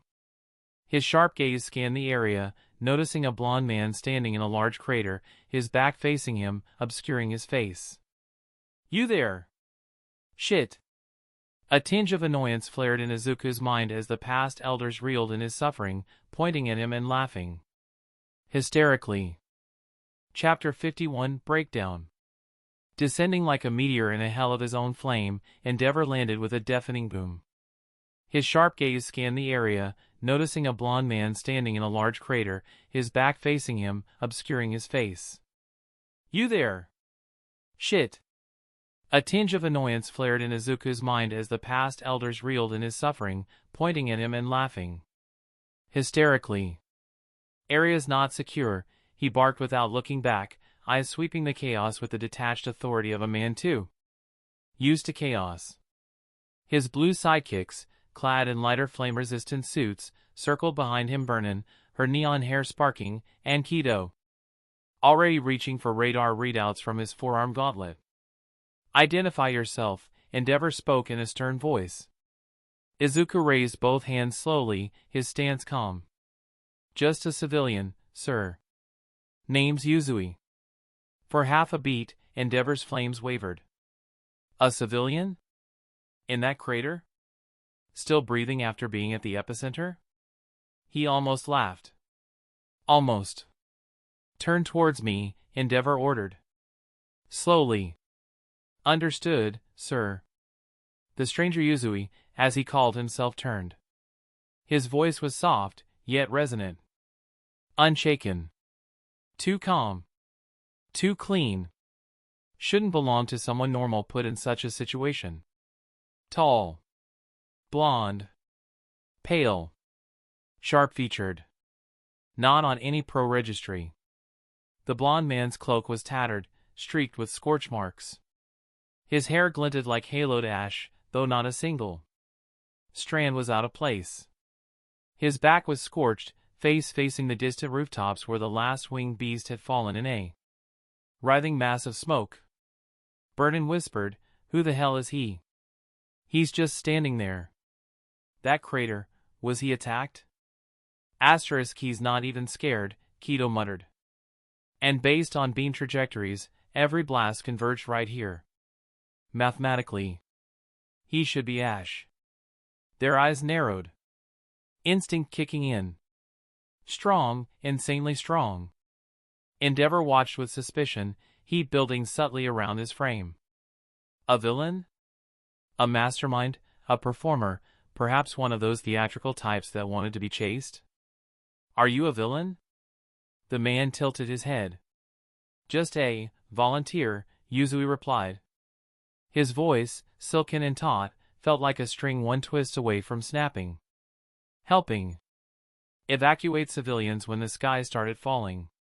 Kido's voice buzzed into Endeavor's earpiece. "He's lying." Vernon's knuckles tightened. "Look at the scorch radius." He stood dead center. He should have been vaporized. Endeavor didn't answer. His flame stilled, flickering around his shoulders like a cloak of judgment. Rule number 1, keep the sidekicks as sidekicks, keep the attention away from them. Kido. Check the shadows behind that northern wall. Vernon, perimeter sweep. On it. Moving. Rule number 2, try peace first. As his sidekicks dispersed, Endeavor lowered his voice. "I'll need to escort you to the precinct. Don't resist." The smile on Yuzui's face withered like paper and flame. "We don't need to do this. I just failed to make it out with the rest of the crowd. I insist. I have probable cause." Endeavor began closing the distance, slow and methodical. Yuzui exhaled. "Fuck." Smoke erupted from his body in a violent burst, drowning the area in a dense, suffocating cloud. Rule number 3, war. "You are under arrest, villain," flames screamed from Endeavor's fists, searing the smoke and pushing it away. But the man was gone. A silhouette shimmered for a split second, an afterimage hanging in the dying smoke. Endeavor lunged. It vanished through his hands. Izuku had moved so fast it left an afterimage, confusing Endeavor. "He's an illusionist, Kido." Deploying heat drone now. Far across the battlefield, Izuku landed in silence near the very young body of Toga. She was unconscious. Barely breathing. Blood at the corners of her nose. Quirk overuse. He knelt and wrapped her in a long black cloth, gentle hands moving with urgency. Black tendrils rose from his spine, weaving around her like a living cocoon, fusing her weight to his back and dressing her up like a doll. He bent slightly. 40%. The ground shattered. He launched skyward, a sonic boom breaking like thunder across the ruined skyline. "I won't let you!" Endeavor shouted, rocketing into the air after him. High above, the wind ripping through his cloak, Izuku glanced back. Maybe on another occasion, number 1. He adjusted himself and kicked forward, shooting away like a fighter jet at Mach 3, leaving behind a powerful sonic boom. Endeavor kept his gaze on him, his jaw clenched in fury as he descended down helplessly. Dark tendrils slashed repeatedly at the air, removing the drag resistance to not harm Toga. In less than 3 minutes, Izuku returned to his hideout, stepping on a hidden plate and descending down the elevator, reaching for the watchroom. A room that was also used for casual activities between the Hollow Order Yakuza group. His eyes met the lazy gaze of Tenko. Done? Yeah, Izuku nodded. She awakened it. Finally! Tenko threw his hands over his head, exasperated. For 3 whole weeks Izuku has been rambling about awakening Toga's quirk, and now she finally did. Now what? Now. Izuku's expression turned sour. Now I erase her memory of this morning. Seriously? All of it? Tenko raised an eyebrow. It's 11 a.m. Still early enough to make an excuse. His eyes dulled slightly as he laid his hands on her forehead, using his ability to erase the entire morning and modify her memories. Another year down the drain. Tenko chuckled. Izuku bit his lips in frustration, tightening his fists in silent rage. It's not the years that angers me. It's the nature of this ability itself. It's evil, asterisk. Tenko thought for a couple of seconds. I can think of few ways this ability can be used to do good, victims of what will love to forget some stuff. He wiped her nose and a small light passed between his finger and her skin. Izuku winced in pain. Twice arrived at the hall, his active steps carrying him through the space with speed. You guys. Did you do it? Did she do the thing? His head snapped. Not that I care, screw the thing. Izuku nodded. She awakened it, and now I'll awaken her. He began to gently tap her face repeatedly until the girl woke up. What? It's almost 12 p.m., stopped sleeping until the evening. But I slept really late last night. Toga muttered, remembering last night. She spent the night gaming using the big screen from the hall, waking up to several faces looking at her. Stop gaming at night, learn to read a novel or something, he suggested, one of his hobbies. Asterisk. Nah, novels are for lame old people. Tenko and Jean giggled together behind them, like little girls snickering and pointing at Izuku. Izuku sighed. Come on, today I've something I want you to do. Toga fully woke up. Her eyes blinked multiple times. Like.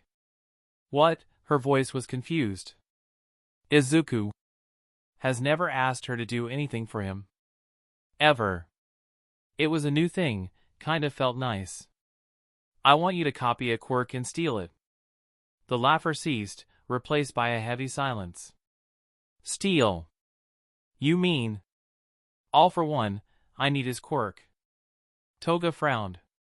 But Teal return it, obviously. I'm not some heartless person, Izuku lied as easily as he breathed. Return that accursed power to that monster? Over his dead body. The world has had enough Hitlers. Some people simply didn't deserve to have nice things. Still, if he stole his quirk, he'd have to steal all the other stored quirks in his body. Nothing will be left for him, not even the quirk that extends his age, keeping him alive. Izuku wasn't stealing them out of greed, he simply wanted to steal them out of malice. That's how much he hated the man. Kendrick would be proud. Banjo smiled and spoke with admiration, making the others nod in agreement. Toga sighed in relief after hearing his words. She couldn't let herself harm AFO after all the times he took care of her in her childhood. She knew that he was a bad person, but he was her bad person. Those who can love others, they can't be bad. Only selfish people are bad. Those were her thoughts regarding morals. Child. Can I shower? I feel super gross for some reason. Izuku nodded, leaving the girl be. Tenko, follow me, he spoke casually, walking towards a room alone. Tenko silently followed him, his expression unreadable. I know, you want to kill him yourself. We had a deal. This was my revenge, mine. Calm down, I want you to relax and listen, okay? Star. Okay. Izuku turned serious. You can't kill AFO. Why? I joined this whole Yakuza thing to get my hands on him, as you promised me. I know what I said, but we'll have to get him out and bring him here to get your revenge, in Tartarus. You can imagine how hard this can be. Tenko clenched his fist.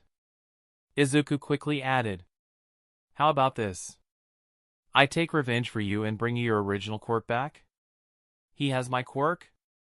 Yeah, he stole it and replaced it with decay. That's why your body is itching all the time, it's refusing decay. Now I want to kill him even more. Damn it, Tenko, be reasonable. It's impossible, he shouted, losing his cool. Something rare. We have that thing, we can use it to open a portal, I can wake it up. Leave Kurogiri out of this, I have a plan for him. Izuku lowered his voice, a slip of emotion passing through his tone. He wanted to save Kurogiri but had to lock him up until he had that quirk that can fix his body. The only thing he needed, all for one, was nearing his reach. Izuku. Please, I need this, Tenko muttered in a quiet voice, his tone pleading. Izuku rubbed his temples. He can't believe that he is thinking this, but he actually felt like he needed sleep. For the first time in a month, he felt like he needed to sleep for a couple of hours. Ever since Stamina 3 received the insane boost of 100% one for all, his body didn't need sleep anymore, perhaps sleeping only once every couple of months. But while the body was well, the mind wasn't.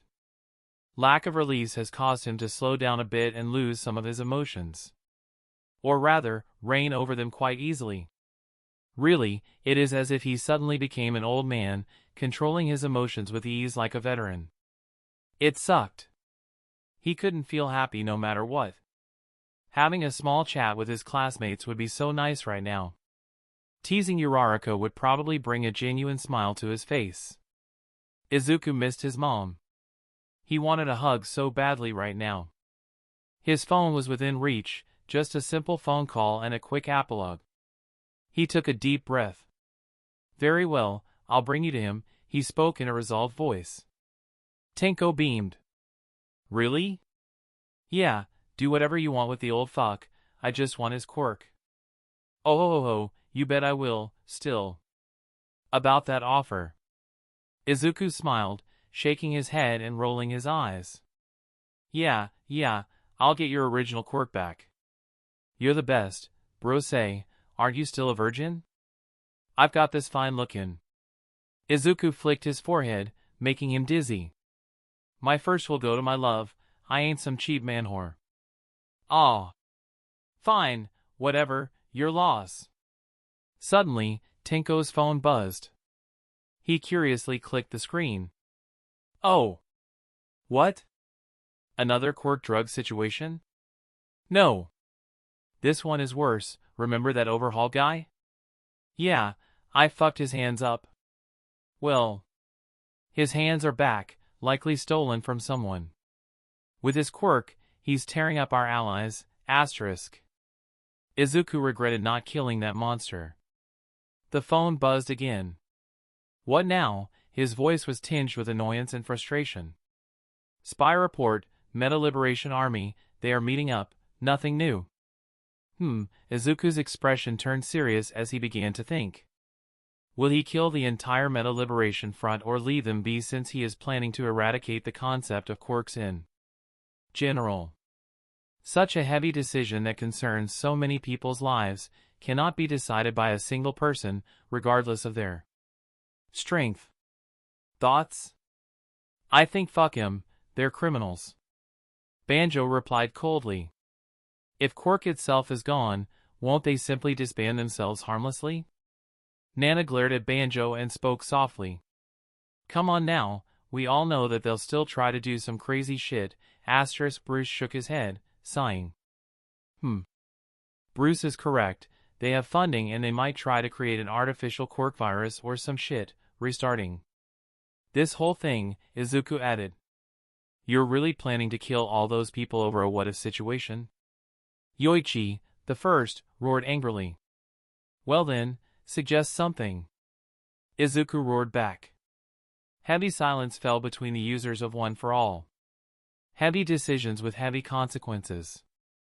I say we leave them be, and if they became an issue then just deal with them. Hikage voiced his thoughts calmly, using his wisdom to come out with a solution.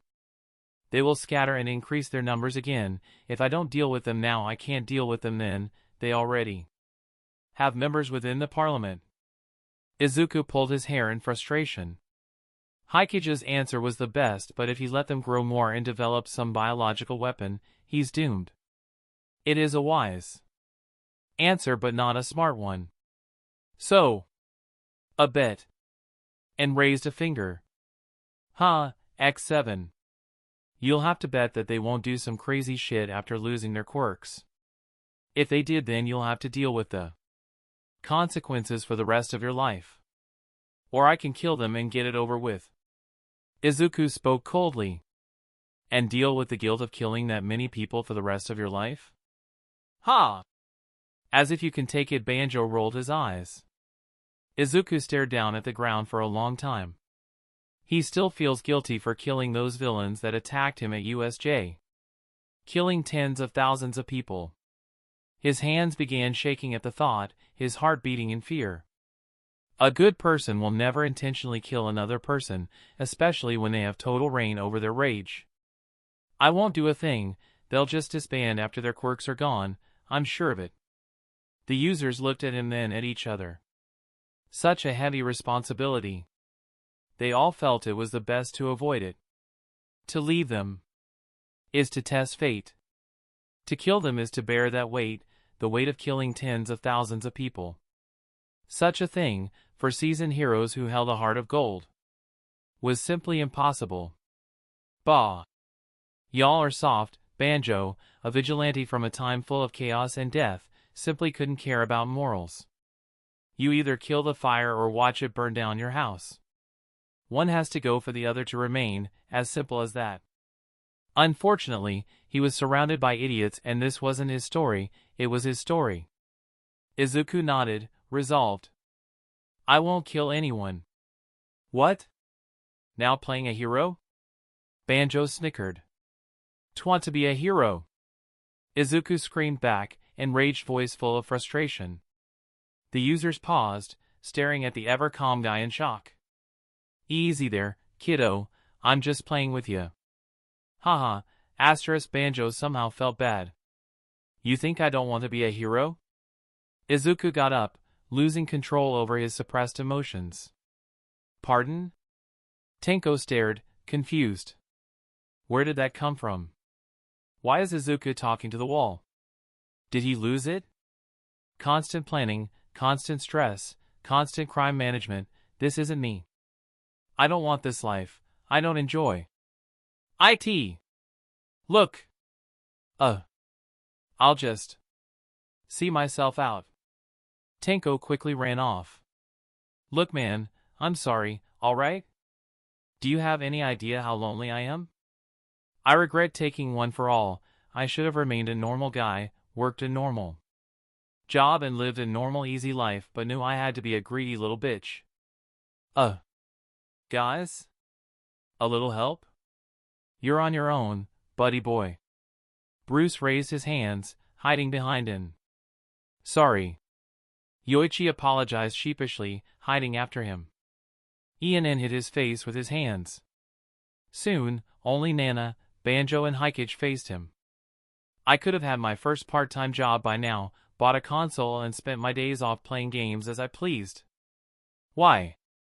Should I save the world? I'm a nobody. I can't do this. I'm haunted by dead people, alone in a place I don't belong. Talking to people I don't like, and the whole world calls me a criminal mastermind. X7. Look at me, I'm not even strong enough to save people with a smile, I wear a mask to hide my frown. I'm so tired of it all, I simply don't want to do this anymore. He collapsed on the sofa, losing all his energy. The phantom of the users watched him quietly. Mock me all you want, I'm pathetic, aren't I?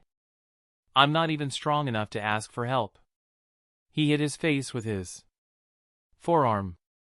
A couple of minutes passed without anyone making any sound. Psst, Nana, flash him your boobs or something, that'll ought to cheer him up.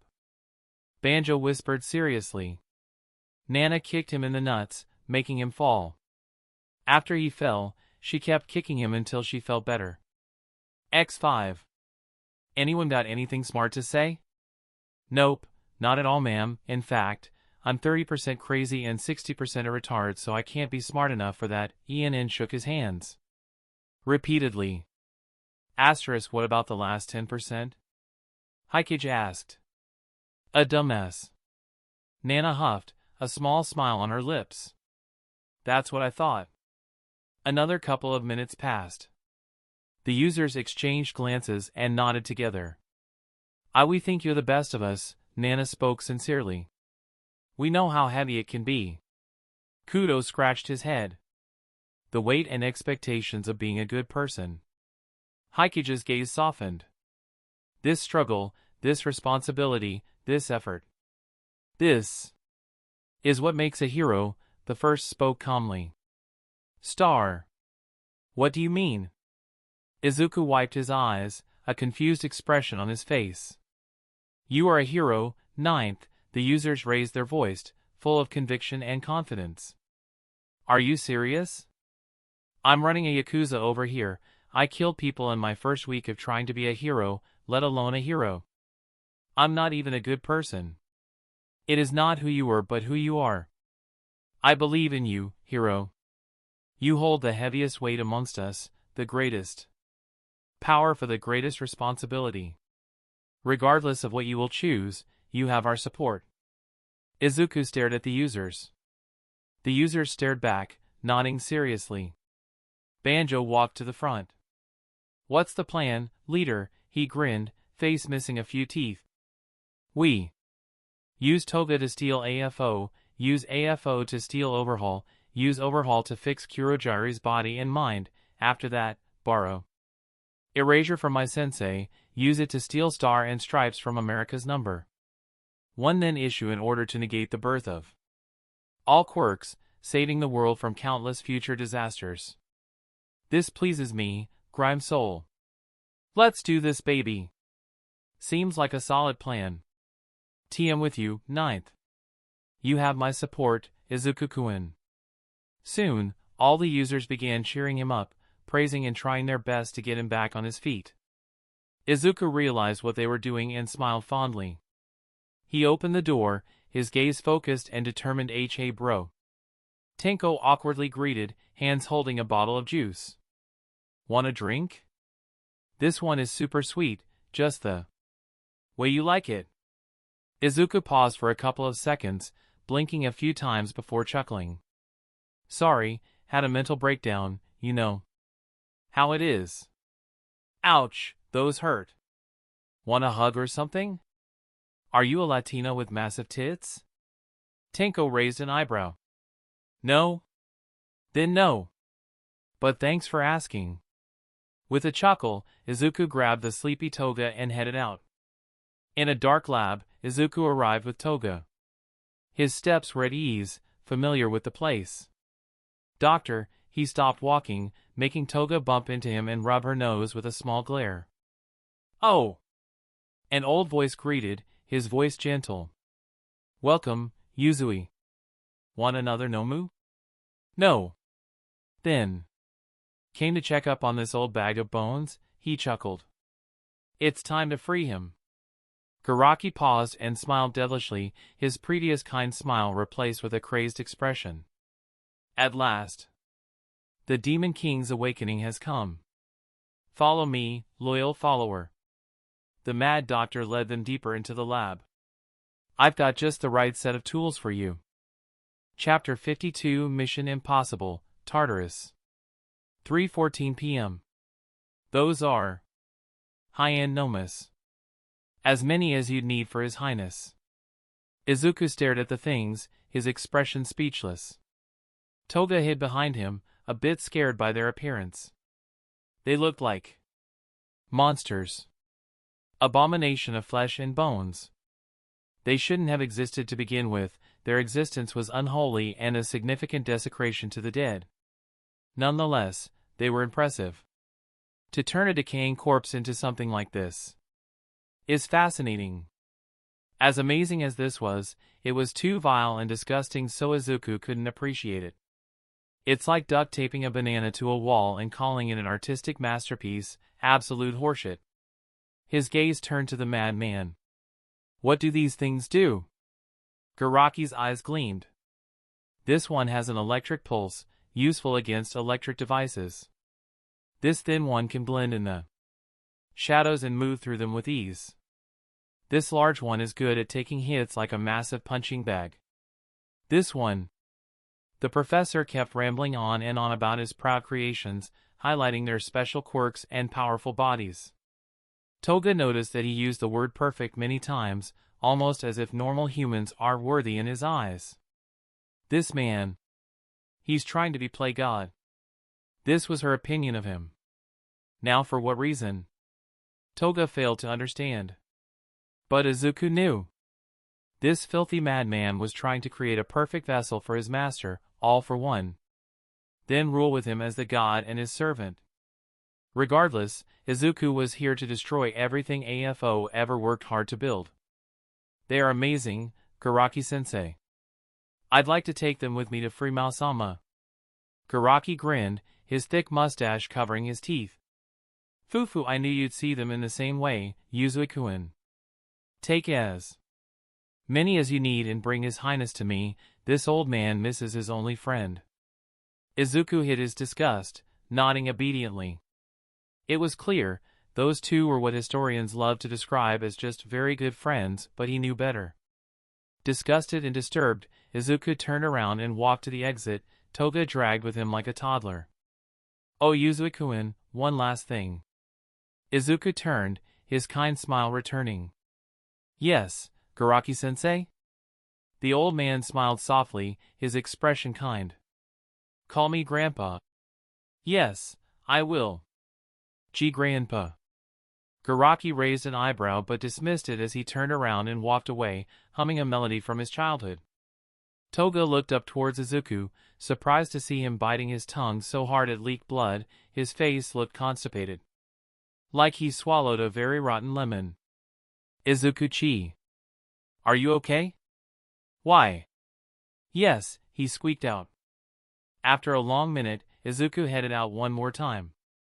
He wore his armor, made sure his disguise was on, adjusted his mannerism and changed his personality, effectively becoming a different person. He turned at his team. Remember, avoid killing as much as possible. Are you ready? Tenko, Toga, Twice and Mr. Compress nodded firmly. Ready, X4. Good. Today's mission is to invade Tartarus, steal your resolve and dedicate your heart, X4. Izuku smiled and walked out.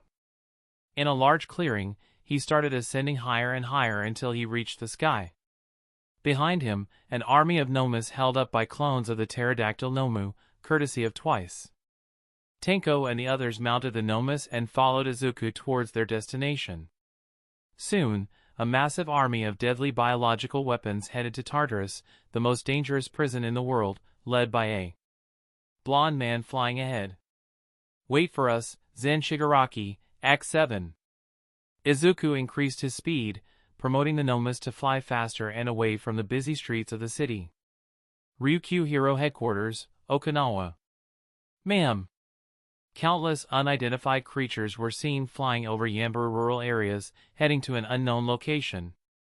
Aisha, Ryukyu's sidekick with the quirk, sharp scales, quickly informed Ryukyu about the situation. Her hand waved and the data from the screen pad immediately moved towards the large screen in the office.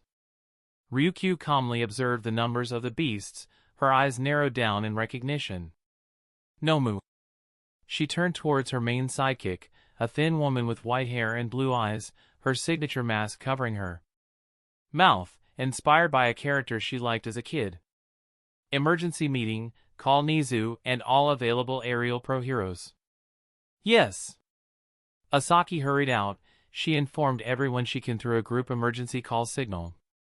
"Thank you for your work," Niza thanked, hanging out the phone. Aizawa, who was signing papers near him, raised an eyebrow. "Nomu. Call everyone, we're heading to Tartarus," he informed, his face grim. In less than a moment, Niza realized their destination and identity. Aizawa's back broke in sweat, immediately catching on. "All for one." He jumped from his seat, running out of the door. Niza stayed in his office, his expression sour. They can't do anything if AFO managed to escape captivity. With All Might retired and his next in line missing, he felt a sense of crises as he realized where this was heading. To know is to manage. A person who knows more than others will be forced to act. He called All Might and informed him of everything. All Might felt a powerful sense of anxiety, so strong that Izuku himself felt it through his inherited connection with OFA. "They know," Izuku muttered, stealing his expression. His legs kicked faster, zooming out like a charged missile. "Yagi?" Inko looked at the man who suddenly got out of the couch, interrupting their movie. "They are trying to bail All for One out. I believe Izuku will show up soon," he spoke in a deep voice, steam flickering above him for a second before dissipating helplessly. Inko's face froze. All Might took out his phone and called a number. The receiver picked up almost immediately. "Sensol. Star.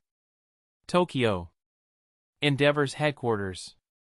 Endeavor closed the personal call from Nizu, his face dark. Near him was his sidekick, Burnin, her expression sour. Without any explanation, he jumped from the top floor, his flamer roared and propelled him forward like a jet engine. "Watch me, Show 2. Tokyo, South. Best Genist headquarters." Genist nodded multiple times, listening to the sidekick of Endeavor, Burnin. "I see. I'm coming."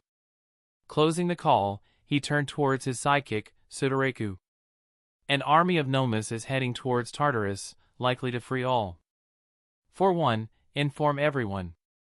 The perfectionist nodded, a bead of sweat falling from his forehead. He was nervous. "Shall I inform Mirko?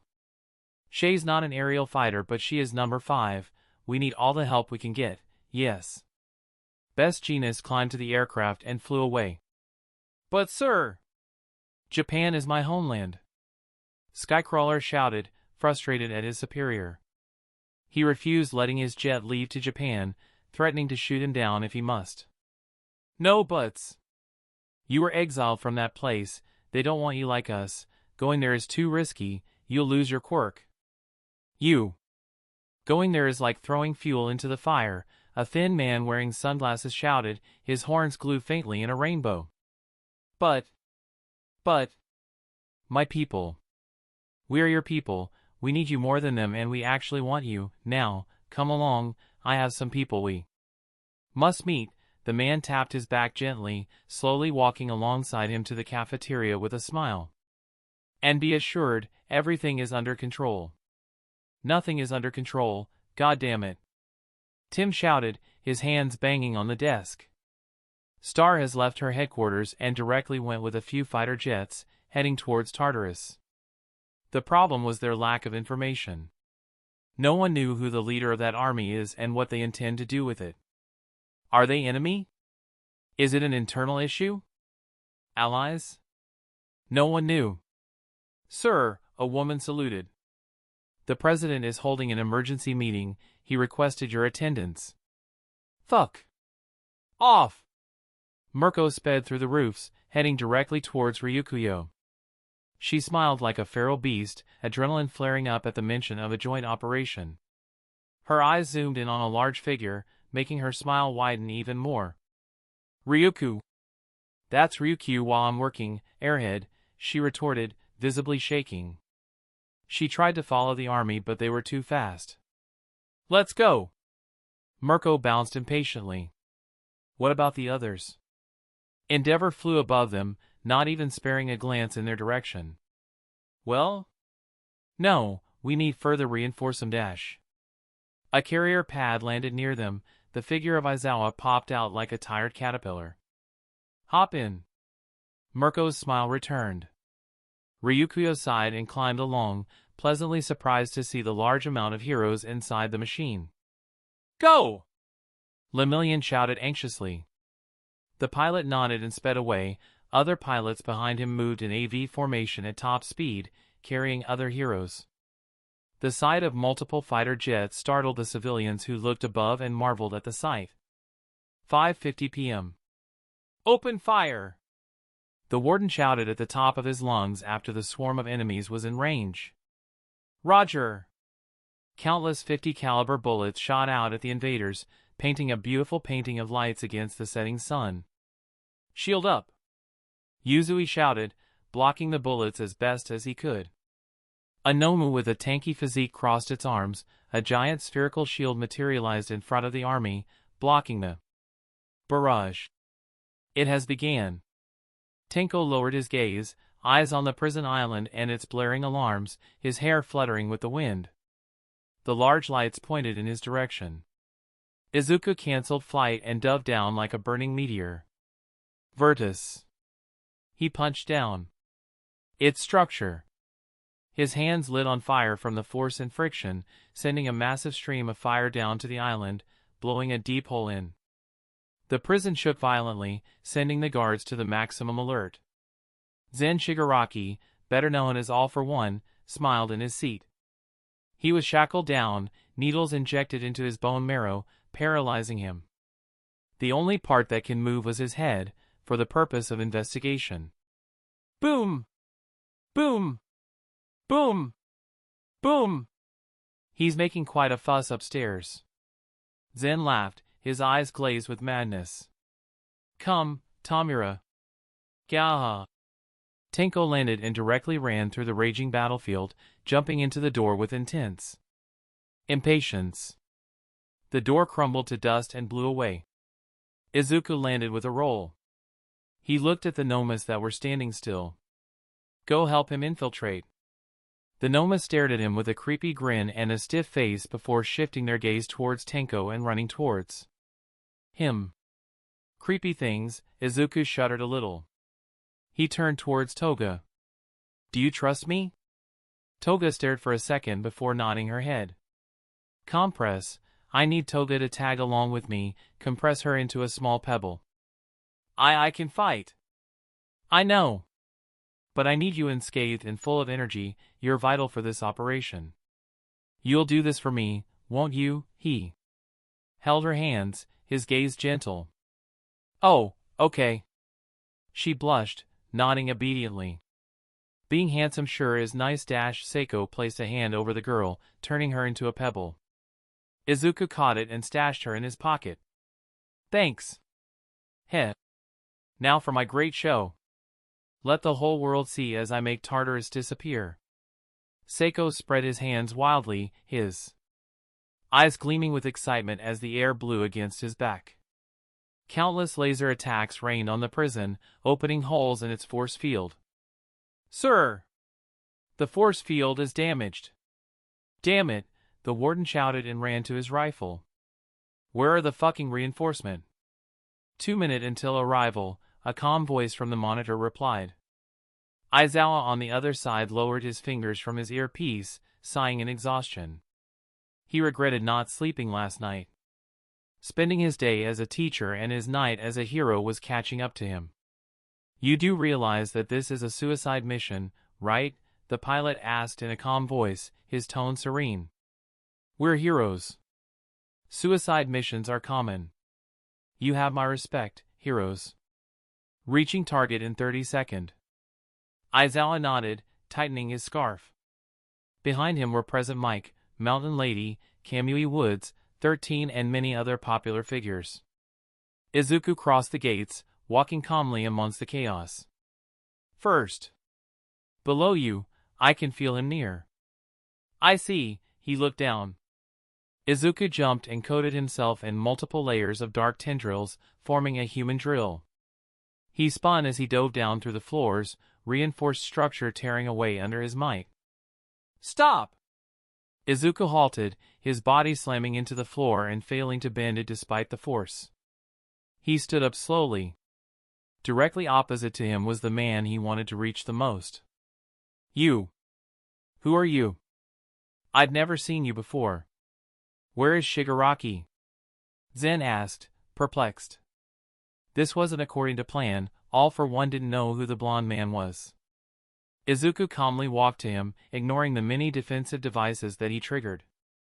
Zen watched, amused as the quiet man slowly approached. He now understood how he reached him first. Strong. Too strong. Such an incredible body. He wondered how Tamura managed to recruit such a powerful ally. His greed soared as he wondered about his quirk. Eventually, he reached him, standing directly before him. Quite a show. Zen paused, his eyes widening in terror. Behind the blonde man appeared the apparition of his brother, Yuichi Shigaraki. Multiple other users appeared as well, all calmly staring like demons waiting to snatch an innocent soul and drag it to hell. Izuku grinned madly, his irises turning primal, sending powerful goosebumps down all for one's spine. Chapter 53 Retribution. Why? You! The echo of Zen's voice cracked through the cold silence of Tartarus. Well, Izuku's lips curled into a chilling grin, eyes gleaming under the dim fluorescent lights. Like a predator stalking wounded prey, he circled Zen slowly. I've missed you, he whispered, voice venomous with an unsettling calm. 4 months, you've haunted my mind, Shigaraki Zen. Zen, no. All for one exhaled deeply, steadying himself against the restraints binding him. The metal rods inside his wrists dug into his marrow, making him agitated. Where's Tamura? He asked flatly, masking his tension. You mean Tenko? Izuku's grin widened, like a serpent slithering closer. Zen's pupils dilated. How? Irrelevant. Izuku took out a pebble and applied some force into it. The pebble shined brightly before a figure emerged from it like a Pokemon.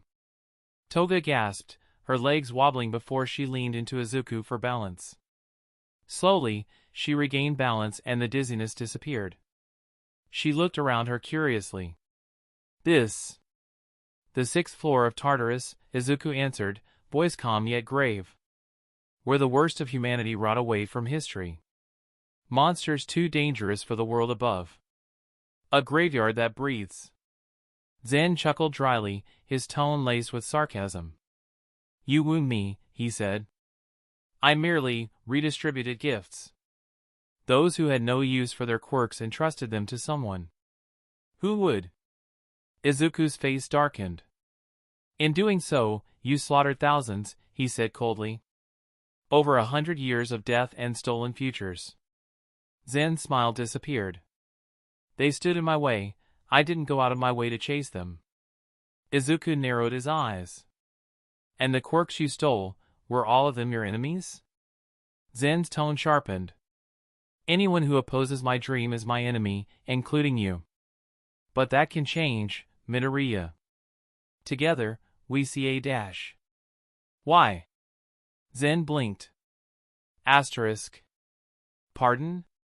Why did you do it? He stepped closer, voice trembling, but not from fear, from the weight of fury. You could have lived quietly. Had a family. Children laughing at your feet. A wife to share your days with. You could have been a good man. The question hung heavy in the sterile air, like a blade suspended above them both. Toga had the illusion that Izuku was not asking AFO but rather himself. Zen stared for a long, empty second. God, you're such a boring person. Answer me! Izuku roared, his fist crashing into Zen's face with bone-shattering force. The air cracked, releasing a violent shockwave that shook the prison walls. Toga yelped away. Zen's head snapped sideways, blood dripping from his lip. Because I wanted more, he howled, his composure fracturing entirely. Don't you see it? Can't you see it? This world. It's nothing but an egg. An egg incubating a god. What? His voice grew louder, manic, as though speaking not to Izuku but to someone far older, far more personal. I was born to take all power, free of drawbacks. And when I possess it all, when every quirk is mine, what will I become? It was almost like he wanted to justify himself to him, to try and redeem himself to him. Then what? Yoichi asked. Then, as this world's god, I will fix everything. I will create a paradise. The kingdom of God will be my own creation. He spoke passionately, gasping for air as he overexcited himself. Toga stared at the two, her face showing her conflicting feelings. One of them wanted to bring balance to the world, the other one wanted to rule the world as a benevolent god. Liar, Bruce spat in disgust. He's not lying, Yoichi's voice whispered heavily from the depths of One for All. My brother. I know when he lies. Are you serious? Banjo bellowed, incredulous. This lunatic's a demon. Izuku's voice cut like a knife. I don't believe you. Power corrupts. You'd become a monster far worse than you already are. He turned away, his tone dismissive, revolted. Toga, don't listen to him. He would sacrifice you without a moment's hesitation. Toga shifted uneasily. Is that true? She asked Zen, voice trembling. Zen chuckled, unashamed. Naturally. Sacrifice is the cost of salvation. Even heroes do it every day, don't they? Heroes. Toga scowled. Uncle, do you want to be a hero? Of course. Zen declared, as though it were obvious. I want the adoration, the praise, the gratitude of all. I want everything they offer. Toga clenched her teeth, her eyes enraged. The type of heroes he described. She hated them the most. That's not what a hero is supposed to want, Izuku whispered, voice filled with contempt. Zen sneered. And you're one to judge? I've seen you, Midoriya. Chasing media attention, playing the new symbol of peace. Just another hungry performer in front of flashing cameras. I'm not a hero. But he wanted to be. He pulled out a small surgical blade and a plastic tube. What are you doing? Toga asked, bewildered. He turned to Zen and stabbed his forearm, leaking blood from his body into the plastic tube. What is this? Trying to intimidate me? Was that poison? Zen stared at him, astonished. Izuku gave the blood to Toga, kissing her forehead like a loving brother. For a better world where we both can be happy. Do this for Big Brother. Zen's eyes widened. His body shook. A chill crept into his nerves. He knew. Somehow, he knew what was coming. Only a perfect being can be God, Izuku said, placing his hand on Toga's shoulder. Without hesitation, Toga downed the blood. Just because you want to do good things doesn't mean you're a good person. God is neutral. God is just. Her skin gleamed as a white substance coiled around her, encasing her body like a cocoon. The very fabric of her cells. Twisted and reformed. Within seconds, she stood transformed, a flawless replica of All for One. Zen's jaw clenched, teeth grinding audibly. You, bastard. This, Izuku whispered coldly, is retribution. Toga extended her hand and gently rested it upon Zen's skull. The room shined with red light. Meanwhile, above Tartarus, Aizawa lashed his scarf toward a Nomu gliding through the blackened sky, pulling it down like a harpooned beast. His short blade flashed, slicing clean through its thick neck. The headless corpse fell like a puppet with its strings severed, turning into mud. Fragile, he muttered under his breath. Behind him, a wave of heroes descended from helicopters and aerial transports. Their arrival shook the battlefield. Twice trembled beneath the rubble, watching the cavalry arrive. Aizawa touched his earpiece. Reinforcement are here. Hell Spideral, Endeavor roared, waving both his hands forward, creating a net of fire that sliced all the enemies in its range. Oh shit, oh no! Twice ran aimlessly, hiding behind the rubble. He was left alone with no help after the strongest Nomus left with Tenko. He took off his mask, staring at his shaking hands as explosions rang in the distance. It was shaking. His hands are shaking from fear. Not because of the current situation, no. It was because of the fact that he has to use his quirk. He clenched his fist, swallowing his fear. For my friends. He got out of the rubble, walking towards the center of the battle. Best Jeanist spotted him first.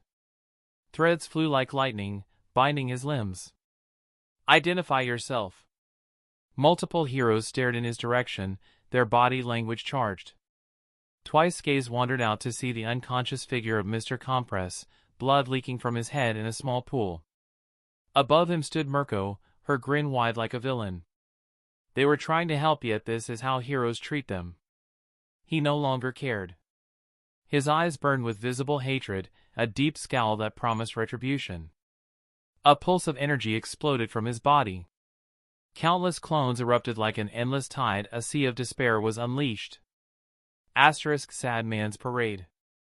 Toga found herself in a new world. Everything was black. Streaks of stars floated like shattered glass across the void, it looked like space. Beneath her, countless figures reached out from the earth, pale, twisted arms clawing upward, as if begging for salvation. They would never receive. In the distance stood All for One. I see what this is, he said, his voice cold and heavy. That boy. He's using you to steal my quirk, isn't he? Toga stepped forward, eyes locked on him. All for One's voice sharpened, slicing through the emptiness. Can't you see it? You're a tool to him. A knife he'll toss aside once it dulls. That's all you've ever been to anyone, broken. Twisted, unwanted. And now, he's just the latest to pull your strings. She clenched her fists, picking up her pace. After this is done, what will you be? Another discarded toy. Another monster no one needs. Her steps quickened, boots slamming into the cracked ground. You think he cares? He sneered. He pities you. That's not love. That's charity. He looks at you like everyone else does. Like something broken he can fix for now. Toga broke into a run. You're nothing but a stray he picked up off the street, he hissed, voice echoing louder, harsher. A pet that thinks the hand feeding it loves it. Shut up, she growled, breath quickening. You think he'll stay? He won't. Sooner or later, he'll outgrow you, like they all do. But I won't, I'll save you. Shut up. She leapt, fist pulling back with all her weight behind it. Keep his name Dash. Her fist crashed into his chin, snapping his head back with a sickening crack. Out of your fucking mouth. Tenko burst through the reinforced door of the 6th floor, his breath sharp and uneven, eyes wild as they darted across the dim chamber until they landed on him. No words were exchanged. His instincts overtook thought. With a guttural growl, he lunged forward, hands outstretched. The desperate need to touch, to decay, to end burning brighter than reason itself. A black hand caught him and slapped his face. Tenko's momentum was broken instantly, his body spun, staggering, as stars exploded in his vision. The Nomus behind him stood still at the figure of higher authority. We have a deal, Izuku spoke, his voice calm but resonant. Wake up. Tenko gritted his teeth and tried to lunge again, but Izuku's knee drove into his stomach before he could regain balance. A savage thud echoed through the chamber as his breath was violently expelled. His legs buckled, arms going numb from the sheer force of the strike. GHM Moss. Head. Tenko wheezed, collapsing to one knee, hands over his heart. A faint smile tugged at Izuku's lips, somewhere between familiarity and amusement. Glad to see you back, he said softly. Almost like greeting an old friend. His head tilted toward the others in the room. This is Toga. The one in the chair, you're Palpatine. Tenko's eyes narrowed, even through the daze. Again with your ancient references, he rasped, pushing himself upright. with effort. So what is this? Why aren't you done yet? They're fighting, Izuku answered simply. Inside his head. Toga is stealing his quirk as we speak. Tenko frowned. Shouldn't you be in there with her? He might be fighting back, you know. Izuku's gaze shifted, a flicker of calculation crossing his eyes. He paused. Silent. Thinking. How can he be with her inside the realm of quirks? A flash of insight passed through his eyes. Don't you fucking dare. X7. Too late. Izuku chuckled. Protect us, Zen IA yours when we are done. Izuku grabbed Toga's other arm and rested it on his head, getting his quirk. Stolen as well. His pupils vanished beneath rolling white eyes as his mind was dragged inward, joining Toga inside the warzone that was AFO's inner world. Tenko stood there, blinking. Who the fuck is Zen? That's the end of this tale for now. We've caught up to the story, so it will be a while until the next installment of this story. Thank you for watching, and I'll see you in part 5. Peace.